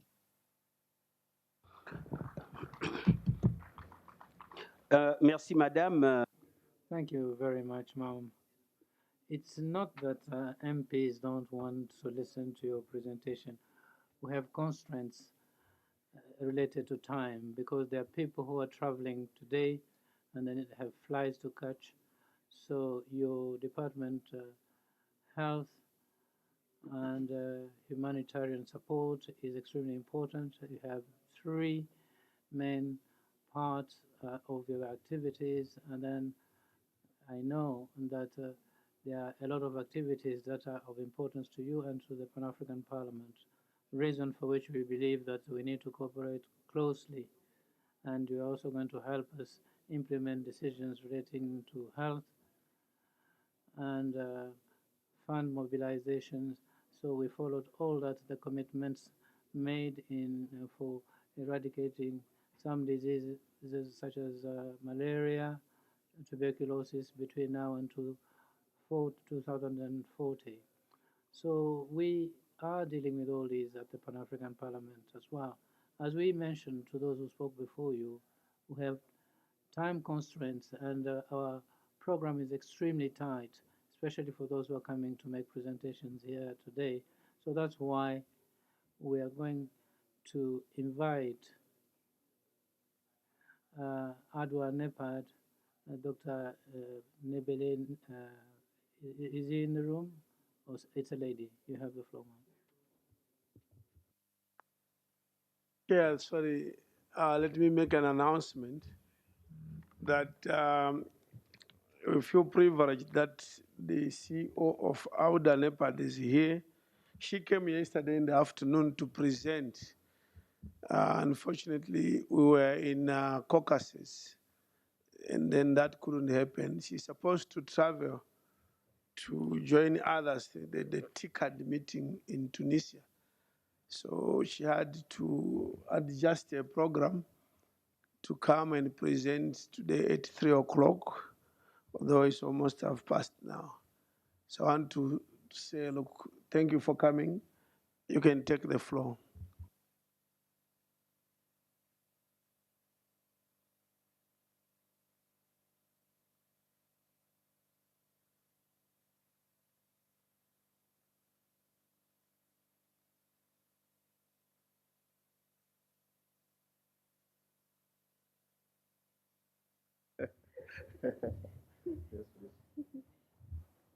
Thank you very much. Thank you so much, President, and thank you all honorable parliamentarians. Really, you are the voices of the people of Africa. You represent, all the African citizens, and I'm so honored to be here to address you. I have been asked by the President to just talk a little bit about the vision that I have for the Audanepad, which came into existence in 2018, came to be functional in 2019, caught by the COVID, and therefore completely got derailed, and working on issues relative to the pandemic and the socioeconomic impact that this pandemic had caused and disrupted our lives in general. But I would say this, that all this disruption is because of inaction. Had we implemented our development plans, had we implemented our Vision 2063, had we been serious with our development and really built a resilient continent, the impact of the COVID will not have been as bad. Okay, have we done well? I think yes, we did well. But what we did is we sort of, in a way, repositioned ourselves, repurposed our funds, and therefore we moved away from the essential services that we deliver to our people to really focusing more on the socioeconomic, the lives and livelihoods, and the impacts that this COVID had. And therefore, we are worse off than what we were in 2019. And therefore, you know what AUDA NEPAD, the African Union Development Agency, NEPAD, would do in the future is really focus on resilience building. And really building also that nexus between crisis, conflict, and the long-term development trajectory, so that, whenever there are crises, we are not derailed, we're not disrupted, but we would just patch what's happening and then move on the long-term trajectory. As AUDA NEPAD, we are implementing the priority areas as stipulated in our Agenda 2063, and especially in the 10-year implementation plan. Those areas are still relevant. We're not moving away from them, and we have to really accelerate, scale up, our programs so that we meet the needs of these priority programs and we implement them. Realization and implementation is the most important challenge of Africa, and we need to see on how we can use your powers to ensure that our countries implement their programs and fulfill their promises to the people that they serve. And that is very critical and very important. I really count on you. I really depend on you. And what are these priorities? These are priorities that in food systems, so that we do not really talk about hunger anymore. Let's forget about hunger anymore. Let's change the narrative and let's talk about agricultural production. Let's export agriculture because we have all what it means, and the food systems in general. I just heard our lady presenter talk about nutrition, and I just came from the TICAD presentation, where nutrition is very critical and very important, and it's so critical that we are losing so many people, and we are losing so many people at such a high cost, and therefore we need to capture that. We need to really make sure the whole entire ecosystem and food systems are put in place, and the value chain, can you hear me? Yeah, and the value chain and the supply chain and the forward and backward linkages when we talk about agriculture are put in place. We have all what it takes. We need to focus. Manufacturing, manufacturing-based industrialization, which is very critical and very important. We need industrialization. Other people can say whatever they want to. Without industrialization, our continent cannot move. We cannot make any headway, and we need to develop our manufacturing sector, and we need to make sure that we are industrialized. In industrialization, it's not just talking about it, or it's not just putting a manufacturing plant here, or just, like what we do in many places, have places where we ramasse, what do you call it? We just put the pieces together. It's not that. We need to produce each and every aspect of it. We can do it through the energies of our young ones. Our youth have all what it takes to be entrepreneurs and to make sure that the gaps are filled in. We have to facilitate them, and we have to really promote them. We have to harness their potentials. We have to harness the potentials of our women also in this field, and we need to build the value chain. Yes, we have done the Africa Free Trade and free trade, agreements. Yes, we have signed it, but that's not a panacea.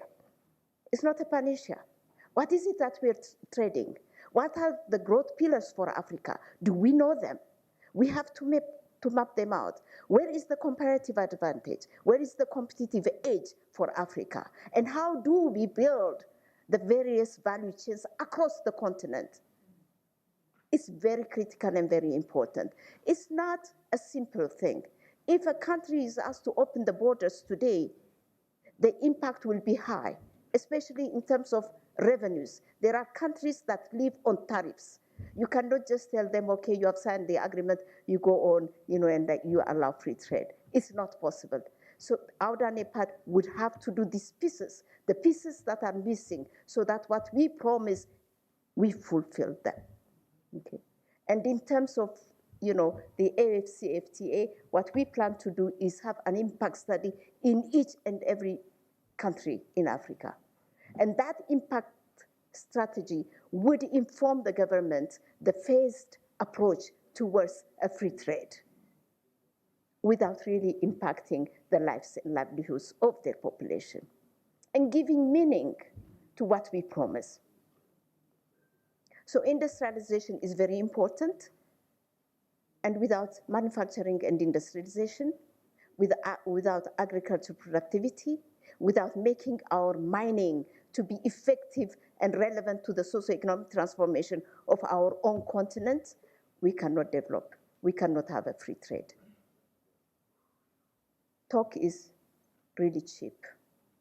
Walking the talk is the most important thing. And therefore, I think, again, please count on AUDA to do all these nitty-gritty things so that, all our promises become realities. Okay. And the third aspect is what we talked about, the human capital formation, the human capital transformation, and the human capital development. Without human capital, nothing would happen. Our young ones, our youth, the next generation is our energy. And that's why we named the program for youth empowerment, Energize Africa. We can energize Africa through the utilization of the energies of the youth by injecting them in the public service. Our public service, one of the components is really re-energizing, the public service, reinvigorating the public sector through integration of youthful energies. It's so important because you know better than I do in your countries, our public service is aging public service. Is aging public service, not by choice, by the way. It's not by choice. It's because we are restricted from increasing the wage bills. Restricted by IMF, restricted by financial institutions. We cannot increase our wage bill. And therefore, we have to do with the people until retirement. When retirement comes, what happens? We announce, we advertise, but we ask for 15 years experience. And our young ones, our children with PhDs, with masters, with BAs, on who we have invested, would not have the 15 years experience. Right? Yeah. And therefore, we keep on crying for capacity building, and here there is capacity. We cannot even match the supply and the demand. And this program is trying to do that. Train, skill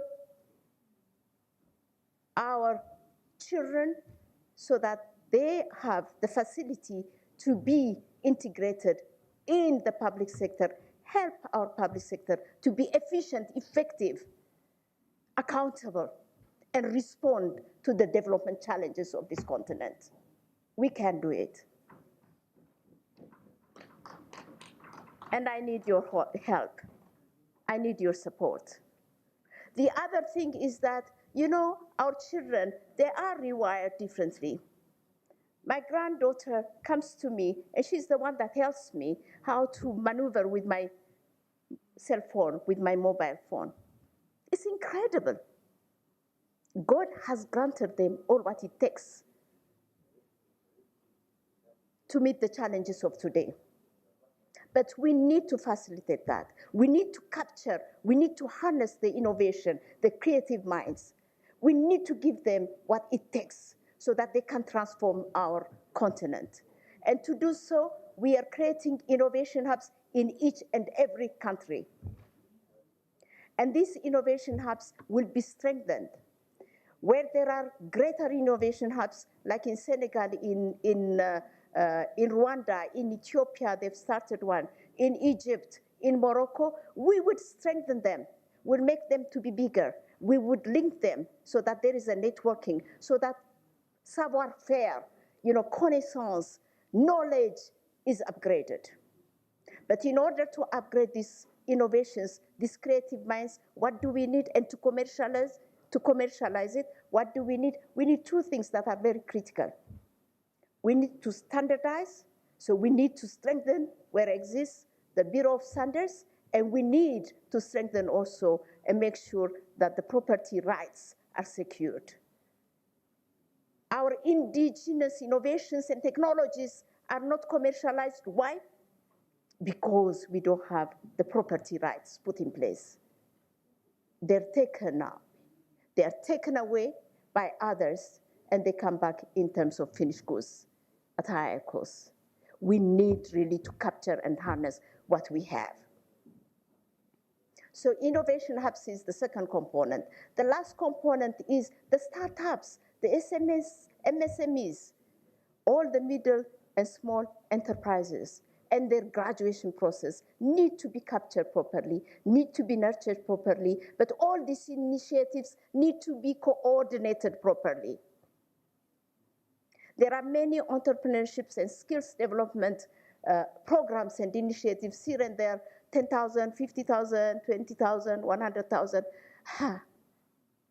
That's not what would take Africa to where we aspire it to be. We need to scale it up. We need to accelerate. Africa needs 17 million jobs a year to be sustainable. By 2030, we need to have 180 million jobs if we need to grow. We need to grow and expand our economies. We need to move away from an inclusive growth, from an exclusive growth to inclusive growth. In order to do that, we need to make sure that our young ones are integrated in the private sector and become enterprises and become job creators and not job seekers. We need to help our young ones. Our survival, the survival of Africa, depends on the young generation. Yes, indeed, it depends on the young generation. But in order for that to happen, each one of us has a responsibility. It's a crusade, it's a movement. We have to create a movement towards that. And I think, each one of you would be saying, yes, it is a mass,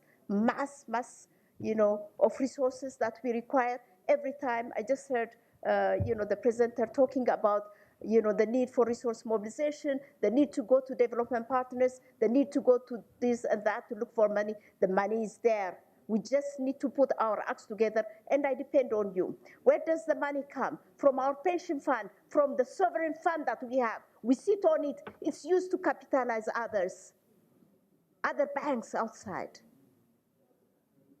It's not benefiting us. And we need to demand that. If governments do not have, yes? Yeah, just to appeal to members that all the habits die hard. We resolve that when we in this chamber, please let us behave. We can't have people on the phone in this chamber. Sorry, we can't have that. Proceed. Thank you, President, because discipline starts with us, and discipline is the mother of, development, actually, truly. So thank you very much. But anyway, like what I said, resources are there. We have to depend on our sovereign fund, on our pension fund that is used to capitalize other countries. It is kept in other countries' banks, not even in ours. It's sad. We should fight that. We should have confidence in our institutions. and we should build our institutions. Illicit financing. Illicit financing stands at $88.6 billion, which is 1/3 of our GDP. If we capture that only, we will be financing all what we need. And therefore, I count on you on all these fronts because our development is the most important thing. The governments contribute for peace and security. Government contributes for the AUC fund. Government doesn't contribute to, there isn't statutory funding for development. And I have been challenging all the presidents wherever I go. I say, listen, it's because of lack of development that you are having conflicts and instability. So it's much better to support development. And rightly so, most of the presidents I have talked to have agreed to that. We need to support, African Union Development Agency, and we need to make sure that it functions. And we are accountable to you, parliamentarians, to the people of Africa. We do not work for ourselves. If we come to this organization, we have to work for the people of Africa. And as such, lastly, what I would say is that, Agenda 2063 has been, up to now, the agenda of the elites. We're moving it to be the agenda of the people of Africa. The implementation plan, the 10-year implementation plan is under review. And we are designing the second 10-year implementation plan. What we have done for the first time is assembled all the ministers of planning and finance, because you cannot plan and not have the budget for it. Both these ministries, and we asked them to have a multi-stakeholder consultations in their countries with the people, with their people, and ask questions, hard questions, and say, what has it delivered for you? And if it has not, what are the lessons to be learned? And what are your priorities? And then based on that, have the review to be people's review of this 10-year implementation plan. Let them know what Agenda 2063 is. Let's build Pan-Africanism in the hearts of our generation, because everybody that is been, I see young faces here, but for us, during the liberation, we are really Pan-Africanists because of the common enemy we had. The post-liberation, our young ones, they don't care. So we need to build that Pan-Africanism, and we have to show them that there is interest in being an African and in being united, and that we have a vision and that there are plans, and the plans are ours, and each one of us in the continent are expected to contribute our share towards the implementation of this plan for the good of the collective. I thank you.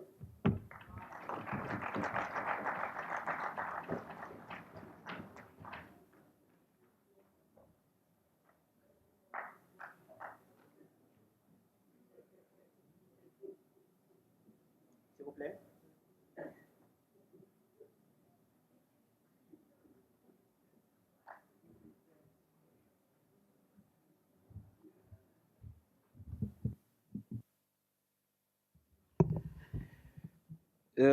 Madame, c'est nous qui vous remercions. We thank you very much, Madam, following your brilliant presentation.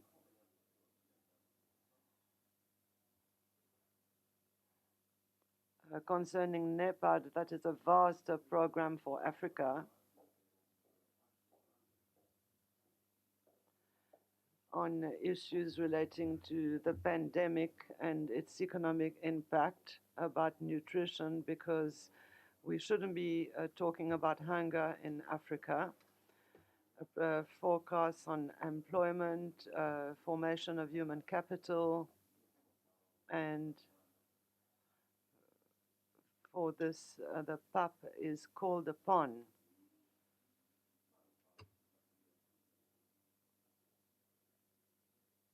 There are 3 presentations left according to our agenda.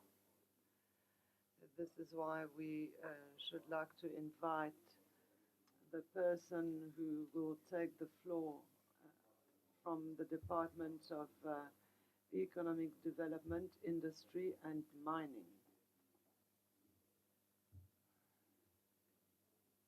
We invite Mr. Brian Moirui. I'm sorry if I'm mispronouncing your name. You have the floor.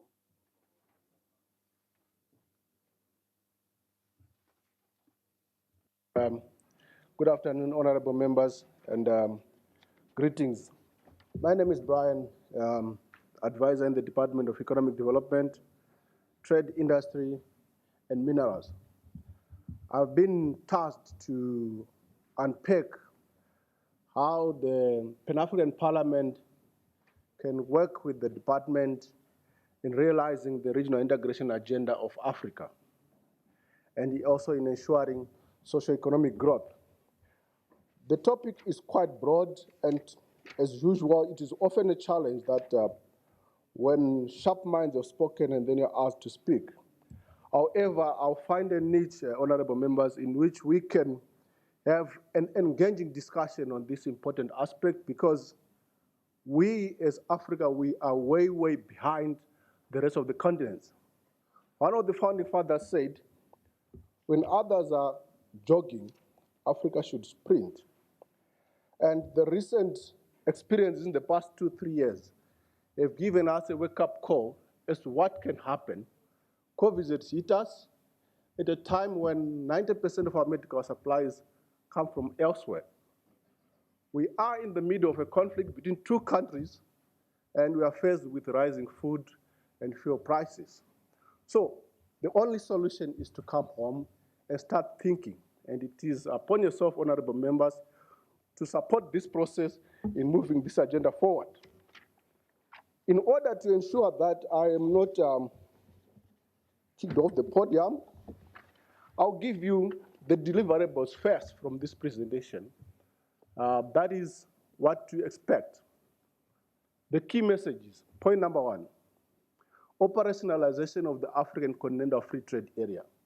We have had a colleague from the Secretariat who has assured us that 43 of the 54 member states, they have agreed, have submitted their instruments of ratification with the Legal Counsel of the African Union Commission. So in principle, we are good to go. About 87.8% of the rules of origin have been agreed upon. Again, we are ready to start trading. Colleagues in Secretariat in Accra are working 24 hours a day to ensure that this process happens. So what is it that PAP can do on this key message number 1? Is to support the implementation of the AFCFTA at 3 levels. 1, at continental level, let's have a collective approach in ensuring that this flagship project, which is one of the 15, which my colleague Mr. Schubert made reference to ensure that it takes off. Yesterday, we did spend a good 30 minutes to 1 hour questioning the credibility of the African Union institutions and its organs in terms of delivering its mandate. And failure to implement the AFCFTA has consequences too. That's point number 1. Point number 2, regional value chains. Regional value chains are our only solution out of the challenges that is before us. Regional value chains is a very simple process. You take a raw product from the farm, you process it, you sell it on to the consumer. So instead of sending your oranges to Europe and then later on buy back orange juice in a very nice, fancy packaging, you can as well do it internally. You export coffee, Ethiopian coffee, at $7.50 per kg, and then you buy a cup of coffee at £2. Who gains? You sell your leather to Europe, and then you follow it in France to buy a leather jacket. Who gains?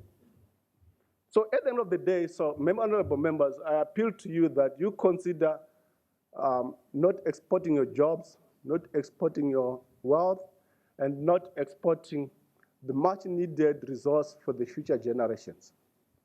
So basically, I'm not advocating for resource nationalization or a continental approach to it, but I'm simply saying let's consider our home first before we feed the neighbor. The last part of the recommendation is that let's have a firm, pragmatic engagement with the private sector. Our colleagues at the Secretariat gave us a synopsis of the AFCFTA. The AFCFTA is a trading arrangement. The role of government is to regulate. It is the private sector that trades. Just a few months ago, we did an exercise with one of the development partners. And then one of the questions was, do you know the AFCFTA? They were asking business owners, the CEO, the chief executive officers. 54% of them said, we don't know. And then we went a step further, and then we said, as the business owner, now that the agreement is almost upon its implementation, were you consulted? 90% of them said no, we are not consulted. So basically, we are having a weaker stakeholder engagement in this process. So in a nutshell, this is my deliverables to you. But however, I will take the next 10 minutes maximum to take you through and how best we can get out of the situation we are. So one of my colleagues in the morning tried as much as possible to give us where we are in terms of the Agenda 2063, the flagship project. So essentially, the Abuja Treaty of 1991, which came into effect in 1994, basically spells out the regional integration agenda of this continent. So you have these basic steps, the Constitutive Act, the vision, the priority areas of the Agenda 2063, the aspirations, and then we have the Continental Free Trade Area. So we have this kind of a log frame system of approach of what to do. But then at national level, we again have to create an institution to ensure that that country or the continent, it fits in. It's more like those games that kids play, where at the end of the day, you have a bigger picture which can be interpreted. So there, I'll rush through these slides on Agenda 2063, since these slides will be shared by the Secretariat. But let me take you through to this particular area where we draw the mandate as the Department of Economic Development, Trade, Tourism, Industry, and Minerals to say, in your deliberations at the Assembly level, there was a decision 394 of 2012 on boosting intra-Africa trade. So there's a realization that we among ourselves trade as low as 14%. But then we need to do something. If Asia is at 60, Europe is at 74, and probably North America around the mid-50s, then we have to look into ourselves to say, how best can we create value and wealth among ourselves as Africans? So let's boost inter-Africa trade. So basically what BIAT is, which is boosting inter-Africa, is basically just a small framework of how to solve this problem. And we divided it into clusters, 7 clusters: trade policy, where we draw the AFCFTA from, trade facilitation, productive capacity, and all that stuff. And then when you go to the AFCFTA, my colleague from Accra tried as much as possible to explain, to say, AFCFTA is in 2 phases at the moment. It might expand the scope. We don't know upon the leadership of the Assembly. But basically, at the moment, we have trade in goods and services as phase 1. And then we will have investment, intellectual property, competition, gender, and women in trade as phase 2, including e-commerce. But of course, it comes with other enabling pillars, such as agriculture, food security, and transport and ICT. But on food security, it is always important, honorable members, to consider that one of the possible source of problems in our daily life, even at family level, it is food security. A hungry stomach is often difficult to control. And it is said that Africa is two-thirds of Africa, we import food. And 250 million of the 1.25 million people live on less than $2.50 per day. Yet 60% of the Africa's arable land is here. So what are we doing about it? Why are we importing food from Asia? In one of the slides, I'll show you how this is happening. So, way back, we had, on the Abuja plan of action, we had a more like a sequence, next slide, a more like a sequence roadmap of how we should do things. So, eventually, in all our discussions, we should end up with the African Economic Community. We must stand up as a united continent We must stand up as a continent that speaks with one voice, a continent that can shape its own narrative in terms of development agenda, youth inclusion, women, and all that stuff. So on the next slide, you see how the next one again, you see how our fathers had perceived this process to evolve. So right at the bottom of the pillar, you have the regional free trade areas. This is COMESA, EAC, SADC, ECOWAS, IGAD, ECAS, you name it. And then we then bring in those regional FTAs into one continental free trade area. And then that is now the process where we are. And I'm happy that a lot of traction is being registered on the ground, and we might have the implementation as soon as possible. My colleague from Accra indicated that already we have 7 countries that have come on board to start implementing this initiative, and 45 countries are ready to trade. So 45 out of the 54, if they are ready to trade, that means already we have, it's a matter of time. And then when we move that step, we then have to say, okay, fine, we as Africans are now trading ourselves out, then we create a trading relationship with Europe, USA, China, and others. This is where we talk of the Continental Customs Union. But meanwhile, we are having a parallel process which is happening at the Commission, where we are now thinking of African financial institutions, African Central Bank, movement of free movement of people, and all those, they fit into the broader scheme of things, such that at the end of the day, we have the African Economic Community by 2028. The timelines are not very far. As you can see that we are already 3-4 months away from the end of the year. So how is the AFCFTA structured? Right on top, in terms of the governance, we have the Assembly of the Heads of State and Government. So this is where decisions are made. This is where we get the strategic and political guidance. And then the ministers follow at lower level. And then, of course, we have the senior officials, which is the permanent secretaries, director generals, and the directors. And then, of course, we have the expert level comprising of the experts, and then final technical working groups and the FCFTA secretariat. So essentially, this is the structure. This is where we draw the governance of the AFCFTA, how the process fits in. This structure is a number of parallel committees where the committees of PAP can, upon the wisdom of your leadership, can consider sending a representative to ensure that you have a continuous liaison with the activities that's happening at the secretariat. But this is very important because, like I always joke with my colleagues to say, the secretariat is, the AFCFTA is the new kid on the block. Everyone would want to be associated with here, and it's quite normal. So it is also important that as you design the work stream ahead, 5-10 years to come, you incorporate the dynamics on the AFCFTA. Now, I will jump this slide. So we will have, again, skip that slide. Skip again. Yes, there. So this is, I noticed from the documentation which was shared yesterday upon registration that there is a committee on trade, monetary affairs, and regional integration. So we could consider exploring areas of collaboration on how we can create alliance and arrangement and exchange information and ensure, because honorable members, you are the ones that make decisions, you are the ones that enforce, you are the ones that talk to the executive. So it is within your mandate or a division and to decide to exercise that power. So we have come a long way in terms of the key milestones on the AFCFTA. Like my colleague indicated earlier to say that in the history of the protocols of the AU, the AFCFTA is the one that has come so fast. Can you imagine, in June 2015, next slide, in June 2015, we launched the negotiations here in South Africa. And then between that period and March 2018, we met in Kigali to sign the agreement. And I don't know what happened in Kigali. I wish to replay the video over and over again.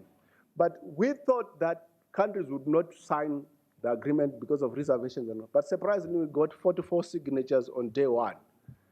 That was a key milestone because then it gave the political momentum to ensure that all outstanding issues are handled.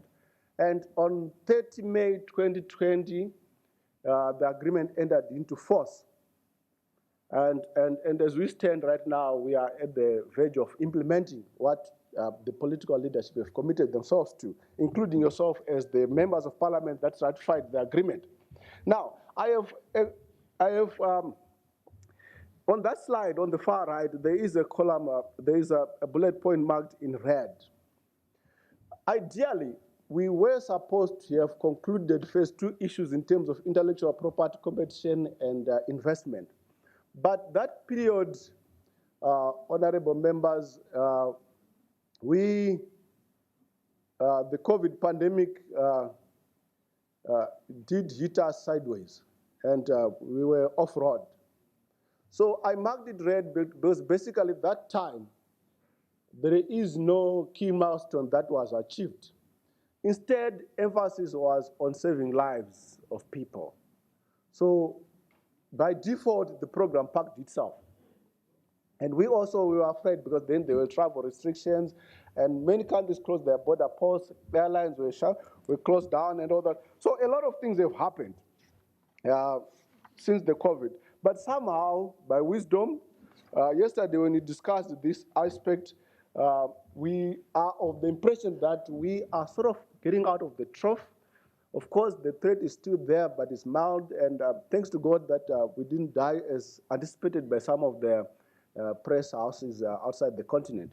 But we are here again to congregate, to reshape the narrative of this continent and ensure that we ensure there's economic structural transformation on the continent, and we get the 250 million out of poverty instead of surviving on $2.50 per day.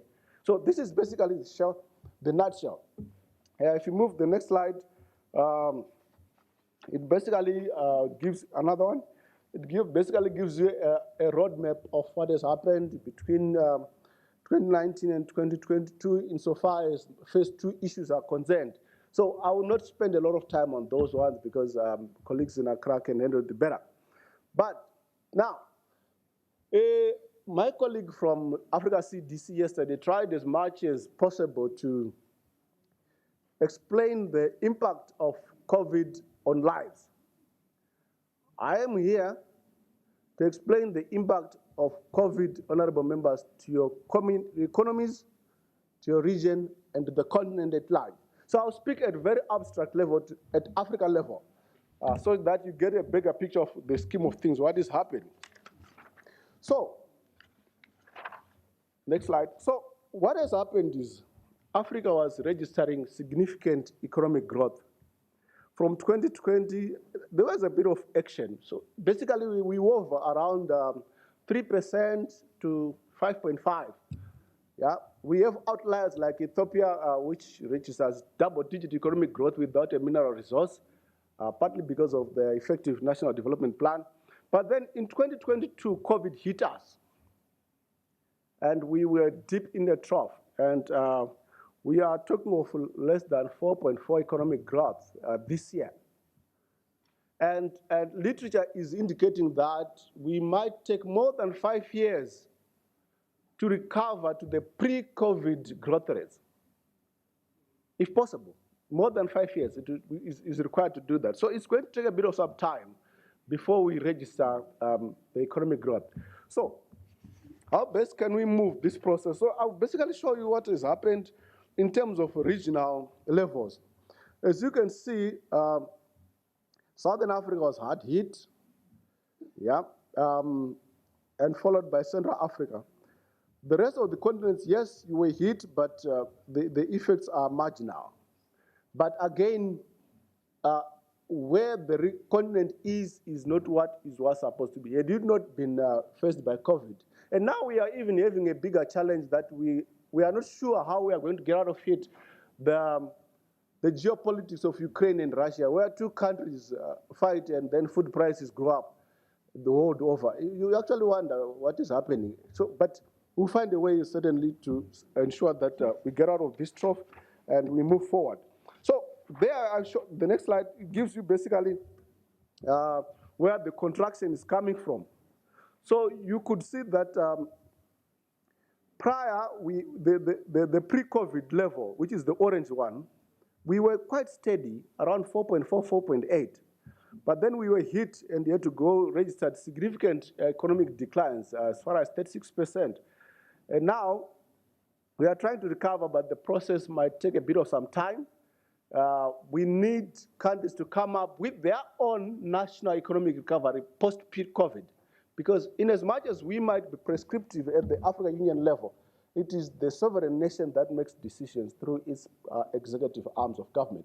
And the parliament, of course, because these are people that are involved, it is upon your powers and jurisdiction to ensure that, at least at national level, we prioritize post-economic recovery policies. And I'm sure we at the Commission, there is work being done, but that again should not be designed in a manner that is too prescriptive, which can happen at national level. Going forward, so what do we see? So what happens is when there's economic growth or there's economic activity, at night when everyone is asleep, there are satellites that monitor the heat wave, sort of like they check where there's economic activity. So what you are seeing there are growth centers. These are areas where there is action, where the continent can loop in to recover, because those areas which have highly shaded, concentrated areas are basically showing you areas of economic activity at night. So it's basically a more like an attempt to give you, because we do not anticipate that when it is 5 o'clock, everything shut down. We expect that factories continue running. Yeah. So we expect that generally, if you look from an eagle's eye, they should be able to see areas of economic activity, industrialization processes happening, and even air traffic. You should be able to see that. So basically, we are saying the north, we have that area which is probably North Africa, and then West Africa, Southern Africa, East and Central. But again, a lot needs to be done at national level. This is quite aggregated. So you might want to, if need be, we can provide data at national level to see where is activities happening at each particular country. Now, we then, of course, we have a challenge of the 100% foreign direct investment that goes into the world. Africa only gets 1.8. And that 1.8, 90% of the 1.8 goes into extractive. So in other words, we have extractive investment. So the resources that we have in Africa are basically going to build other continents. So you have a situation where we have lithium in the Democratic Republic of Congo, going outside the country, maybe let's assume to Japan, and then 5 years later, I import an ex-Japanese vehicle. Why don't you take that lithium and bring it to South African car industry, so that we promote jobs internally? This is food for thought. You could consider it at your own pace. Now, let me come to the component of regional value chains. Regional value chains, is, like I said earlier, is just a process of adding value to your resource, be it a mineral resource or agricultural produce. Next slide. So they offer the continent an opportunity for growth, structural transformation, an opportunity to create productive employment, high-value end jobs. Yes, next.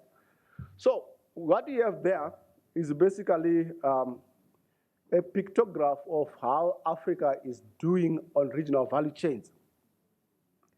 So among Africa, we export 79% of semi-processed. But this figure, when they talk of semi-processed, it is quite raw. You know, in my country, by the way, I come from Zimbabwe. In my country, we have this called something like platinum group of metals. So when it's leaving, you actually see a road train, but they tell you it's processed, but it's, when then it reaches here in South Africa, it is further processed into other minerals, and then of course they are told the price, you don't mine it. So essentially, we don't do very well on resource utilization of our minerals. And then secondly, most of our resources are export bound. If you check the road networks in Africa, they all directed to the ports.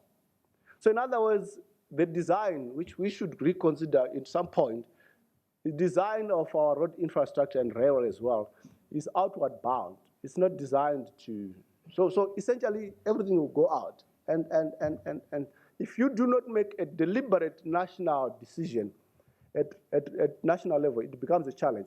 At African Union level, in 2022, yes, this year, the Assembly adopted the African Union Commodity Strategy, basically hinged on 3 sectors: energy, agriculture, and minerals.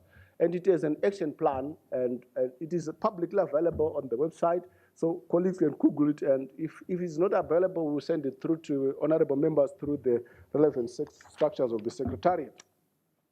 Now, let's move on to the next slide, which basically says, how then do we move the process forward? We have a challenge of FDI, and I'm saying let's look inwards, but we also can hinge upon the AFCFTA to say the AFCFTA gives us a window of opportunity to do things better and probably compete with other continents. And there is a low-hanging fruit which is already underway, and this is digital transformation. We have almost everyone in the house, including our children at homes, has a smartphone. So we have access to almost every information that you need to make a decision. Just depends on how you use it. So the digital transformation is there. Now we have, the UNIDO is leading a process of industrial development 3.3. They call it IDDA 3 and all that. So that the scheme of things is there. And I will not spend a lot of time to discuss of industrialization because on 20 to 25 November, there will be a summit on industrialization in Niger, basically to unpack this issue. So colleagues that are better placed who can handle that issue better. Now, but the point is just to ensure that there's sustainability in everything that we do, and we are driven by our own policies. We move as one continent, we speak one voice, and of course, we ensure that we secure the future of our generations. Now, the third and the final slide is basically, so what I did there is basically to say, assuming that we want to do regional value chains at continental level, yeah, how do we create some kind of a spaghetti situation? So West Africa, you could consider agro-processed foods, yeah, because they have a competitive advantage in that. Central Africa could consider forestry products. Southern Africa could consider mineral processing and motor vehicle. East Africa could consider agro-processed and grain crops, including leather and leather products. And of course, North Africa can consider, by virtue of the environment, can consider smart energy in the form of solar. So this is just an attempt to give you where we can have an economic activity through value chains. Now, there are challenges that is coming, that is affecting the whole process. It seems the numbers are showing us that we are having a problem, honorable members, of emerging trade costs. While we are reducing tariffs on the AFCFTA, there's an emerging problem of non-tariff barriers, non-tariff measures, and technical barriers to trade, and weak infrastructure systems, and high costs of digital penetration. So we are back to where we started. So again, at national level, there's need for that advocacy through internal parliamentary process to ensure that that country becomes competitive as an individual, because naturally you trigger a process into other regional countries. And then there is an aspect of competitiveness. We have been trading 14 to 16% among ourselves, partly because we cannot compete with the Chinese. So at the end of the day, we end up having Chinese products on our shelves. And of course, like I alluded earlier, we import 40% of our food, yet we have 60% arable land. And again, we do not have a common investment approach. And I'm sure colleagues in Accra will handle this through the protocol investment, where we are having 854 bilateral investments. So the moment you discuss with this one bilateral, discuss with this one bilateral, honestly, it becomes a spaghetti bowl and difficult to implement. And 169 of those bilateral trade agreements are among Africans themselves. So technically, it's defying logic. We need to find a way of harmonizing the systems and procedures and ensure that we move with one voice and one united continent. And then lastly, honorable members, just to ensure that as we do this process, we engage the private sector. Like I said, the private sector, it is the people that have money. Governments at the moment, they are broke. In fact, 18 of the 55 African countries are on the brink of debt default to to the Paris Club and IMF and World Bank. So the only source of investment is private sector. Engage the private sector. Private sector should be your friends of governments, and then that way we can easily mobilize the resources into productive capabilities. Next slide. So as we do so, we are ensuring that we have a socio-economic transformation, a process that is, it's a long, yes, keep clicking to get there. It is quite a process that takes time, and obviously it will ensure that we eventually get to what is enshrined in Agenda 2063 in terms of structural transformation, decent livelihoods, free education, healthcare systems. And by the way, a health crisis will also reinforce economic crisis, and an economic crisis will also reinforce a health crisis. So you have to be very careful as we do these things to ensure that we move with a common approach. Honorable members, I end here with my presentation, and thank you very much.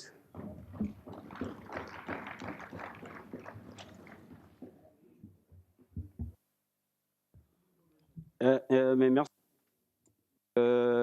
Monsieur le Présentateur. Thank you very much, Mr. Presenter. Nous vous avons suivi avec une attention soutenue, avec. Listen to you with keen interest.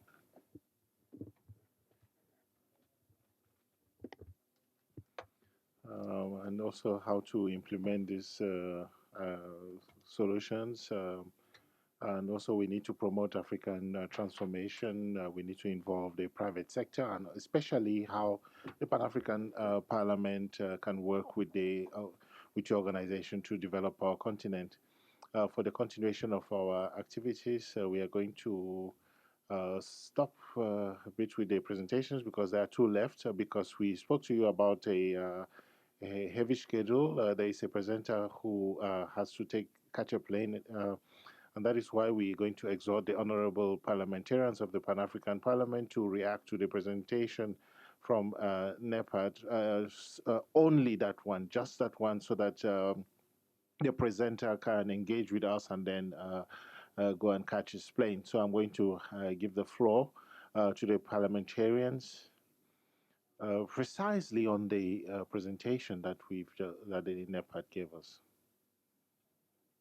So we're going to start from my right. Nobody? If there's nobody wants to take the floor there, let's go to the center of the room. So it's still the same method. Yes, you have the floor.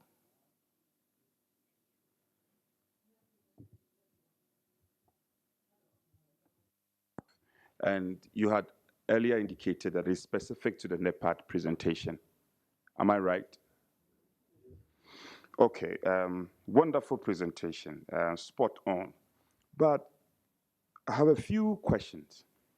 Madam, you spoke and touched on it, industrialization, the human capital, and the private sector.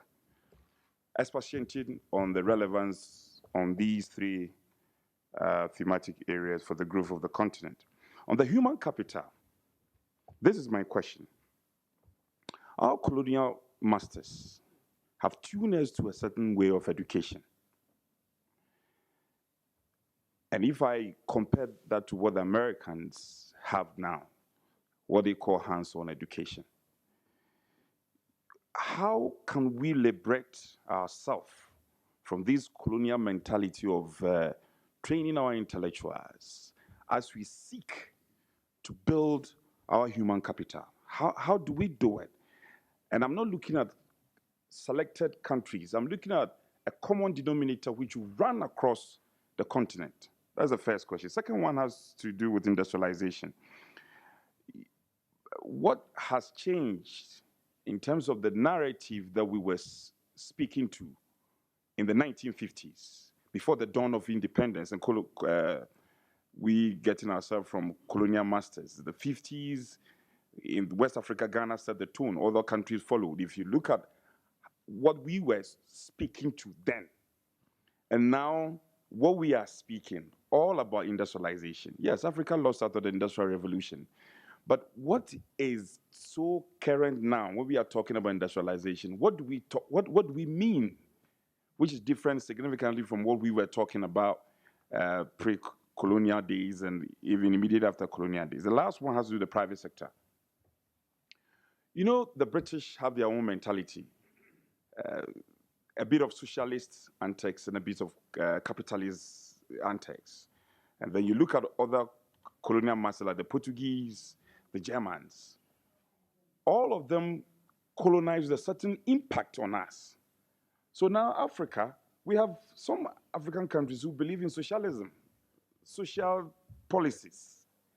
The center should run everything. There are others who also believe that there should be a bit of all of it. So for us to adopt a private sector approach, which will be, again, a common denominator, which will run across Africa, what do we do? Because other countries have held on to socialist antics. And they will say that, well, we think that the center should do everything. Policies should come from the central government, and all of us should be carried along. So beyond the narratives and the things we talk about, which are the theories, what are we going to do to get carried along as a continent? Because Europe now adopts one simple policy, and it runs across Europe. You go to Portugal, it's happening there. You go to other European countries. The list of all European countries seem to be towing a certain formula. So my thinking is, what can we do to get all these things done? Sorry, thank you.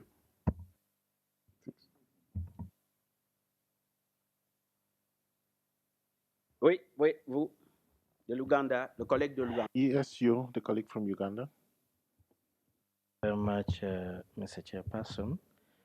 Mr. Chairperson, I want to appreciate the presenter from NEPAD. I think she was quite inspirational, and we enjoyed her brief presentation.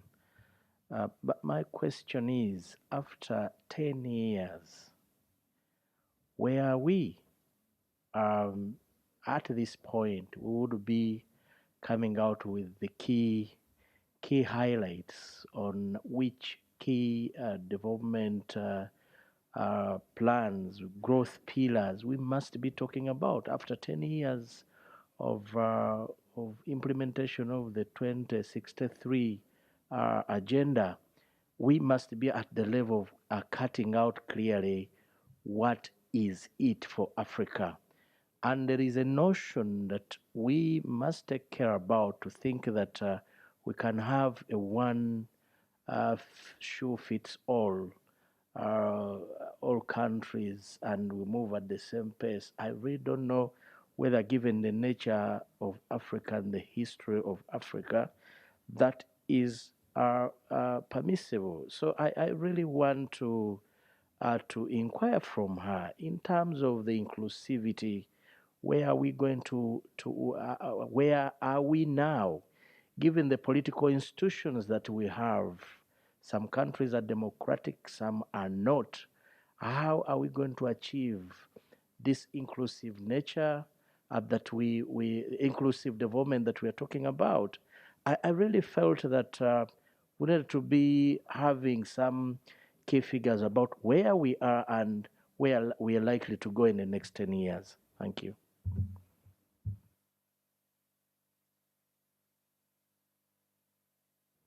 Merci, très cher collègue. Thank you very, my dear colleague. We're still in the center. We've, who are those in front of me? Yes, we start here in front. Thank you very much, Chair. I want to thank Madam for her presentation on the NEPAD. I noted something important. She said we are still in distortions that caused by inaction.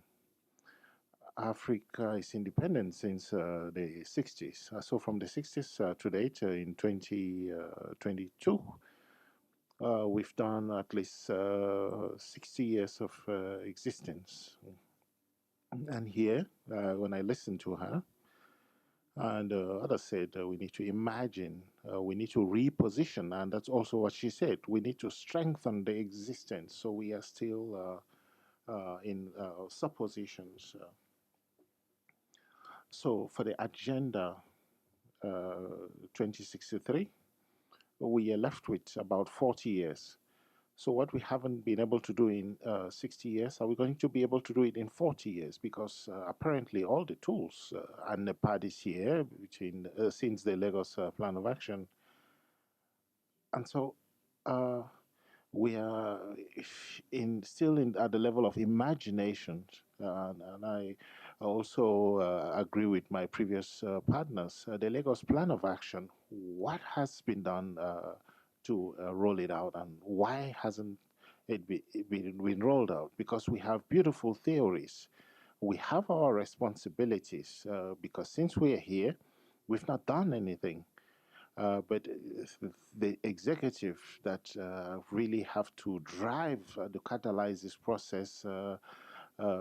Trade is still intra-African trade is still below 2%. We struggle to get goods from Congo to South Africa. What is the real problem? Is it at the level of NEPAD? Where is the problem, and why aren't we acting on the solutions? Thank you. Thank you, dear colleague. Yes. Chair, I also thank the presenter of NEPAD. If you look at me, you will know that I am something like 60 years plus. So we come from a history where we were confronted with structural adjustments, policies which goes along with privatizations and devaluations. We've done all this to ourselves, and now we are here.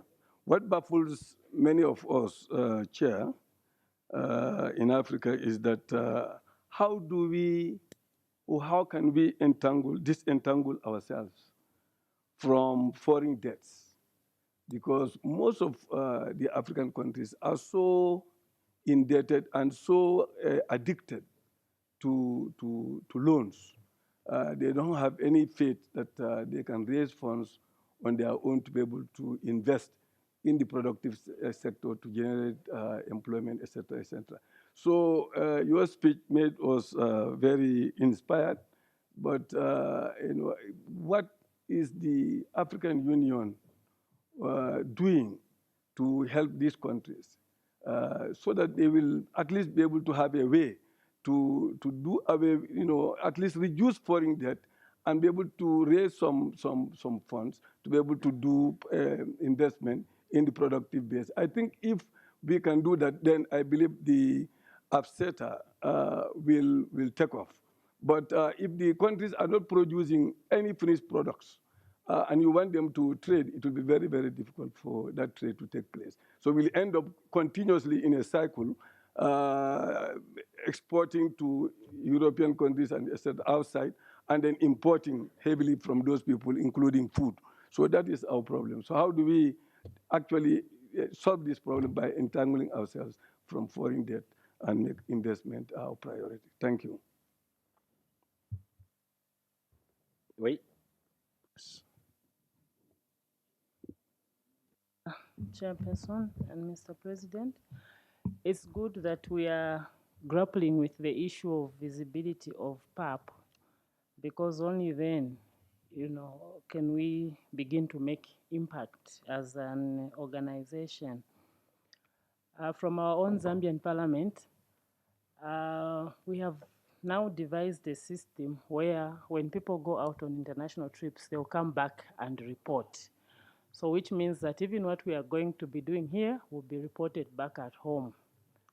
Before that, I mean, for the last 5 years that I was in Parliament, admittedly, I had not heard about PAP also. But also, I would acknowledge the lone voice that would hear from one of the members who was a representative here, Professor Lungwangwa, who would be speaking about the Agenda 2063. Beyond that, there was very little, to talk about in terms of PAP. But I'm saying this to appreciate the recommendation that was made by the lady who presented and talked about the formation of a caucus, maybe at country level, because I think that will help to enhance, the engagement of PAP at country level.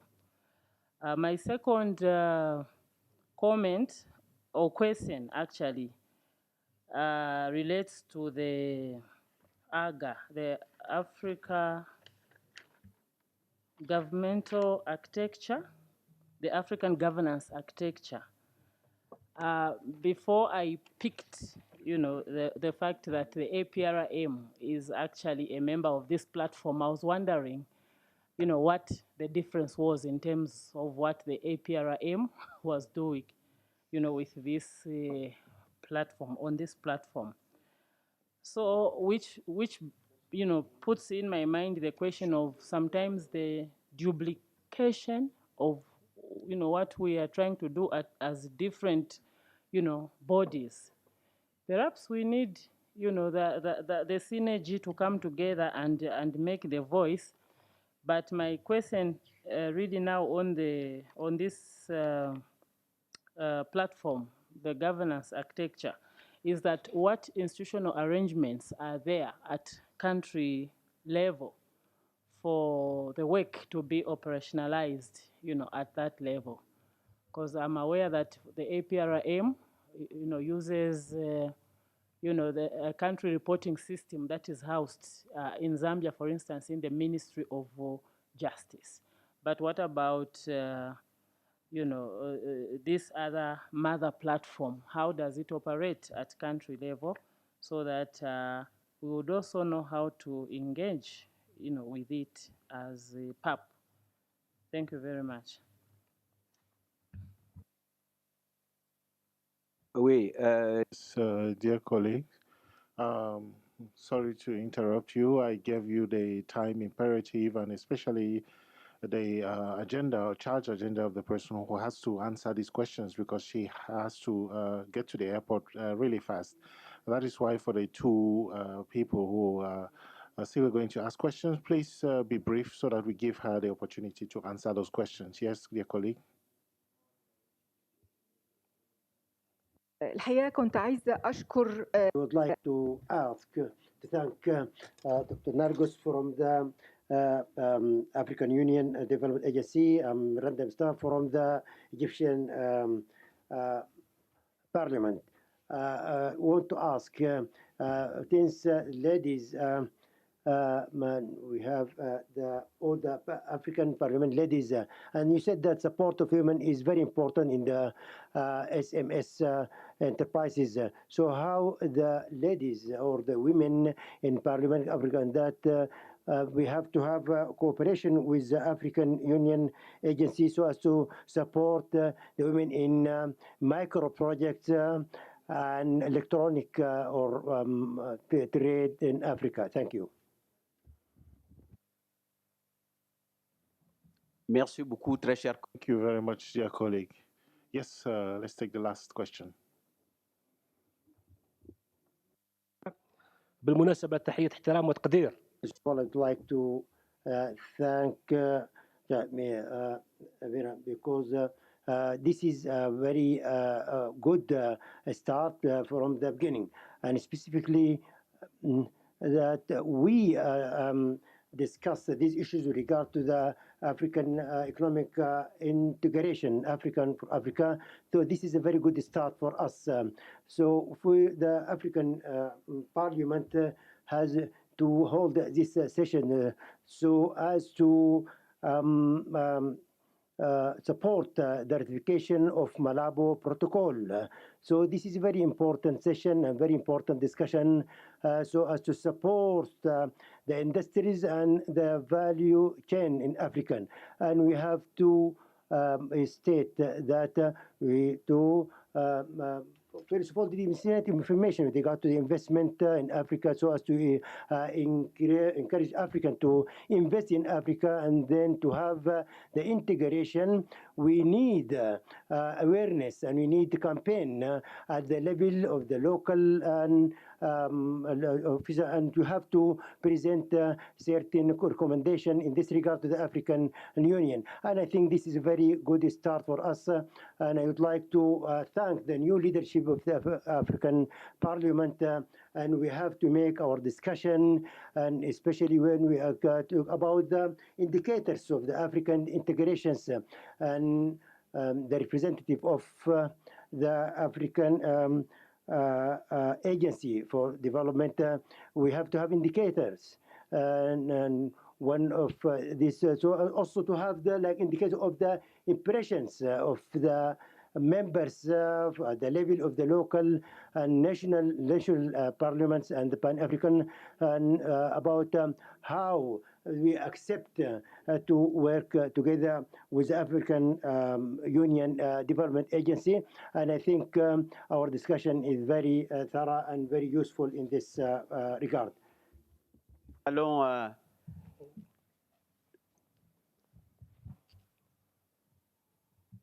Thank you, Honorable Vice President. Thank you, Dr. Nardos. I really fully concur with the appreciation and kind words towards to Dr. Nardos in Lusaka. No. Towards to Dr. Nardos in Lusaka. And we heard from the report in Lusaka that Pan-African Parliament, NEPAD has become very vibrant, visible, and transformative in its action. And I'm so happy this institution is led by lady, African lady. You should be proud to be, yeah. And what I would like to urge Madam Director, as you came for very few minutes to this institution, maybe in future to organize some sort of training to host the Pan-African Parliament and to share your vision with us, and also to guide in this new partnership for African development. I thank you.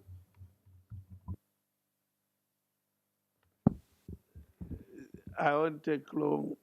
Yeah, just to say, I think all the presenters from the AU, all of you, we need you. We have a lot of interest, but we don't have the time with you. You see, I think you that's your take home. You come with very good information, but we don't quite conclude. So it's now incumbent upon you to go back and tell us when you can come back. NEPAD, we need almost a full day with you. But the NEPAD Agenda 2063, they present on nice economic issues, manufacturing, mining, human rights. I think, Aga, we need you. Let's arrange again to meet again. You see that you are living, you are just disappearing when you are still thirsty. Come back. Just to comment, see this, and the CEO of NEPAD made a very good parliamentary statement that we want to take this to the people now. The question is how? How? Can the AUC take anything to the people? No, you are not structured to do that. But you have a parliament you have created, which is responsible for taking issues to the people. This issue of repositioning for the AU, I think change from OAU to AU was also repositioning.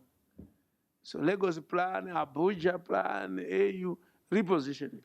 I want to challenge you and say, if you look at what we've done since 1963, the number of repositionings is that we've taken every position after. Every position we've taken, but things are not moving.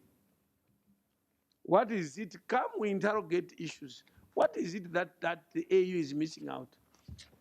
We tried to change from OAU to AU to whatever. People are still saying, no, the AU is ineffective. That's the public perception. So what is it that we have not done?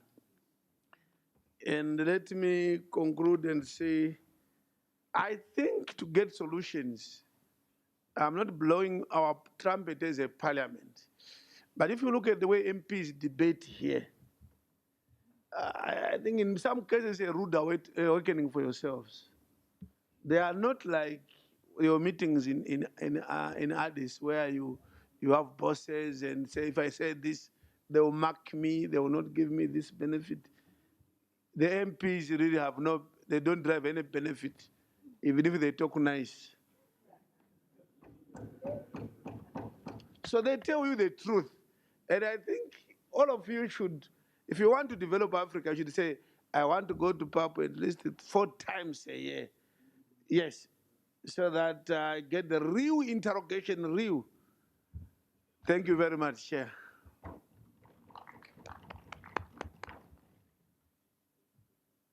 Merci, Monsieur le Président. Thank you, Honorable Chair.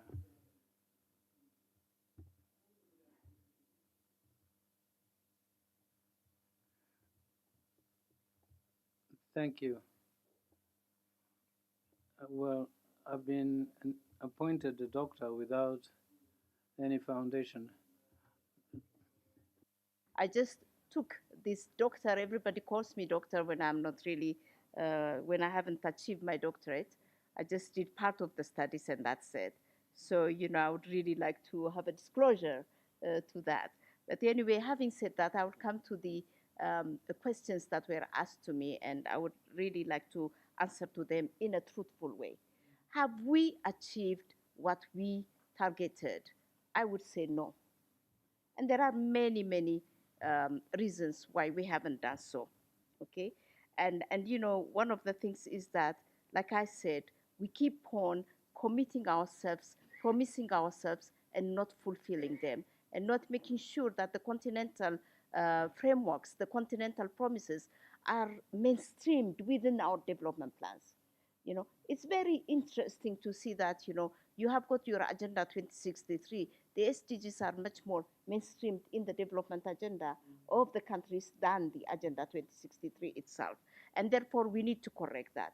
Why wasn't that done? Because of the infrastructure that we have put in place. Whilst, you know, the UN, for example, has, you know, its footprints everywhere in the country, the NEPAD doesn't have its footprints in the countries. In some countries, yes. In most countries, there aren't. And one of my appeal to the Commission is to make sure that we have our footprints at the regional level, you know, meaning next to the REX, but also at the national level. We need to have a unit at each Ministry of Plan or Ministry of Finance so that, you know, the programs at continental level are mainstreamed within the development plans, but not only planning, but they are budgeted for. And that's where I count on you, because budgets are approved by the parliamentarians. And therefore, you have to ask questions. Where are the continental or the Agenda 2063 commitments? And I think, you know, I would really be happy if we can forge hands and forge collaboration in this respect. Now I'll come to a very important subject which really always touches my heart, and I keep on talking about it, and even yesterday in one of the conferences. That is our learning institutions, our research institutions. It's very important and very interesting to see that, yes, the African institutions and learning institutions are just there and they just take their courses and their modules from the West, but they are not relevant to the socioeconomic transformation of the country. Our planning ministry puts its plans for 5 years, 10 years, has a vision, but this vision is not supplemented and complemented by the intermediary inputs that it requires, by the human capital it requires, which comes from the universities, okay? How many engineers do we need to build bridges? We say, okay, we need to build bridges, but we don't put how many engineers we need. And we don't instruct the learning institutions to produce these engineers. How many doctors do we need from here to 10 years? We don't, you know, again, you know, plan for them. And we don't give incentives so that we have the doctors that we need to drive our agenda. And that's why our plans remain to be plans, just dreams, and they are not realized. And therefore, making sure that our learning institutions become relevant to the socioeconomic transformation and to the aspirations of the people is critical and very important. Our research institutions do research on other countries than their own countries. Say, for example, the agricultural department of our universities. There is a research done, but they don't send their people to do research on their own lands. And making everything to be relevant to our aspirations and to our plans is very critical and very important. And therefore, I agree, learning institutions need to tweak their modules, the way they teach, and also to make it really relevant to our aspirations. And this is at country level, but also at continental level. And that is critical and very important, and thank you so much for raising this. It's of critical importance. Now, we are moving into this digital world where, everything is digitalized, okay? And our learning institutions, and especially those in the rural areas, are still wallowing with their old systems. And we need to look into that. I mean, there are so many things that we need to do, because we are catching up.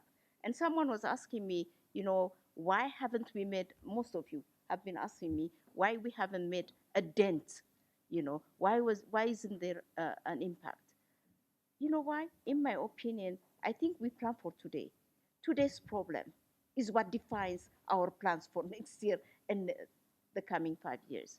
We don't anticipate, we don't forecast.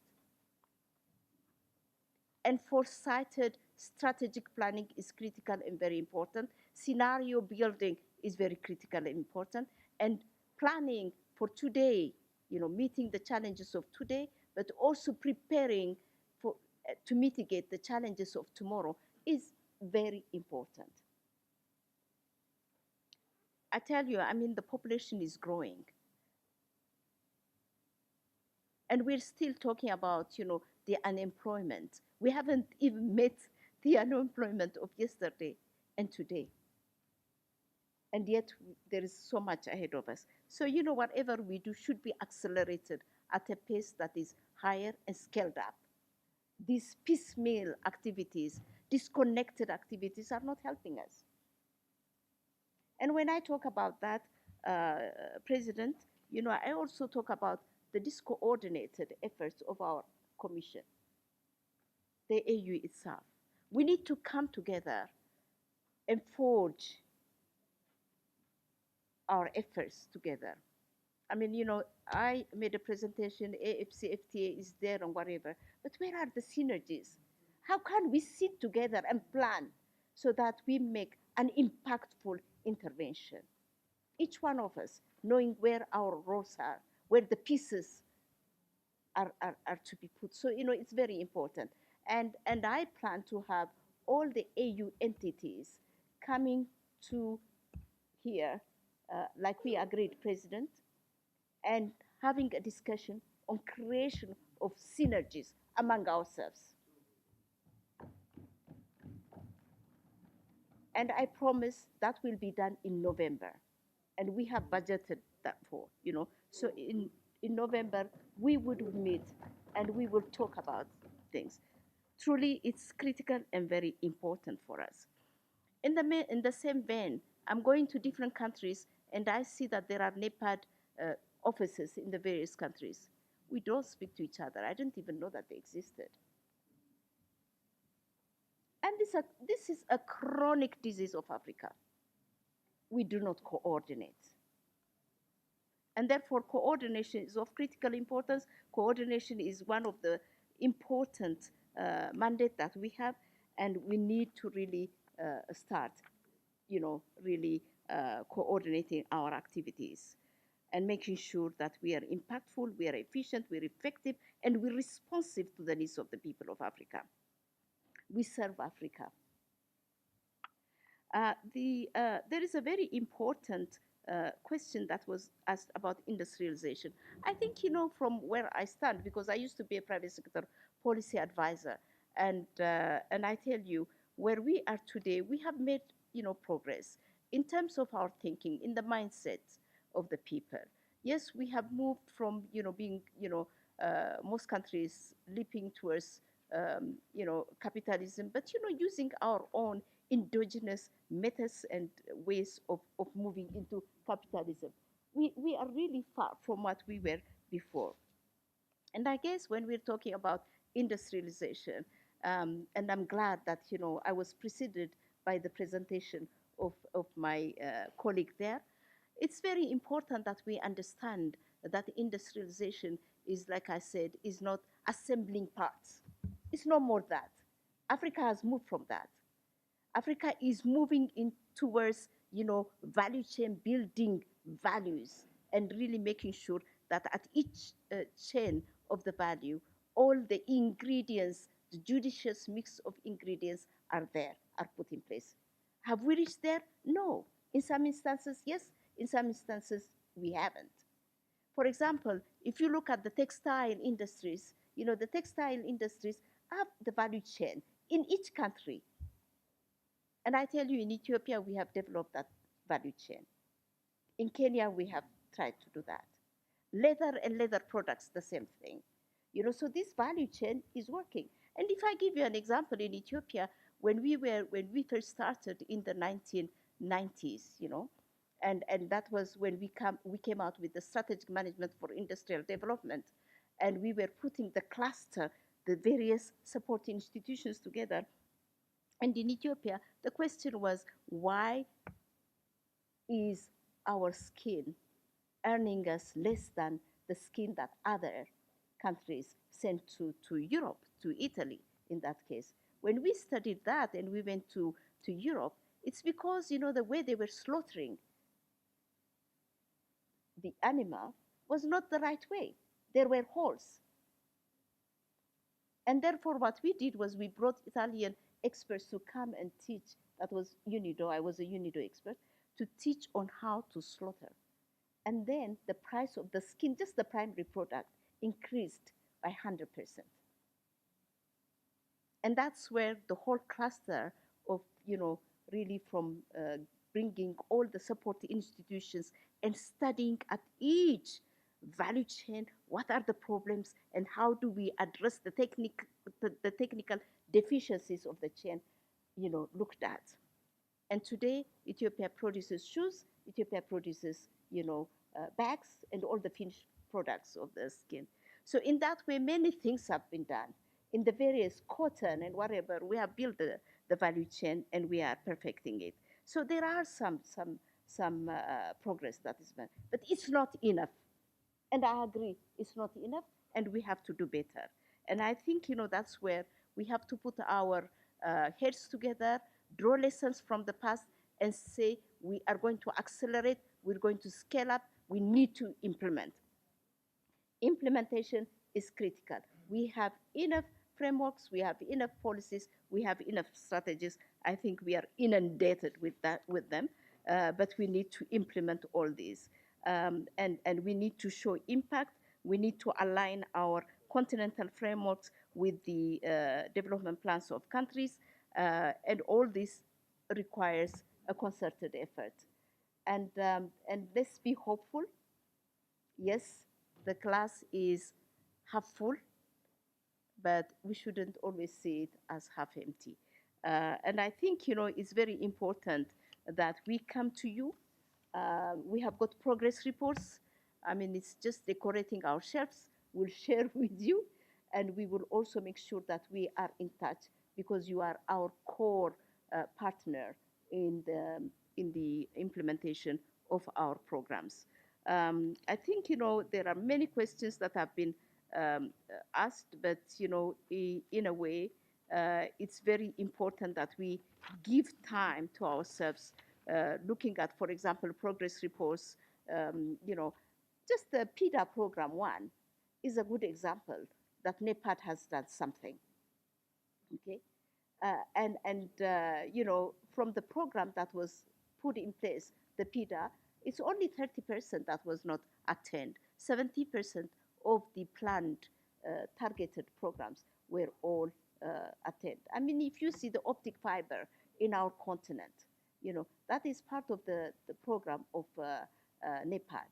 If you see the big highways that are built in countries, but connecting countries, they are, you know, part of the PIDA programs.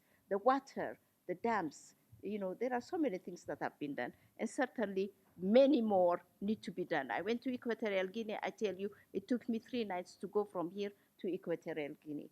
And in order to go to Equatorial Guinea, unfortunately, I had to go to Paris. Yes, this is how bad we are. So we need to improve, and we need to do all the work that has to be done together. Going from here to Congo Brazza, we have to pass through Addis because it's only Ethiopian Airlines that is there. So, you know, truly there's so much. When we talk about integration, unless the infrastructure is put in place, we cannot talk about integration. Unless, you know, the technologies, you know, are adapted, unless we are in the fourth industrial revolution and we embrace the digital transformation processes, we cannot achieve there. So we will work hard, but we need you to push, you know, our countries also to be serious. Like I said, corruption is something that you can fight to start with. Illicit financing is something that you can fight. You know, making use of our sovereign funds and pension funds rather than begging others is something that you can fight. We cannot mobilize resources from other development partners to develop our programs because our priorities will not be ours. They will be theirs. So we have to really be serious of our development. For example, in Auda NEPAD, I'm sorry to say this, you know, 45% of our program funds come from one development partner, a foundation, Bill and Melinda Gates. Are we serious? So, you know, there are so many things that we need to do for development. We have to give priority. Development doesn't happen in a vacuum. We need to really hold hands. We need to talk the truth, and we need to criticize each other. We have to be, you know, really very honest to ourselves because we owe it to our people. Thank you very much. Thank you very much. Before you leave, I like your attitude. I think you will succeed. Because you like debate. Most people, you like debate, which is very important. No one can have all the brains for Africa. There's no one. No one has ever been to. There's no university on earth, whether you spend 100 years in that university, that you come out with all the solutions for the country. It's not possible. But by interacting, engaging, you become more intelligent and you sharpen your ideas. And this promise of, you said you have a budget for some meeting with PAP this year. I think we want to clip that again. Let's do that. That's very important. Because others want to engage with us without the budget. So you have a budget. But as a take home, are you aware that there is no country on the continent that does not have any industrial policy? Every country, and they've revised these policies for over 100 years. But those policies never work. Thank you. Just scrape and you go, then we proceed. I think we should just take care.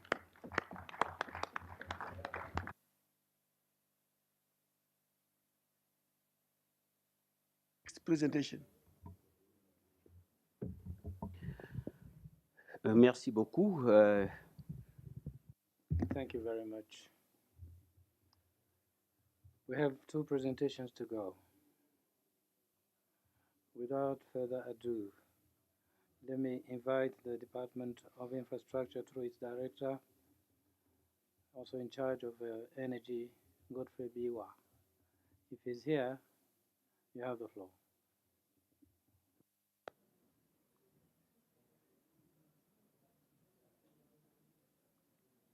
Ah, c'est madame. Excusez. It's madam, apologies. You have the floor, ma'am.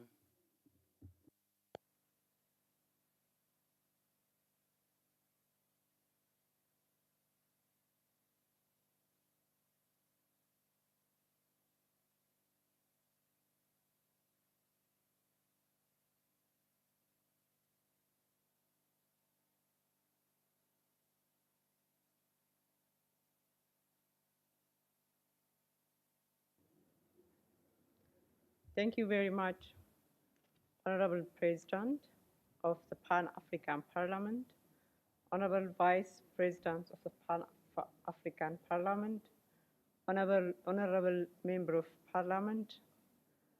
It's a privilege and an honor to be here on behalf of Infrastructure and Energy Director, Dr. Kamugisha Katawura, was not able to make it to be here today because of prior commitments. Allow me also to convey greetings from the Commissioner of Infrastructure and Energy, Dr. Amani Abu Zaid. I'll try to share with you the portfolio of infrastructure and energy. We will try to see in four parts. I'll give highlight and the mandate, the vision, and the core functions of the Infrastructure and Energy Department, the portfolio under the Energy and Infrastructure Department, the priority areas, and where we need the support of the Pan-African Parliament and where we need further collaboration. The mandate of the Infrastructure and Energy Department is to enhance regional and continental effort for accelerated integrated infrastructure development and the effective and sustainable development of energy resources. You have heard so many times that our development is dependent on the interconnected infrastructure across the continent. Without infrastructure, whatever we are talking today or tomorrow, day after tomorrow, it will remain a daydream. The vision of the Infrastructure and Energy Division is integrated infrastructure, transport, energy, and communication that is safe, reliable, efficient, affordable, capable of promoting regional, continental integration and sustainable development of our continent. The core functions of the Infrastructure and Energy Department are: the first one is harmonizing of sector policies and strategies, particularly the transport sector, the energy sector, and the ICT sector. Development of interconnected infrastructure networks. You have heard about the program, the PIDA, PAP1, and PIDA, PAP2. So under the PIDA, three portfolios, three sectors are falling in the Infrastructure and Energy Department. That is, as said, the energy, the ICT, and the transport sector. And then we don't stop there. We monitor the implementation of policies, strategies, major continental integration, and infrastructure projects. We also do the contribution of mobilizing resources to implement these impactful infrastructure and energy projects. We also advocate the Africa's interest in matters of infrastructure, energy, and as well as ICT. Maybe you have heard also the Agenda 2063 with 7 aspirations. We are the driver, the Infrastructure and Energy Department, the driver for the implementation of Agenda 2063 Aspiration 2 Goal 10. The Goal 10 is saying modern infrastructure crisscrosses across Africa. And then most of the projects and programs in interconnecting Africa is under the portfolio of the Infrastructure and Energy Department. So in the energy sector, we focus on working both on renewable and non-renewable energy. So we work on the hydropower, solar, wind, geothermal, biomass, offshore, renewable, and ocean, and non-renewable, that is the crude oil, natural gas, coal, nuclear, so on. When it comes to ICT sector, we work on the communication. We're also leading on the digital transformation strategy. We will see a little bit more later. In the transport sector as well, we cover on road, railway, air, maritime, and inland water transport. In the objective, maybe I can maybe quickly go this one for the sake of time. Increase energy access to African people, improve livelihood, and ensure environmental sustainability. As you know, our energy usage, or maybe our energy access, is very low compared to the other. There is no wonder the less access is impacting our competitiveness, our trade costs within and out of Africa as well.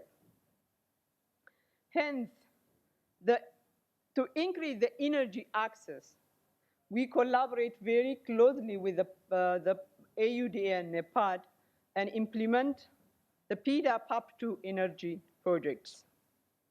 We also working on operationalization and implementation of the African Renewable Energy Initiative, adopted at the COP21 in Paris, December 2015 as well.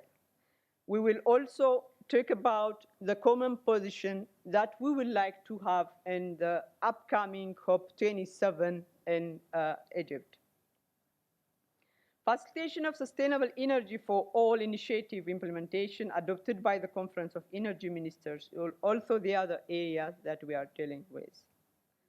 Facilitation and advocacy for the implementation of the African bioenergy policy framework is also in that area to increase the energy access for the African people.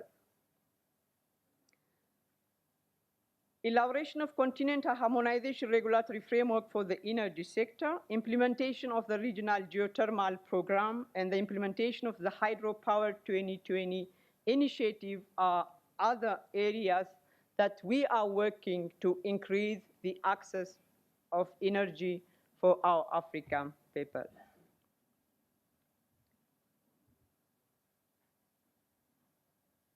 The ICT sector, so Dr. Nardos already mentioned that the fiber project that's laid to connect our continent within and with the other world, with other continents. As you know, our coverage or our access for ICT is not reached even 30%, far below the world average. The main reason for that, we are not really investing neither in the first mile, in the second, or in the last mile connectivity. So our connectivity remains too low. That will actually inhibit our development agenda and holds us back to grab the opportunity that the fourth industrial revolution can help Africa to leapfrog. So we need to be focusing on advancing the digital transformation, primarily by having the digital infrastructure, the required digital infrastructure in place. So in the transport sector as well, the African free trade area without having proper transport services, we can't go anywhere. So this area also need a very big attention from the policy perspective, the harmonization of policies and strategies, as well as the actual implementation of our transport in the road, railway, and air transport services as well. From the Agenda 2063, 15 flagship projects, the department owns 5. The first one is the integrated high-speed train network, the single African air transport market, the cybersecurity, the Grand Inga Dam, and the Pan-African e-network. All these important flagship projects, they are really, truly will help for the integration of the continent. But this needs to be implemented. The Agenda 2063, so we have heard like it has been 10 years. So if we don't take it as maybe as simple African citizen, if we don't own it, if you don't know it, then it will be very difficult to push African agenda. So it is our vision. Of course, it is long, it is 50 years. However, the Agenda 2063 is divided into 10 years. The first 10 years is going to conclude next year, and then the next 10 years will come. So if we don't own it, and if we don't integrate with our national agenda, whose vision will be Agenda 2063 if we don't take it? So we have to take it, and then we have to work on unpacking down, and then try to implement on our countries. Maybe I will take you in one of the implementation of the Agenda 2063 areas. If we take the African Digital Transformation Strategy that has been adopted in 2020 February, it is the base for our digital transformation that we are hoping to catch up and then equalize us from the rest of the other continent. This digital transformation strategy is based on the foundational pillars, critical sectors, cross-cutting terms, and guiding principles. The foundation pillars are the enabling environment, the digital infrastructure, digital skill, and innovation and entrepreneurship. The critical sectors selected are digital industry, digital trade and financial services, digital government, digital education, digital health, and digital agriculture. Maybe you have heard the work, maybe the colleague from the health department when they're presenting the work of digital health strategy. This digital health strategy, along with digital education and digital education strategy, will be developed at a continental level. We are not going to stop there. We are going to help member states as well to domesticate this continental strategy into realities on the ground. Otherwise, most of the time, we have many strategies that is developed at the continental level, but never implemented. So this shouldn't be the trend. So whatever we do, we first start discussing with the experts of member states.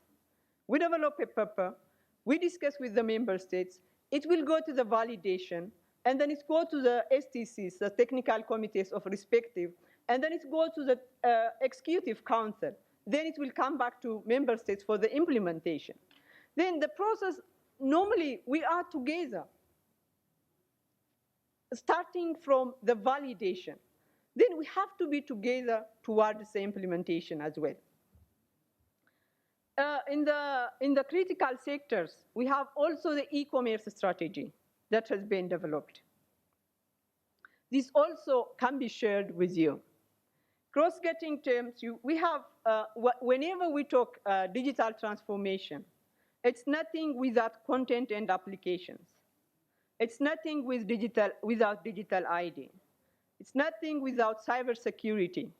And then it's nothing without considering the upcoming technologies that the artificial intelligence. So this all together needs to be combined, seen in one portfolio to make the digital transformation for Africa happen. To implement the digital transformation strategy for Africa, next slide, please. We have developed the institutional architecture for the DTS implementation so that all will have the same understanding, will have clear roles and responsibilities. This is a draft stage that will be submitted for validation, and then it will go the same process. So while we develop the implementation of the DTS, the institutional architecture, the principles that we followed is integrated and united continent approach, thinking outside the box, prioritize African homegrown solutions to our problems, partnership and collaboration based on win-win approach, and then whatever we do, we have to think also the sustainability of it. These are the priority areas. We just don't talk about implementation. We are saying the priority areas. The priority areas, we have the impact, the results as well at the impact level, outcome, output, and the inputs. In the input, we believe we need a mindset shift. We need a skill, we need political will to make this happen. We can make it happen if we have to work differently from what we are working today. So we also divided this one into 3 phases. First phase, second phase, and third phase. We propose also responsible, a timeline, and then the activities that needs to be implemented. We have also developed how we are going to collect data. This one, everyone is responsible, from member states to the AUC, African citizens, or all. So if we combine all our hands, then we can make it happen. So for that case, we have the responsible here and also the timeline for the implementation. And then we will show for everyone where we are, what we are doing, what are the challenges. And then we have a platform as well for experience sharing. The digital transformation has many projects and activities. So one project that's successful in one country can be scaled up, shared, be experienced to the other countries as well. The other thing that maybe when we come to the African priority area, the common position for energy access and transition, that we are going to present for the COP27 with you. There is a short-term, long-term, medium-term plan. The factors considered why we are proposing the common approach for Africa is our energy need is different from the rest of the other continent. We are not yet there to choose the kind of resources that you are going to utilize or not to utilize. We are in a situation where we just have to use all our resources, all our financial, skill, or natural, all resources to combine and then increase the energy access for our African citizens. For that case, the common African position that is proposed by the Infrastructure and Energy Department is utilization of renewable energy in a short, medium, and long term, African position on natural gas for utilization in the short, medium, and long term, while focusing on efficiency. African position on oil and coal, utilization in the short and medium term, while focusing on efficiency. Long-term transition towards alternative fuels and technologies. African position on nuclear energy, clean and environmentally friendly energy resource, huge base load crucial for industrialization, suitable for national and regional and continental grids. The position that is proposed here is utilization in the short, medium, and long term, regional cooperation and partnership required, social, political, safety and security, and waste disposal needs to be addressed.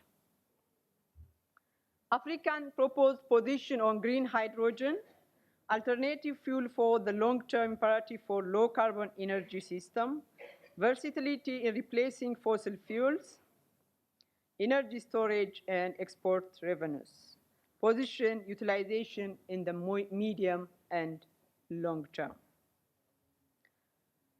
So we can here also we are requested by STC to work, coordinate with the African group negotiator, the Africa Ministerial Conference on the Environment, and the Committee of African Heads of State and Government on Climate Change to present the position in COP27.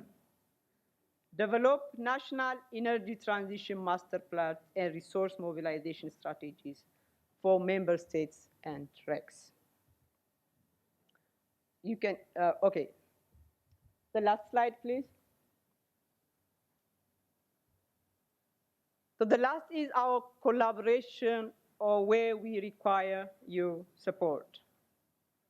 The first is endorse and advocate the African common position on energy access and transition, and support the implementation, as Africa needs a room on how to use its available energy resources to realize the development agenda, to realize our energy need, to realize providing clean cooking energy for our 80% of population. We also asked you to expedite the ratification of the Malabo Convention on Cybersecurity and Personal Data Protection, which is yet ratified by only 13 member states, which we need 2 more to enter into force. So when we are talking about the fourth industrial revolution, or when we are talking about the digital transformation for a chance for Africa to leapfrog, we can't be without a legal instrument to protect our cyberspace. So we appeal here to support us in getting more ratification for the Malabo Convention on Cybersecurity and Personal Data Protection. Expedite ratification of the key transport legal instrument, including the Road Safety Charter, which is ratified by 9 member states, the Maritime Transport Charter and regulatory instrument by 3 member states for the operationalization of the single African air transport market. Support in the domestication of AUC policies, frameworks, strategies in the energy, ICT, and transport sector. All our general problem supports in the mobilization of resources and implementation of priority areas. So this support might be also thinking out of the box. So instead of always waiting our development partners to implement our agenda, let's try to mobilize resources, domestic resources as much as possible. Let's try to get another way to mobilize resources and set our agenda and implement and realize the Africa we want for our children. Thank you very much.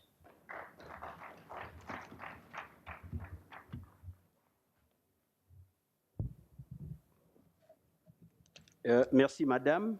Nous venons de suivre. Thank you, Madam. We have followed your brilliant presentation very attentively. Your department is a very fruitful department concerning the implementation of the 2063 agenda.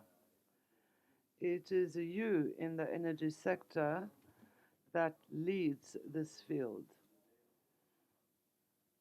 We have noted many things, very low connectivity, and that really hampers your agenda. Concerning the 15 pilot projects, 5 are in your field. You would like that the implementation in the countries comes from support from the Pan-African Parliament, and obviously after the ratification of the Malabo Protocol. You have just followed the presentation. Questions will have to wait because after the contribution of the last speaker, we are going to go to the question-answer session using a method that we'll decide upon together. We would like to invite the last presenter, who is the Acting Director of the Department of Education, Science, Technology and Innovation. Sir, you have the floor. Go ahead, please.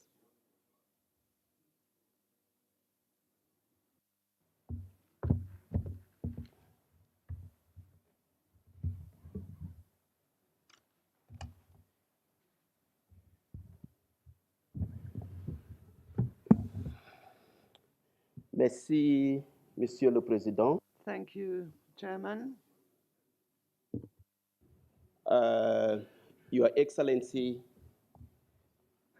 Chief Charumbira, the President of the PAP, the members of the Bureau, the members of Parliament, colleagues from the African Union and the PAP, and Ambassador, I recognize you. Thank you very much for giving me the floor. I'm the last speaker. My name is Amban Masheleni. I'm the Acting Director for Education, Science, Technology, and Innovation. It's a department that has been put up following the reforms. So my presentation is going to be very short. I'm going to focus on the mandate of the department. I'm going to focus on the strategies that we use for education, then for science, technology, and innovation.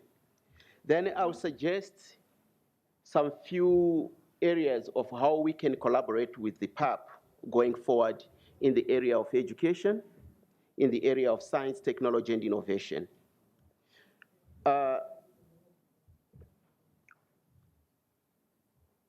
Education, science, and technology are among the articles that you can find in the Universal Declaration of Human Rights. They are part of the fundamental human rights. Everyone must have access to education. The act that establishes the African Union Commission, the African Union itself recognizes education, and it does recognize the need for the continent to harness science, technology, and innovation. Why so? Because they are key enablers that can make us achieve all the things that were being discussed since our meetings began. Education, science, technology, and innovation are the key enablers that can help us to achieve the aspirations that are outlined in Agenda 2063. Science, technology, and innovation and education are key for the socio-economic development of this continent. You have been mentioning these two in your debates in terms of empowering the population of Africa that is estimated to be 1.6 billion in 2030, for which the continent will be having 19% of the global population being Africans and 65% will be youth, our young children. And many people have spoken about the future. And the future of these people, the future of this continent lies in education, lies in the ability of the continent to harness science, technology, and innovation. We at the Department of STI have a mandate to work on policies, to work on strategies, and to implement the decisions that are taken by the AU policy organs, including PAP, if they are on education, science, technology, and innovation. So we have got two focus areas: education. We look at basic and secondary education, higher education, and we look at TVET. Science, technology, and innovation is the second area we focus on. Here, we look at how do we build and harness science and technology. We also are cognizant that above us, we should not always walk looking down. When we look up, there is space. There are space resources that are valuable for the development of Africa. Then innovation becomes very critical. Creativity and the innovation of the 65% of our population, our youth, to drive development and the transformation of this continent. So, we have got presence in several offices or in several countries of this continent. In Burkina Faso, in Ouagadougou, we've got an African Union International Center that focuses on policies, on framework, on programs that promote girls and women's education. We do believe that the continent has got a huge number of women and girls. And if this segment of our population is empowered by education, is given science and technology and innovation skills, the continent will move forward. We have another office in Kinshasa, DRC, that functions as an observatory that looks at how are we progressing in education. They do the reports. They also promote education management information systems. Then we've got one other office in Malabo, Equatorial Guinea, which is a repository for science, technology, and innovation data to measure our progress and to inform evidence-based policy making on the continent.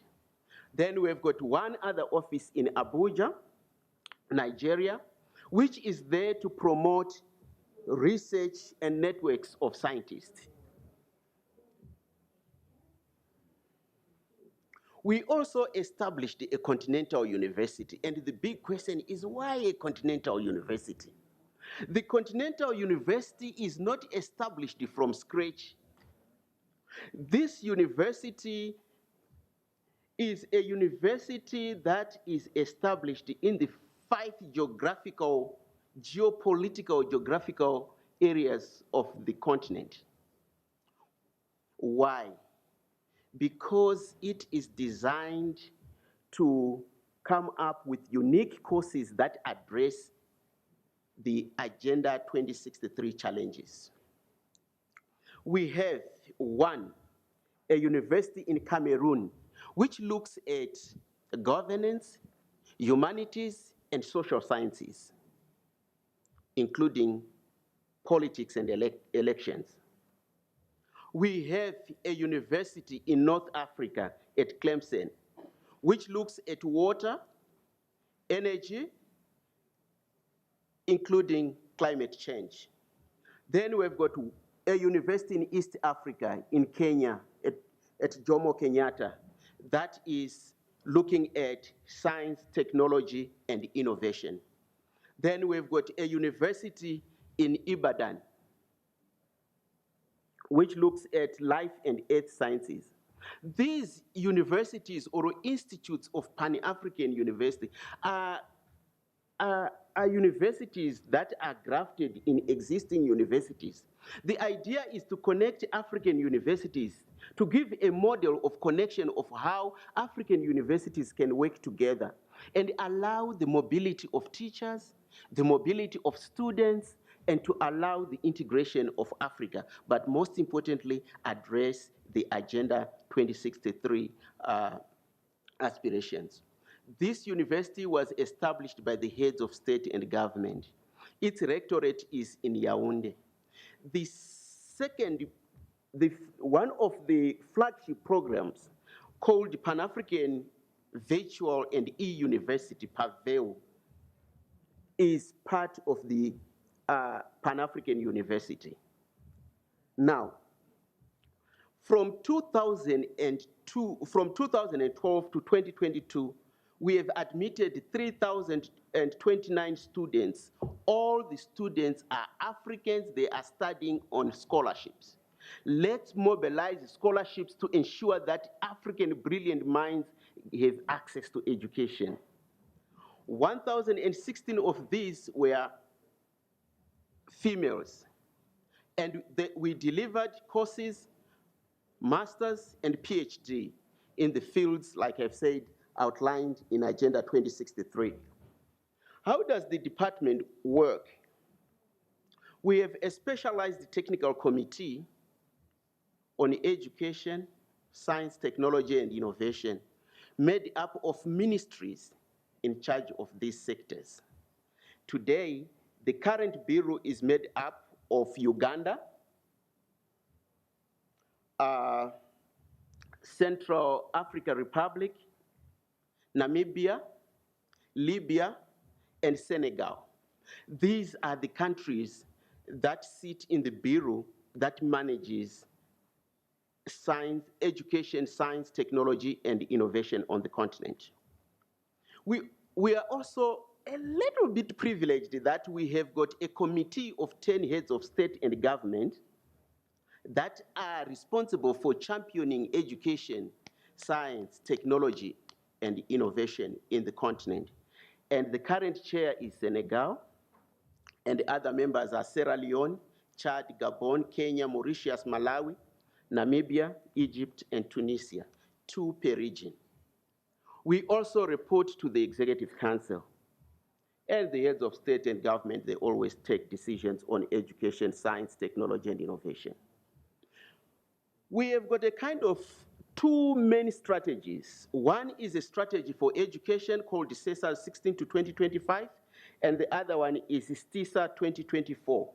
But we've got other support strategies. For example, the technical TVET, technical and vocational education and training strategy, as well as a space policy and strategy that the department focuses on when we are delivering our work.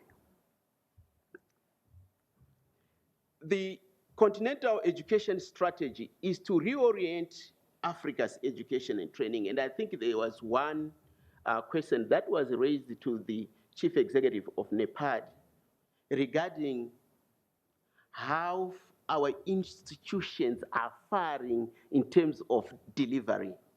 We need to ensure that our education systems meet the knowledge, skills, and innovation and creativity required in the context of Africa.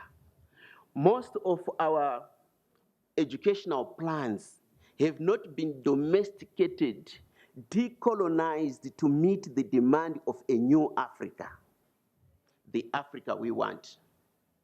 CESA is the platform to ensure that such debates and concrete decisions are taken. It is our human resources arm for Agenda 2063. Why did we have it? There are several educational challenges our systems face. Equity. Too many children are out of school. about 20% of children between 6 and 11 years are out of school. We call that equity crisis. Learning crisis, the quality of education and learning is leading to too many children and young people not achieving the minimum competencies for work and life. Relevance. How many of our children are roaming the streets? We cannot send children to school and we don't see them getting jobs. Relevance. Is it a skills mismatch? Are we not creating jobs for these students? Our CSR tends to want to answer those questions. Then affordability. Education is very expensive. And education is very expensive. Majority of us, we have been sending children to school, be it in Africa or outside Africa. Education is just expensive. It's not affordable. Hence the model we have established with the Pan-African University, where we are giving free education on scholarship to the brilliant brains of Africa. Today, the 3,000 students I've spoken about, they are coming from 51 countries out of the 55. Then we faced the pandemic. Everything was disrupted. We were pushed back. Some of the children have not been able to recommence and go back to school. What do? We have got strategic objectives for implementing our CESA. I will not spend time on these strategic objectives, but I will move you to what we are doing to implement the education strategy. We looked around the continent and said we need to bring member states, the regional economic communities, as well as other stakeholders and actors in the education sector or ecosystem, so that we collectively maximize our efforts and support member states to enhance the education on the continent. So we established the cluster thematics, one for early childhood education, another one for enforcing science, technology, and engineering, as well as mathematics in curricula. Two, we foster for trying to attract more students to come on board by school feeding programs. We have got teacher development cluster, education planning, revitalization of higher education, so that it's not only training, but let's also impress on research and innovation. Then we've got peace education, life skills and career guidance, TVET, curricular development, ICTs. She spoke of a digital strategy. We already have a digital strategy of education to digitalize our education system following the disruptions we encountered during the pandemic. That's what we are doing in the area of education. And in science, our hope is to accelerate Africa's transition to an innovation-led, knowledge-based economy. And STISA is our research and innovation arm for Agenda 2063. We have looked at critical indicators that we need to address when we are promoting research. Number one is research and development expenditure. How much are we spending on research? Research is very expensive. If you look at how research is funded on the continent, 80% of the funds are coming from external funding. But member states have, since 2006, taken a position to say Africa must invest 1% of its GDP to R&D. Today, there is probably one or two countries that are moving towards that 1%, but majority of them are far much below 0.5% of the GDP set for R&D. The second point we wanted to look at is researchers. How many researchers do we have in the continent? And what are they doing? And where are they? We find out that the majority of them, once you are educated, you take the flight, you go to work in NASA, you go to Europe, CNRS in France, for fait votre research there. Here in Africa, we don't have that. The publications are not very attractive. Generation of knowledge is challenging us. What must we do in order for us to revolutionize the landscape so that Africa can respond to its challenges through the brains of its people, the scientists, everyone, the parliamentarians, the policymakers, to support science, technology, and innovation? High-tech exports, cell phones, they are coming from far away. Aeroplanes, the wings are designed elsewhere, but we are just flying. Industrial designs and application, my brother spoke about this in terms of industrialization. Small and medium enterprises, what's happening? Patents, intellectual property. Where are we on the continent? These are the indicators we look to foster and bring people to discuss on how we can move and develop our own continent in terms of science, technology, and innovation. And taking that indicator for expenditure on research, if you look at this map, it's coming from UNESCO. The darker the color, all these colors are green. But the darker green, they are putting 2% of their GDP, 2% and above, to R&D. The other colors follows. There's 1%, 0.5%, and that. Then they are those gray ones. The gray ones, there is no data. Some other countries, they don't even want to tell you how much they are putting for R&D. But research is not cheap. So we came up with a strategy for science, and our hope is to improve infrastructures and facilities for research, improve technical competencies, and increase researchers, promote innovation and entrepreneurship, and build an enabling environment. The enabling environment is the platform where we bring ministers in charge of education, ministers in charge of science and technology through an STC to deliberate on how we should move the science agenda on the continent. The next meeting is taking place 29 August to 2 September for the STC in education, science, technology, and innovation. And it brings me to the question the chief raised to say, where do you send the invitation? We definitely want to send the PAP to this meeting for the reasons I will explain when I come to the recommendations. So we also want our science to respond to socio-economic development and challenges. Hunger. We spoke of crisis. 2 countries are in crisis, and the whole world is shaking with hunger. Africa is the one which is shaking more. We want to prevent and control diseases. We spoke about the coronavirus and the CDC, what it is doing. But how far can we go in terms of research? He said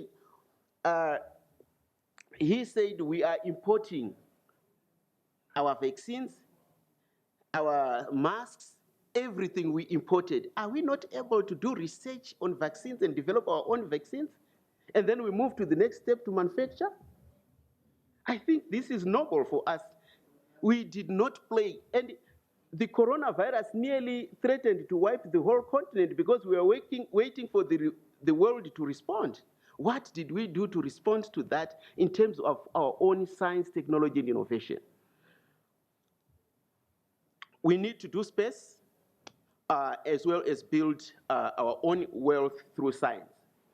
Then this space I'm talking about, because it's a flagship program of the Agenda 2063.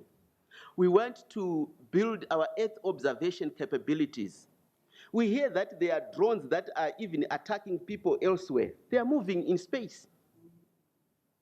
We hear that the environmental management is to allow us to look at the broader, the whole Africa with one eye, at one goal, and then inform policy. Earth observation. Navigation and positioning, aeroplanes, drones, satellite communication, as well as just doing space science on the continent. We are hoping to establish an African space agency that will be hosted in Cairo by Egypt. The decision has moved far, far ahead. We have structural and financial implication adopted, and the host agreement agreed upon. The next step, come 2023, there will be an African space agency in Egypt. Now, I have 2 slides of this on how to engage with the parliamentarians. The first is investment. In June, on 1st of June, I went to Nairobi with my colleagues from the AU to present our budget. And when I was presenting my budget, I showed them a pie chart. I didn't want to show it here because I thought the members of parliament would feel very sorry for me. 1% on that pie chart is what we are getting for education, science, technology, and innovation from domestic resources, from member states. 99% is coming from outside.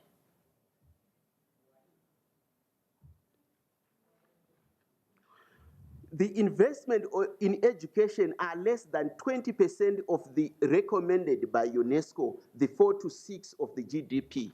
The 1% for R&D is far much less. And I was told that when when ministers go to defend the budget, the one for health, they say we are going to use this budget to import drugs for corona, for malaria, and the minister of finance and the budget committee says approve. For agriculture, they come, they say we want seeds, we want fertilizers, we want chemicals, approve. And then the minister for education comes, we want this to enroll 2,000 students and all that. With that, we'll give you, okay, about 60%, then we'll see on supplementary budget. Approve, you get 60%. And I'm told when science comes, yes, I want 1 billion. Europe invests 100 billion euro on research through their Horizon 2020. But science comes and say, we want 20 million for Africa. They say, okay, 20 million? What do you want to do? We want to reduce the import cost of fertilizers, the drugs, we want to manufacture them here, and have our own capability through science to do that. Is that going to happen? When? Then at the end of the day, okay, 20 million, we give you 4 million, it's okay, start with that, start small. This is what happens with the investment in these critical areas, and we are here to talk to the parliamentarians to see if this is true. If it is true, what can you do to help us turn this upside down? One thing we have done since 2007, we initiated a dialogue with the member states to create an African Education, Science, Technology, and Innovation Fund. We have got about more than 5 countries so far that have committed 2 million to the fund. The fund is managed by African Development Bank. It is to enable you member states to go to the bank to take the money and reform your education systems to respond to your needs. It is that fund that we want to support research, and it's not the commission that is going to manage the fund. You member states are going to apply and access the fund for the development of education, science, technology, and innovation as a supplementary to your national budget, but managed by the African Development Bank. We also want advocacy role. There are many areas that are very difficult. Girls and women, we need the voice of the parliamentarians there to bring more of them. They occupy a big part of our population. STEM education, stereotype, mathematics. Many people don't want to do these maths, physics, chemistry. How do we encourage our children to do that? Then teacher development. When COVID struck us, everybody went online. Teachers did not have a computer. They did not have any digital skills. Their children did not have any laptops. It was a disaster. And to tell you the truth, we had been set back far by this COVID because we were not prepared in terms of how our teachers could also respond. Then simple programs like homegrown school feeding, just to attract children to come to school and not spend the whole day on empty stomach. Myself, I was given what is called maheu when I was at school for free. It was a cup that you get during a time they call recess. You take it, next time you see the day come to an end. School feeding programs, simple interventions such as this. Then peace and education, conflict. How do we ensure that even schools as buildings, they are not used as hiding places or fighting places for conflict? Where will your children go to school to? Let's fight for that. Then health and well-being of students, of our children. When I took the floor, but it was due to uttermost respect that I couldn't do it, because at that time the president was coming. I wanted to request everyone to stand up and please just stretch. Stretch and sit down, and you will feel different. Health and well-being education is necessary and important. Then we want you to support digitization. Ratification has been spoken about. But what we want more is to allow the mobility of Africans and allow the mobility of skills. There are certain skills that can be found in Egypt, which are useful in Kenya. But an Egyptian will not go to work in Kenya easily. There are certain skills that are here in South Africa, needed elsewhere in Senegal. How do we allow Africans to freely be in Africa? Mobility and skills mobility for Africans. How do we do that?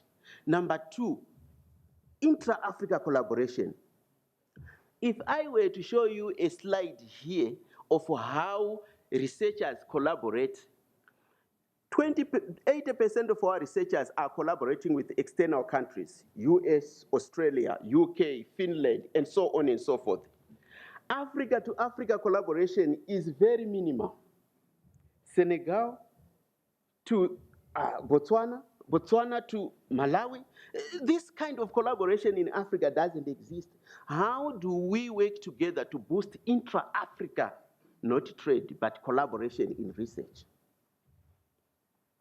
Then the other thing is recognition of skills.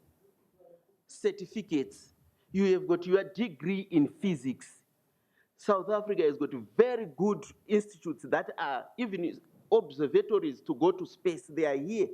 And we have studied this probably somewhere in one of the small countries that we have, and you try to get somewhere. Your skills, this, SACA. There's something called SACA. Benchmarking, how do we harmonize our skills so that our children can get access and they are set? We have got this Pan-African University. I tell you, the first time we dispatched our first delivery of students, when they went to look for jobs, they were asked to go and translate this and get it certified. Where is it from? That is number one. Number two, you also have the ability to use our institution. There is this AWOST, there is the PAU. PAP can benefit a lot by bringing experts who are assigning people to do research on certain aspects of interest to you, to encourage you to understand things from a scientific and a researched point of view so that you make informed decisions. There are many think tanks that we have created across the continent from other departments and my department that can be very useful. Then the last but not least point is employment and business creation. There are two things we want with our education. Our children, give them employment. Let's create employment for them, not to educate them and see them in the street every day. If we can't, let's borrow certain models. I've been in Ethiopia for about 16 years. One thing I admire is that the small and medium business is very vibrant. They own these small businesses, empowering people to do things. But how do we really have a global continental approach to say, let's have employment and business creation for our people in order for them to contribute to the very GDP and economy we are talking about? How can they contribute when they are roaming the streets? The last point is, what kind of linkages can we have with PAP, with our department? I think one of the difficult things we also see is that if you look at our STC, the Statutory Technical, the Specialized Technical Committee for Education, Science, and Technology, and you try to map it to the PAP committees, I think our nearest committee is the one on communication, transport, energy, science, and technology.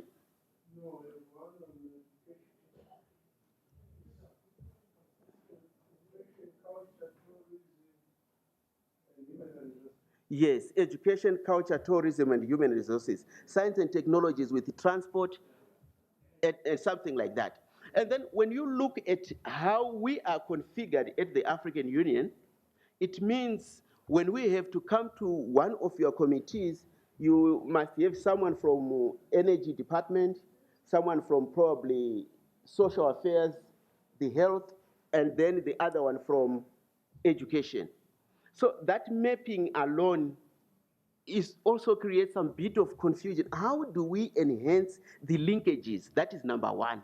Number two, I was also wondering, isn't it beautiful to see a member of parliament in the STC as a permanent member to advocate for education, to advocate for research? Wouldn't it be wonderful? These are the points that I would like to leave with you. Thank you.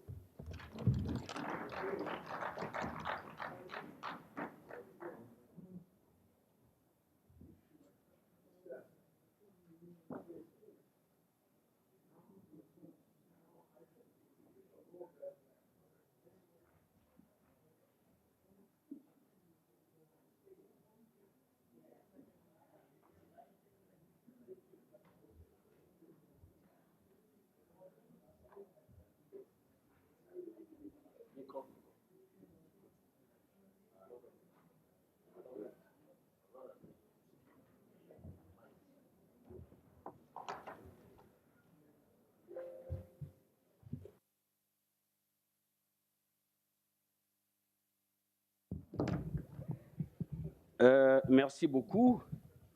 Much.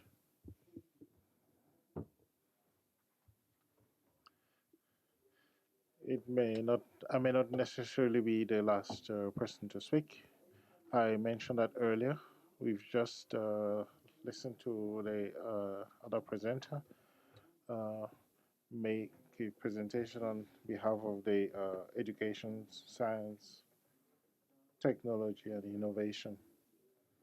And he presented the terms of reference, the strategies, the recommendations in terms of future frank collaboration with the Pan-African Parliament. He mentioned especially that Africa will have 19% of the global population by 2030, and that education shall be crucial. Primary education, professional training, that in terms of its population, Africa will have 60 to 65% of the population being youth. And this is a good asset to have in terms of transformation of the continent. And within that, science, technology, and innovation shall be vital. And investments in this area is also very important. I had announced that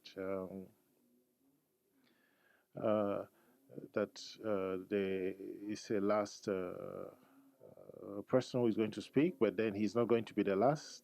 Like we said, as we always say, leading also involves improvisation. Earlier, the president was very clear about tomorrow's activities probably not going on as expected.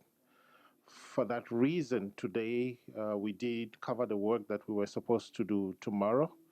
And so we are going to take the last speaker who is going to maybe wake us up. I'm not saying that the others sent us to sleep or that they didn't do a good presentation. Why am I saying that? Because the person who is going to speak now is going to talk about the ratification of the Malabo Protocol and other legal processes of the African Union. And that said, we're going to invite a legal advisor to give us his presentation. Thank you.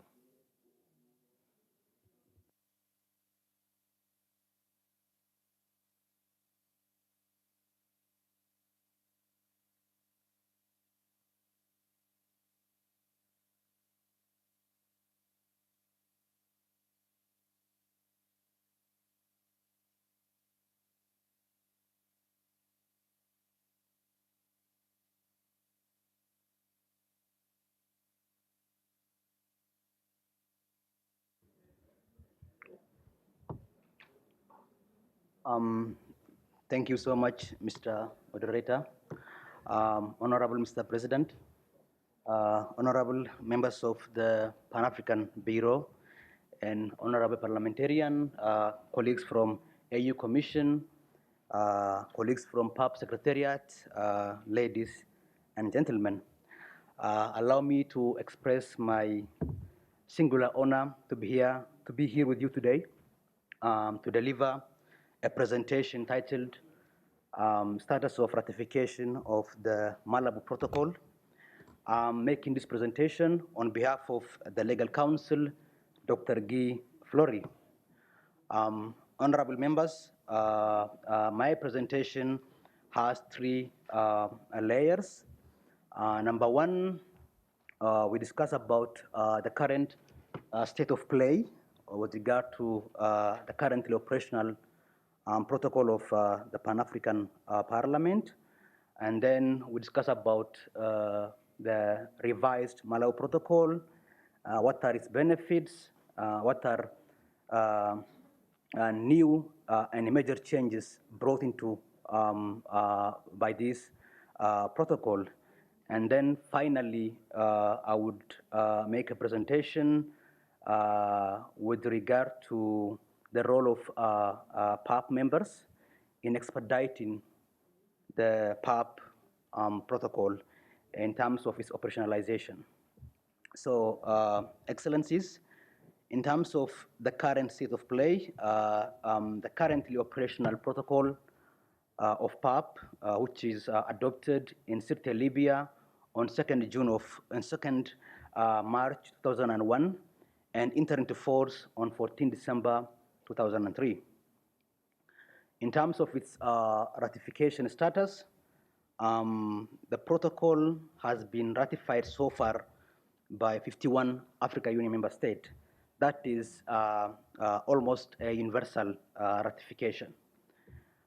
In this protocol, honorable members, the Pan-African Parliament is envisaged as a legislative body that should gradually evolve and subsequently be entrusted with full legislative powers. However, and in the interim, it would only operate as a consultative and advisory organ of the African Union, as rightly alluded by honorable member from Southern region when they are making their submission as to yesterday's discussion. Hence, since its establishment in 2004, PAP has operated in a constrained and limited capacity as a consultative and advisory body of the African Union, which as a legal office, we call it, they have been operating outside their natural inhabitat. They're supposed to be a legislative assembly of this union.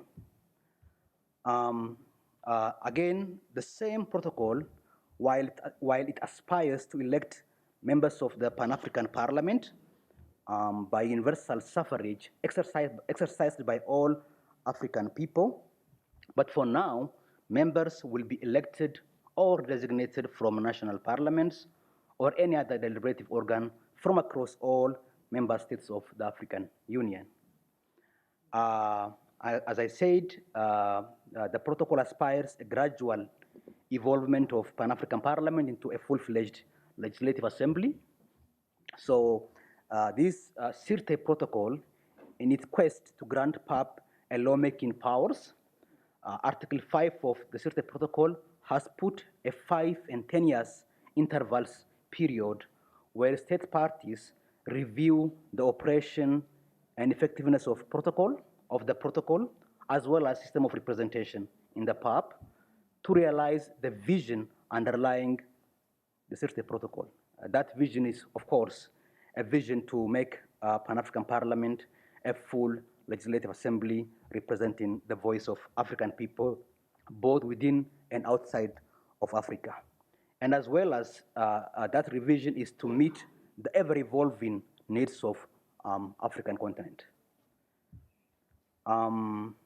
That said, honorable members, in line with Article 25 I just mentioned, in 2014 in Malabo, the protocol to the Constitutive Act of the African Union relating to the Pan-African Parliament was adopted. The protocol was commonly referred as the Malabo Protocol, named after the city of Malabo, a place where the instrument was adopted on 27 June 2014. This protocol aims to begin the incremental realization of legislative powers of PAP, but within the confines of the Assembly authorizations on the areas that the PAP may legislate or propose model laws. Moreover, the protocol seeks to clarify some gray areas in the current protocol and also gives PAP such an institutional architecture that makes it professional and effective legislative assembly. Therefore, you could see that the provision of the Malabo Protocol, unlike that of the City Protocol, reflect the gradual evolvement of PAP as a legislative assembly of the Union, and it gives PAP an oversight role over the activities of AU organs. I'll come to it on this point later on. Next slide. So in this regard, Article 8 of the Malabo Protocol states on which PAP may legislate or propose draft model laws. Alternatively, the Malabo Protocol further stipulates that PAP also, on its own initiative, may make proposals on the subject areas on which it may legislate and submit or recommend such draft models to the Assembly for consideration and approval. So that is, in a nutshell, the revised protocol of Malabo. Now let's talk about the benefits of expediting ratification of the Malabo Protocol. Of course, as PAP navigates forward to seize its rightful place and rightful roles as a legislative assembly of AU, and indeed that of the continent, the following are some of the questions one should ask about the Malabo Protocol. What is new in the Malabo Protocol? What are the major changes? Why should we operationalize the protocol now and not later? And equally important, what is it in it for PAP and PAP members? And I find this strategic orientation workshop to be very, very relevant to this presentation, because I believe the Malabo Protocol is a key document in terms of reviving, in terms of renewing, in terms of reinvigorating Pan-African Parliament within the African Union family. So now I will try to present these new additions, that is, which I would call it a game changer in terms of the mandate of Pan-African Parliament. The Malabo Protocol intends to take PAP to its natural habitat, towards a truly Pan-African legislative assembly. And in that sense, the protocol empowers PAP to legislate model laws and to play an oversight roles on AU organs and represent the voice of African people, including those in the diaspora. In fact, I would say that the Malabo Protocol is the one instrument that refers to the diaspora and the need to represent African diaspora in the affairs of the Union. It also brings about additional objective and purposes. When you look at Article 3, from K to M, it encourages national and regional parliament to ratify and integrate treaties adopted by AU into their legal system. This, in fact, I know that PAP has been doing a campaign to encourage member states to ratify, but then you don't find that language in the current protocol. But now it has codified that practice. In terms of objective, again, the PAP to cooperate with national and regional parliaments and similar bodies within and outside of Africa, as well as civil society and grassroots organizations.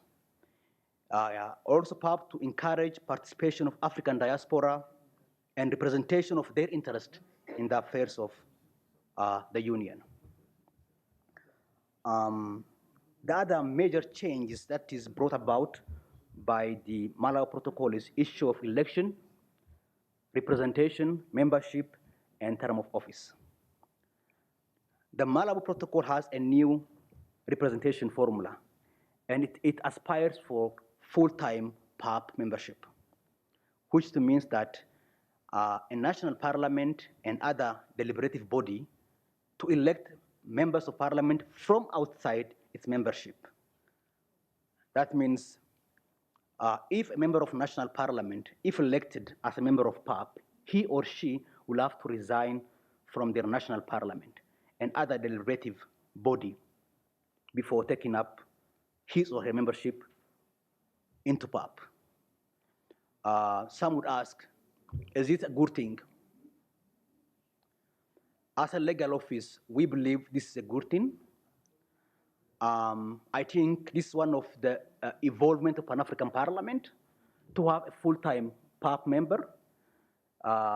And in fact, instead of juggling between national responsibility and Pan-African responsibility, now you have a full-time Pan-African Parliament with the prestige of being called a full-time Pan-African Parliament. We think that's erratic, and we subscribe to that. So unlike the current protocol, a PAP member is considered to be a full-time Pan-African parliamentarian. And as such, a term of office of PAP member does not link to his or her term at the national parliament. And I remember this morning, an honorable member from Central Africa region was talking about term of office of Pan-African Parliament. Under the protocol, as you rightly alluded, a member shall have a 5-year term mandate and renewable once. Also, I go back to honorable member from Southern region when she referred to the issue of representation of women. And I'm very happy to present that, in fact, the Malabo Protocol makes it mandatory for a national delegation to have at least 2 women in their delegation. If not, that delegation shall not have the right for accreditation. So it's mandatory that we have 2 women in that delegation. So it has the stick and carrot kind of relationship. So that is, for me, is a game changer. And as an African Union, we are proud to present that. And the other issue is that, again, the issue of oversight role. Honorable members, we believe that oversight role of PAP is an inherent mandate of Pan-African Parliament. And the Malabo Protocol defines the relation between PAP and other organs of the Union. Honorable members, when you look at the current CIRTE protocol, it puts the onus on PAP to request document from AU organs, right? But then you'll find that in the Malabo Protocol, that onus and obligation lies with AU organs. It requests AU organs to submit periodically their activity report to PAP for consideration and recommendation thereon.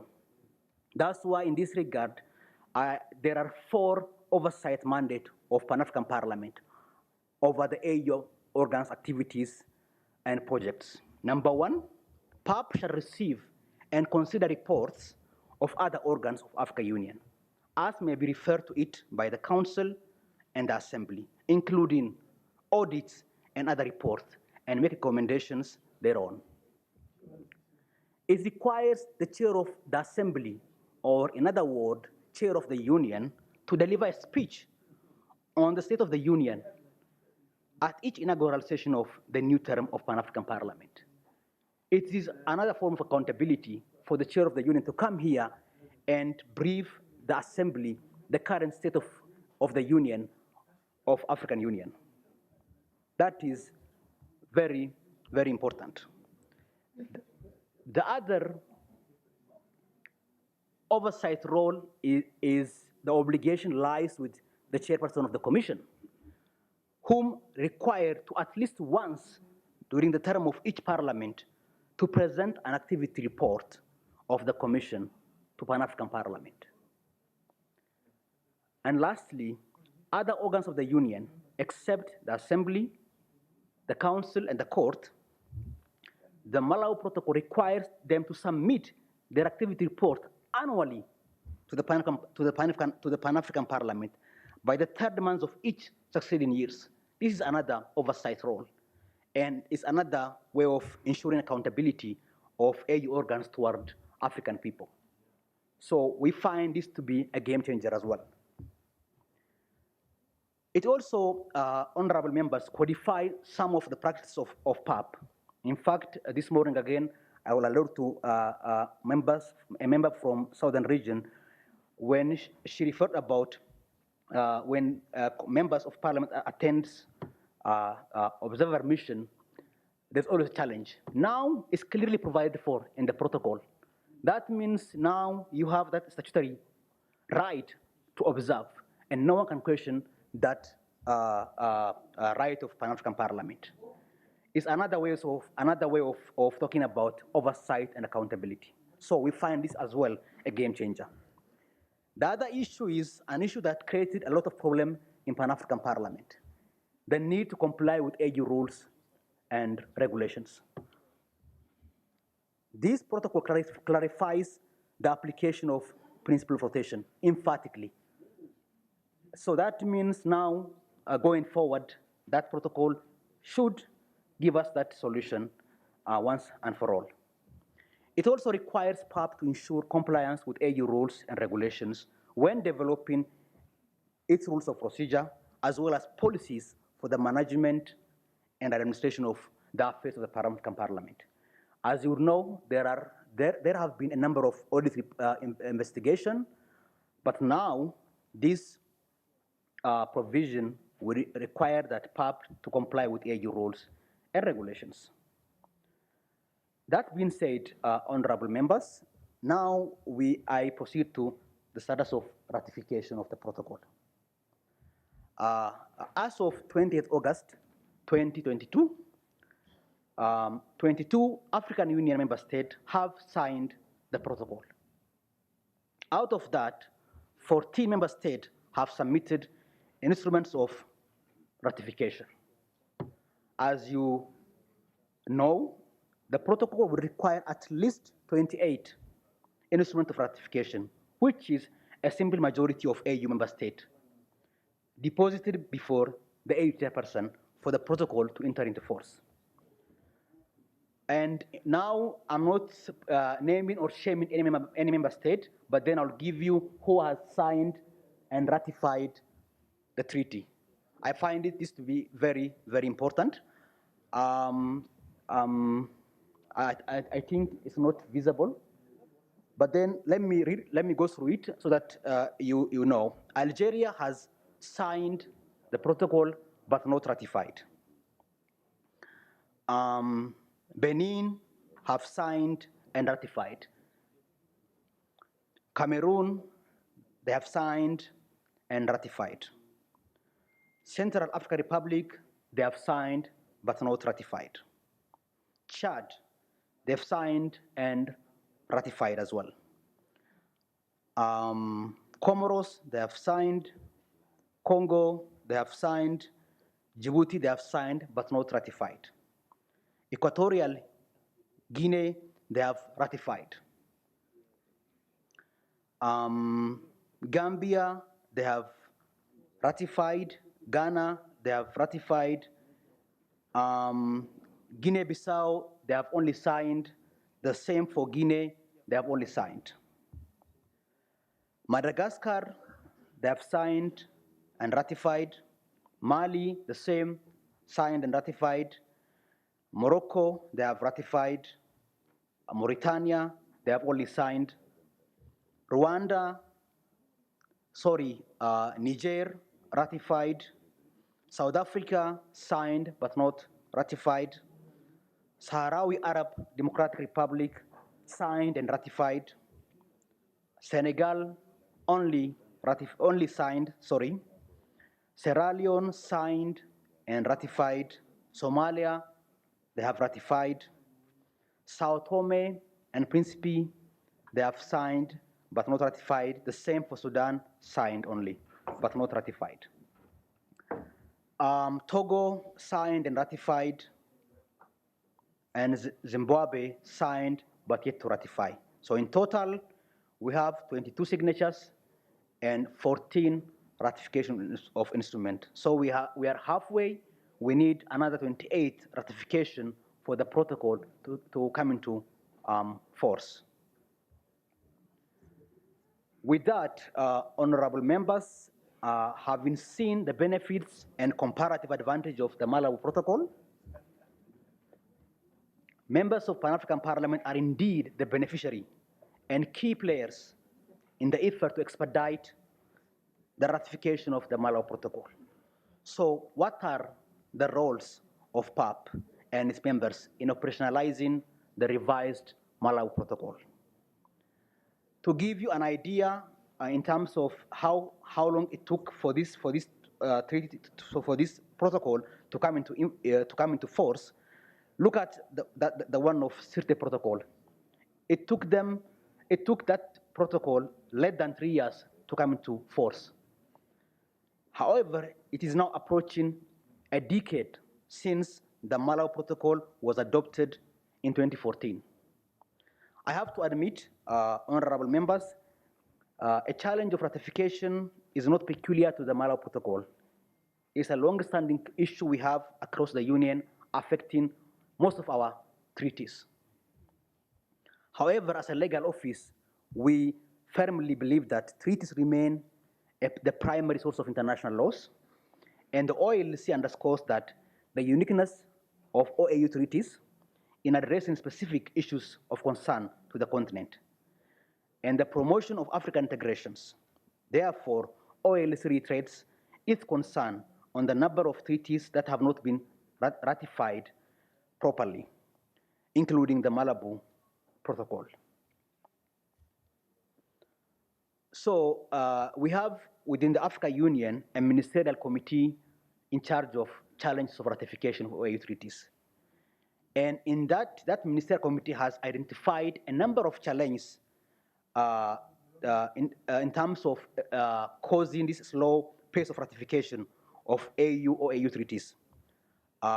Number one, leadership problem, instability, lack of political will to ratify, complex ratification procedures, and lack of time therein, weak capacity for ratification available in different member states, lack of knowledge and awareness within member states of the existence and content of some instrument, lack of involvement of African citizens and civil society organizations, economic and financial implications of ratification and domesticating, indifference of views, weak continuity and follow-up mechanisms by both national parliaments and cabinet, and inefficient support structures available at the national, regional, and continental levels.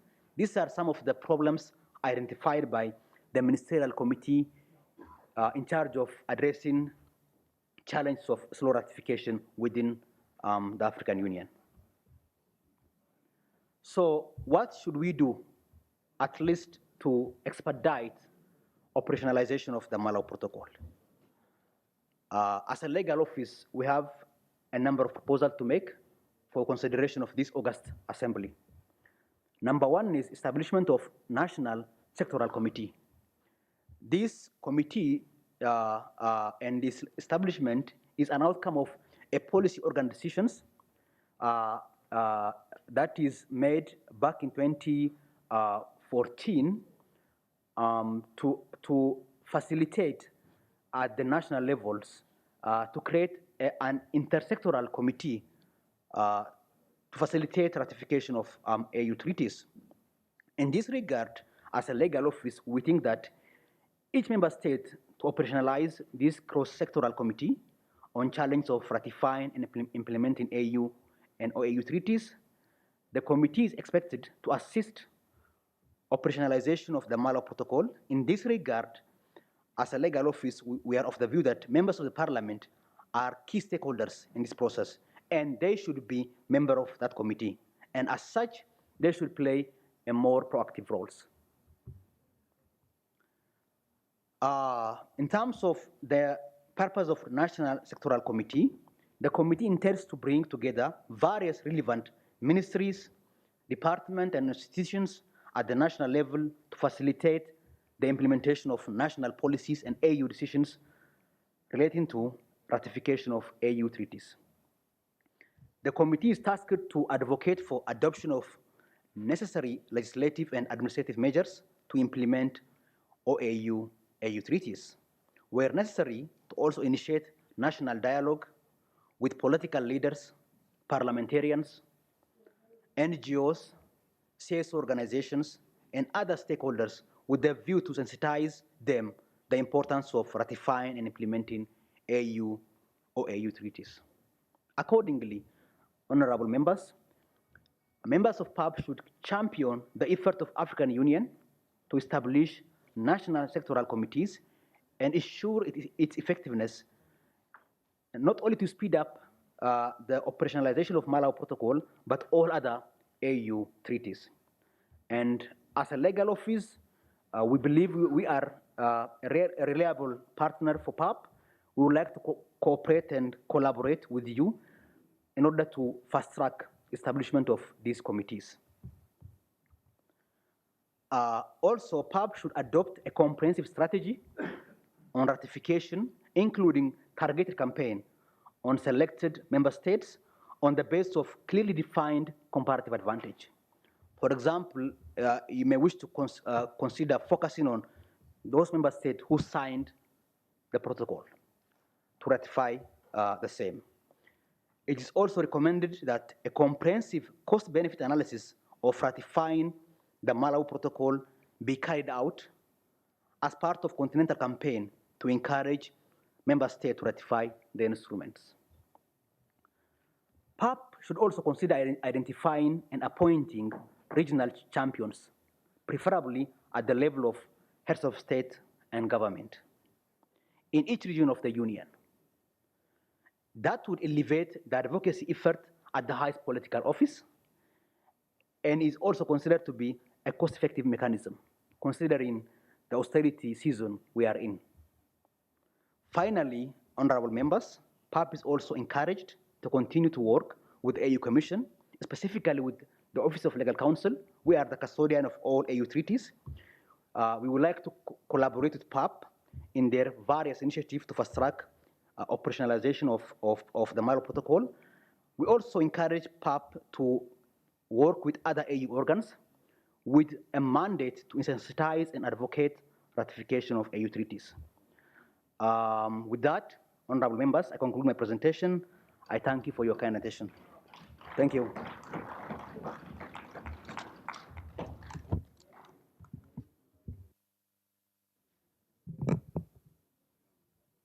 Nous remercions le bureau du conseiller juridique. We thank the office of the legal division. We are at the very end of the statement of our invited guests for today.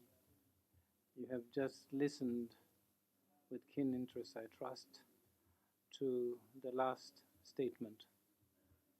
The minute I finish this statement, we'll then open the floor to questions. The approach is going to be rather simple because what we have before us are 9 speakers and each MP with questions to ask will do so by actually directing them to all the speakers rather than addressing themselves to each one of them separately. That would, I'm sure, make things easier for us so that the person at which the questions were directed could then answer them as a whole. I think it is only by proceeding in that fashion that we're going to be effective.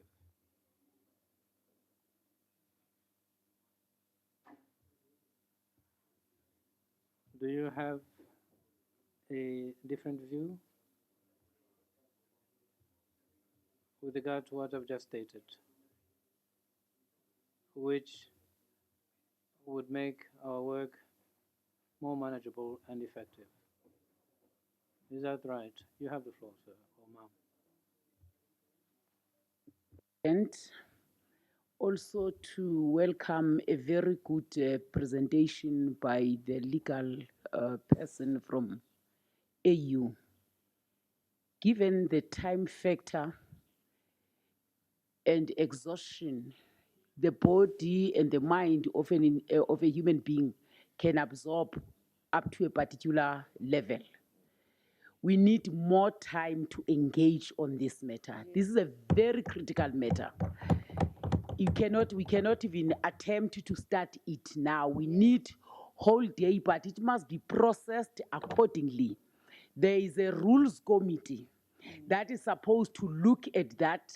There are regional caucuses that must look at this Malabo protocol, because not the countries that have not signed, like my country, we have solid reasons why we have not, rectified, because we don't agree with some of the articles, Article 3, Article 7, Article 12, which make it a point that we don't exist here as members of parliament. Once you start by outsourcing that the membership of PAP can be drawn outside parliament, therefore that is a social gathering.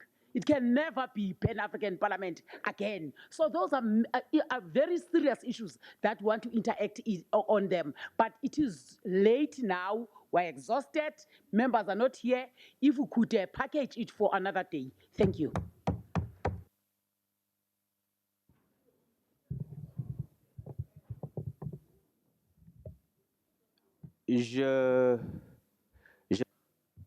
I want to share. Oh, I agree with you. It's a really good suggestion, because what we're looking for is efficiency. All the presentations were really good. All the presentations can help us improve the functioning of our parliament. But we also have a time concern. If we postpone, when are we postponing this for? And the presenters have a limited time here. If we postpone this work, are you sure that we're going to have them here tomorrow or the day after? That's the problem. Because we've listened to them. That's what it is about. For them to come to the next session, is that what you're suggesting? We have a challenge before us, which is this time factor. It's true, your suggestion is pertinent, but we've lost a lot of time, and it's true that with the tiredness, we're no longer going to be really efficient, but then it is a duty, and this duty calls us to ask questions and to get answers from all the presentations and the presenters. We're here to work, and tomorrow is, we're not sure that we're going to work. And given that uncertainty and the fact that we don't know whether the presenters are going to be here tomorrow, because if they are here tomorrow, if we are certain that we can work, there won't be any problem. Because like I mentioned once, twice, thrice already, that when we started this session, that we indicated openly the concern about tomorrow, the fact that we may not be able to do any work. But if we are certain that we can do that tomorrow, that would be ideal for us. It would mean that the security concern has been eliminated, because we cannot play with security.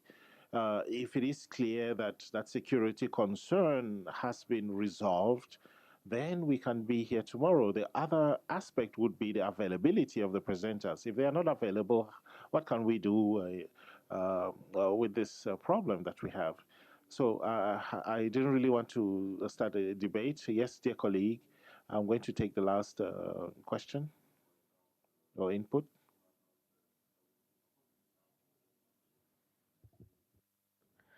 We know you're trying to come up with all the information and the responses. But the truth is, with the remaining time and having engaged us since morning, you may not achieve much.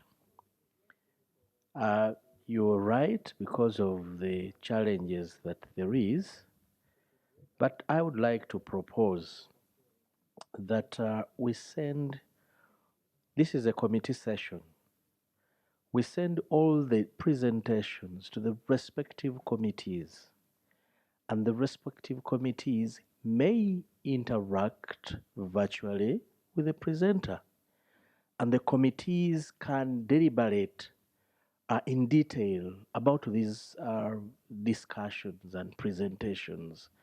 At the end of the day, we will gain a lot if the committee processes some of the recommendations, other than being here with only one interest to beat time and unavailability of the presenters. Mr. Chairperson, if you consider that, I think that will be more helpful to us. Thank you very much. Merci, oui, Monsieur le Président. Yes.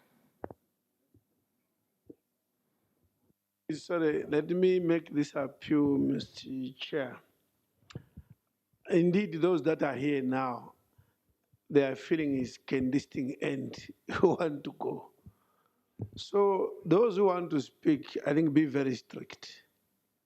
We don't want winding statements. Just allow them 1 minute. If they exceed, they should be off. Thank you. Yes, thank you, Vice President. Also to thank all the presenters. I think we've had brilliant presentations today. However, we are constrained, not from our own making, but due to situations, special situations that are beyond our control. And it's getting very late now, and I would suggest, and I would like to align myself with the previous speaker, that now that we have a lot of food for thought, in fact, across all the committees, so I think now the committees can take it up from there and engage those presenters and then do the rest of the work. Otherwise, we could be here for the next 3-4 hours, and to be honest with you, that is not really very healthy. So my recommendation is for these presentations now, for each of the committees, we know, for example, the last presenter, before the last presenter, Science and Technology, that is particularly my committee. We're going to take it up from there and walk through it, come up with recommendations, and come up with resolutions that we're going to present to here. So I think for me, let's allow the committees to take it up from here, and then we move on. Thank you. Yeah, no, I don't want to, I'm covered. That was my suggestion that if there's a country, say that it got a concern, let's listen to these countries. Because I believe it's not only South Africa that have a problem. Let's start the process. For example, there's a rules committee that is sitting on the 6th and the 7th, if I'm correct. If maybe we can start to listen the concerns of these countries at that meeting with our own legal advisor, so that we can start the process. But I think we won't be able really to discuss it today, but it needs to be discussed. Thank you.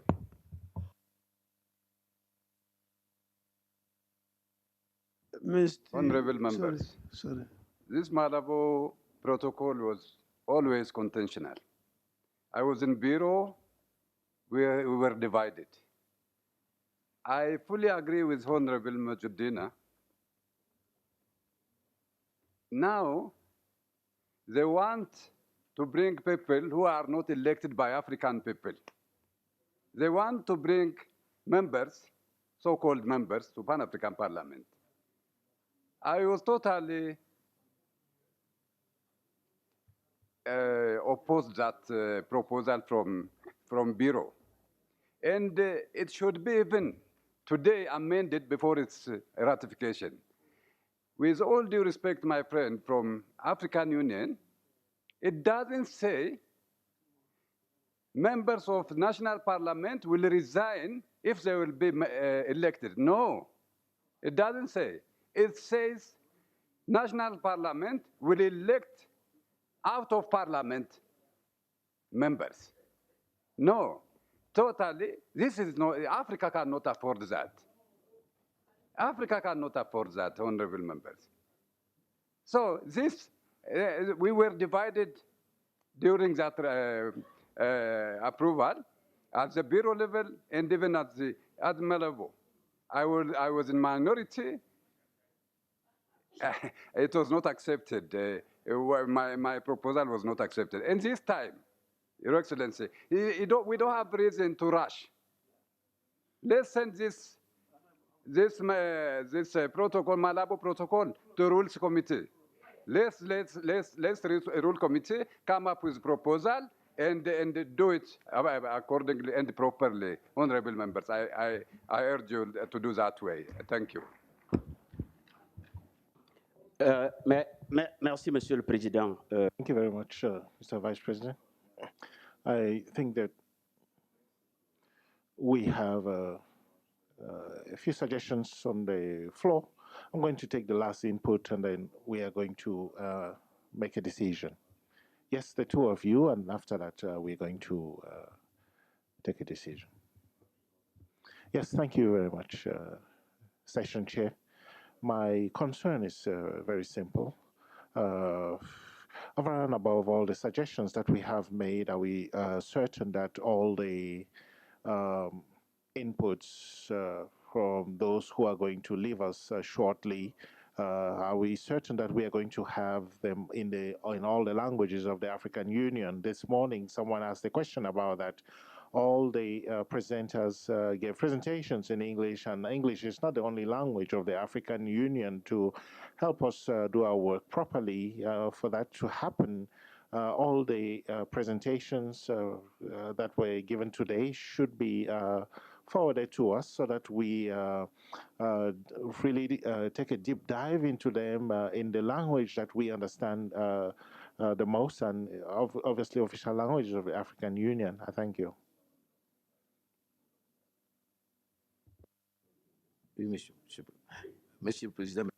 Thank you very much, Session Chair. I think that I agree with all the other colleagues and the Vice President who has just made a brilliant input. The work that was given today was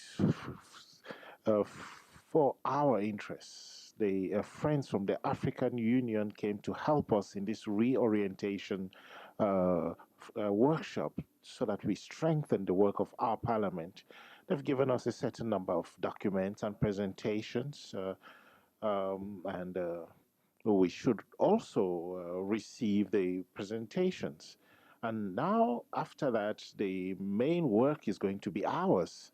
And this morning, the president said that we need to create a reflection group that is going to develop a PAP strategy to revitalize and reposition us. Those who spoke this morning, it's unfortunate that we cannot ask them questions. But then they should ask this question to the Bureau, that all the work should be available in all the languages so that our permanent committees be done, so that we work with our president to have a clear strategy. And it is only then that we are going to really be able to have a clear direction. We really thank the presenters. They've done their work, and now what is left is for us to do ours. Thank you. I think I believe that we cannot go further than what has been said, and it is for that reason that I'm going to end the debate at this level by saying that we gave our presenters the opportunity to answer to your question. And due to time constraints, we cannot be more efficient than we have been. And it is for that reason that we'll end the debates now, and I will hand over to the President of the Pan-African Parliament. Wise words. Excellency, I'm very, very sorry to come in at these late hours. No Excellency, as a legal office, we don't advise something that's not provided for in the law. I didn't want to contradict Honorable Member Vice President from East African region. Excellency, Articles 5, Sub-Article 6 of the protocol is abundantly clear. I want to read it verbatim. For avoidance of doubt, that's a very good legal term. For avoidance of doubt, a member of national parliament or other deliberative body is eligible to contest for election to the Pan-African Parliament. However, if elected, he or she shall resign from the national parliament. Is what's provided for in the protocol. So for me, can you allow him to finish? Just because His Excellency, the Vice President was saying this provision was not there, so it's there. It allows members of national parliament to contest, but then if they are elected, they will have to resign. And Excellency, with that, I'm very sure my legal counsel will be here for the 1st and 2nd September, and I'm very sure he will have a presentation on this matter as well. So always there's an opportunity for this August Assembly to collaborate with the OLC, and we are ready at any time. If you call upon us, we come and work with you to clarify any concern that you may have on the protocol. We submit. Thank you, Legal Officer Bekele. I can assure you we don't doubt your competence in law. The legal counsel said to me, I'm unavailable. I'm coming at the end of the month. But the man that I'm sending is one of my best legal officers. So I'm told he's one of the best. So I don't think we doubt his competence. Yeah, let's close in this manner. The debate went into another stage, which was mine. My stage is, where are we now? But I want to thank the presenters, of course, and we want you to come back. That's the point. All of you have to come back. We haven't finished. We have to find some time very soon. What have we done? Mind you, we are saying we want to create a new PAP, new thinking. Let's avoid confusion. What we have done up to this minute is to understand that there are contradictions. There are contradictions. And all these debates about contradictions. And that there are bottlenecks, there are failures, there are challenges, opportunities, all these things exist. So to me, this is very healthy now. Where we are is very healthy. That we are even arguing that, no, Mr. Legal Counsel. That's what we want to say. That it is not a clean sheet, this PAP business. It is a number of bottlenecks and contradictions. And once you realize that, then we have achieved the learning objectives, called learning objective. We've achieved it. We should consider that, look, listening to NEPAD, Agenda 2063, economics of Africa, the debate on what we call CDC, why don't we use HEBS? Everything that we've done has ended up in a manner, no, I think we need to do something. Now that then becomes our challenge, PAP. You see now what's interesting? That's now our business. If there are no issues, why should we exist?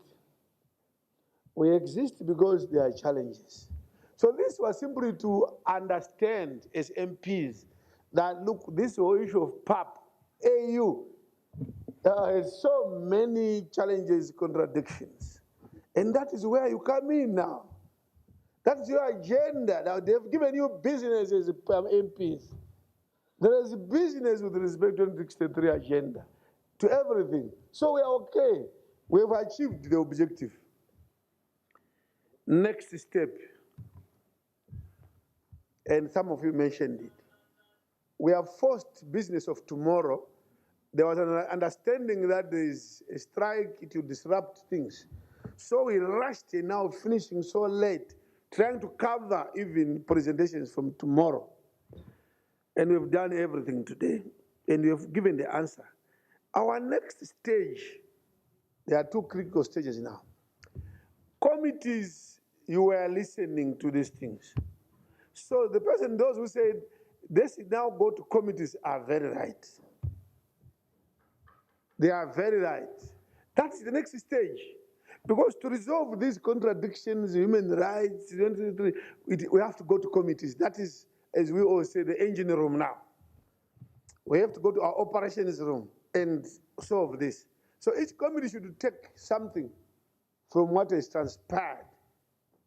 The only thing that I have not heard properly is, are our committees themselves properly focused, some of them?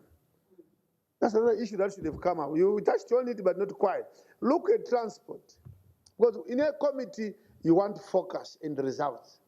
Now, if someone is shooting in all directions, wow, how can you know that they've achieved anything? They shoot there, they hit a tree, they hit a hill, they say, I've hit a tree.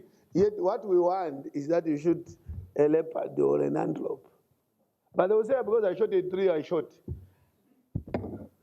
Transport, communications, industry, energy, and what? Science and technology. I don't know, wait to agriculture. Just that committee, just look at that committee. Surely, how can we tell it's doing well? You are in transport, communication, industry, energy. No, what I'm saying, I thought these would also come out. No. Even our own committees, some of them need to be restructured. Our own committees, some of them need to be restructured. Those 10 committees were thought by some consultant who just put up some document. We are now parliamentarians ourselves. Refer to our own parliaments. And they say, some of these committees may not make sense at the end of the day. Personally, I would say transport should be split. We should end up, in my view, between 10 and 15 committees. If we are now reforming and rejuvenating, that's part of the work. We should redefine some of the committees. Even this education, I don't know whether tourism should be there, for example. And how can we have a parliament? We talk of natural resources. We are exporting raw materials. Mining is not mentioned in any of our committees. That's so important. Surely we need that natural resources thing and the mining should go together. Remove it from wherever it is and put it in mining is our focus. We are a mining continent, but we don't have a committee on mining. It is probably implied somewhere. I'm just provoking thought. I'm not going through all the committees. I'm saying, even as committees, when you sit, look at your business. So let's go to committees. How? The material that we developed, or the proceedings have been recorded. I can see my team here. They have written. We need to package that and share it again with the MPs. That you realize that this is what you said from Caucuses, the presentations, these are the issues, and a summary of some key issues which have come out. So the main body and the summary of the key issues. Then as a committee, you pick as a committee from those issues and say, as a committee, want to go in this direction. You all heard how we are not performing as AU. So committees should be more vibrant now. Think out of the box, as they say. Don't say we were created in 2004, we were a committee on rules and human rights, and then that is what we should go. We want a bit of creativity from the committee themselves. Say, no. We used to be called trade, immigration, black customs, blah, blah. No. I think this time we would rather shed off this part. We would rather focus on this. So committees, go and recreate yourselves now. Go and reinvent yourselves as committees and shed off what you think may not be proper for your committee. And probably bring in what you think was taken to another committee. Yeah, that type of exercise. But we should end up with at least 10 to 15 committees. Now, Once you have done that, go, we give you up to Friday. Committees should now reflect and say, so we are also not properly positioned. We come back on Monday in the plenary. We have a part which talks of implementation and strategy. That part can only be better done when the committees have also come back now. The committees will also report, after looking at all that we have done, in your committee, how do you reinvent yourselves? How can you do things much better in terms of the work? What is it in the past that you think was not well? You will also have an opportunity on Monday, you present committees 5 minutes, not 10 minutes for committees. Just 5 minutes. When you have given us that picture, then we say, right, now we rebrand as a parliament, all of us, based on what the committees have said. What is now the future? What should we have? How do we then monitor also the committees? And the committees, for the first time, we want you to come up with your own monitoring and evaluation framework. How do we measure human rights committee? Tell us. Our committee, in order to have an impact on the continent, please, this is how, when these things means we are doing well. Committee on Cooperation, International Relations, Conflict Resolution. You tell us, what are your deliverables to the citizens of the continent? What are the clear outputs, as they call them? And what outcomes would you have on the continent? So let's go and do that in committees. Starting tomorrow, the problem is that the documents are not yet ready. That will also guide you. So all I encourage is that committee chairpersons, you liaise with the acting clerk. When the document is ready, you meet tomorrow. If the documents are not ready, translated, because that was also a big issue about translation of documents. So the presentations, I know you've all headed in your presentations. So no longer don't talk of presenters. The documents are now with our own secretariat. All of them that have been presented, all of them. The moment they were on the screen, they were also saved on the computer something within PAP. So PAP has to print. They are all in English. Where the document is too long, I just urge you to summarize a bit for the sake of committees to proceed. So tomorrow becomes we are no longer saying there's a strike. We've been advised by the government that no, don't worry, there's no risk. If you want to meet, you can meet. So I want to remove the perception that tomorrow is a risky day. But because we took all the work for tomorrow to today, now we're at a point where we're saying what we need is now the transcript, if you like, the document of what transpired first, to enable MPs to read and then go into their committees. So tomorrow becomes a bit tricky whether you will be ready to go into committees, because the documents will not be there. That's the challenge about tomorrow. There will be no documents if you go to meetings. But if you think as a committee, you can meet in another business, if you can talk to the acting clerk privately that, look, our committee would want to say. If your committee thinks that, no, tomorrow we can only maybe meet for 20 minutes, well, it's up to you. But Thursday, we believe these documents will be available, and we urge you to start, or you'll be given a program by the clerk. We may not issue it now, but between tomorrow and Thursday, the clerk will be all informed, isn't it? Which committee goes in which room and all that. But those who want to meet tomorrow, ask the clerk, then you meet. And then on Monday, we come back into plenary with committees now reporting where we should go and the overall plan for the future and the evaluation of performance management, follow-up mechanism, blah, blah, blah. Right, well done. It's amazing. You are all here. This time, presenters and the MPs are here, and we are very happy. Well done. I didn't. If I start saying, "Can you speak?" If once I allow you, there will be a second hand. Now I have one only. The moment they allow one, there will be 2, 3, 4, 5, 6. You will let it sit there forever. Unless it's not a question, but a reminder. If it's a reminder, okay. Maybe I've forgotten something. If it's a reminder, okay.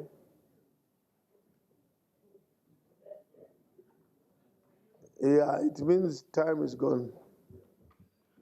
Monsieur le Président, merci pour la parole. Mr. President, thank you for the floor. Now, regarding the program that has been distributed, we haven't covered everything that we were supposed to do tomorrow, because there is the joint workshop on the AU theme for 2020, which was supposed to be dealt with tomorrow. What are we to do with regard to this activity? Is it postponed to a later date, or how do we proceed?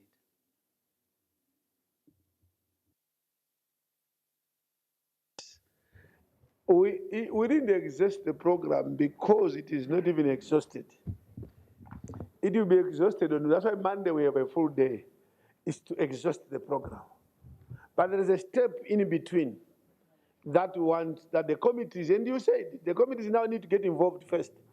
When the committees come back, then the program will be tied up. We'll go back to those issues of implementation plan, of how we can then repair PAP, with the committees also making submissions. So you are right, perfect. We haven't finished on the program. We'll finish on Monday. Otherwise, good night. Go to work well tomorrow to Friday. We meet on Monday in this hall. Thank you.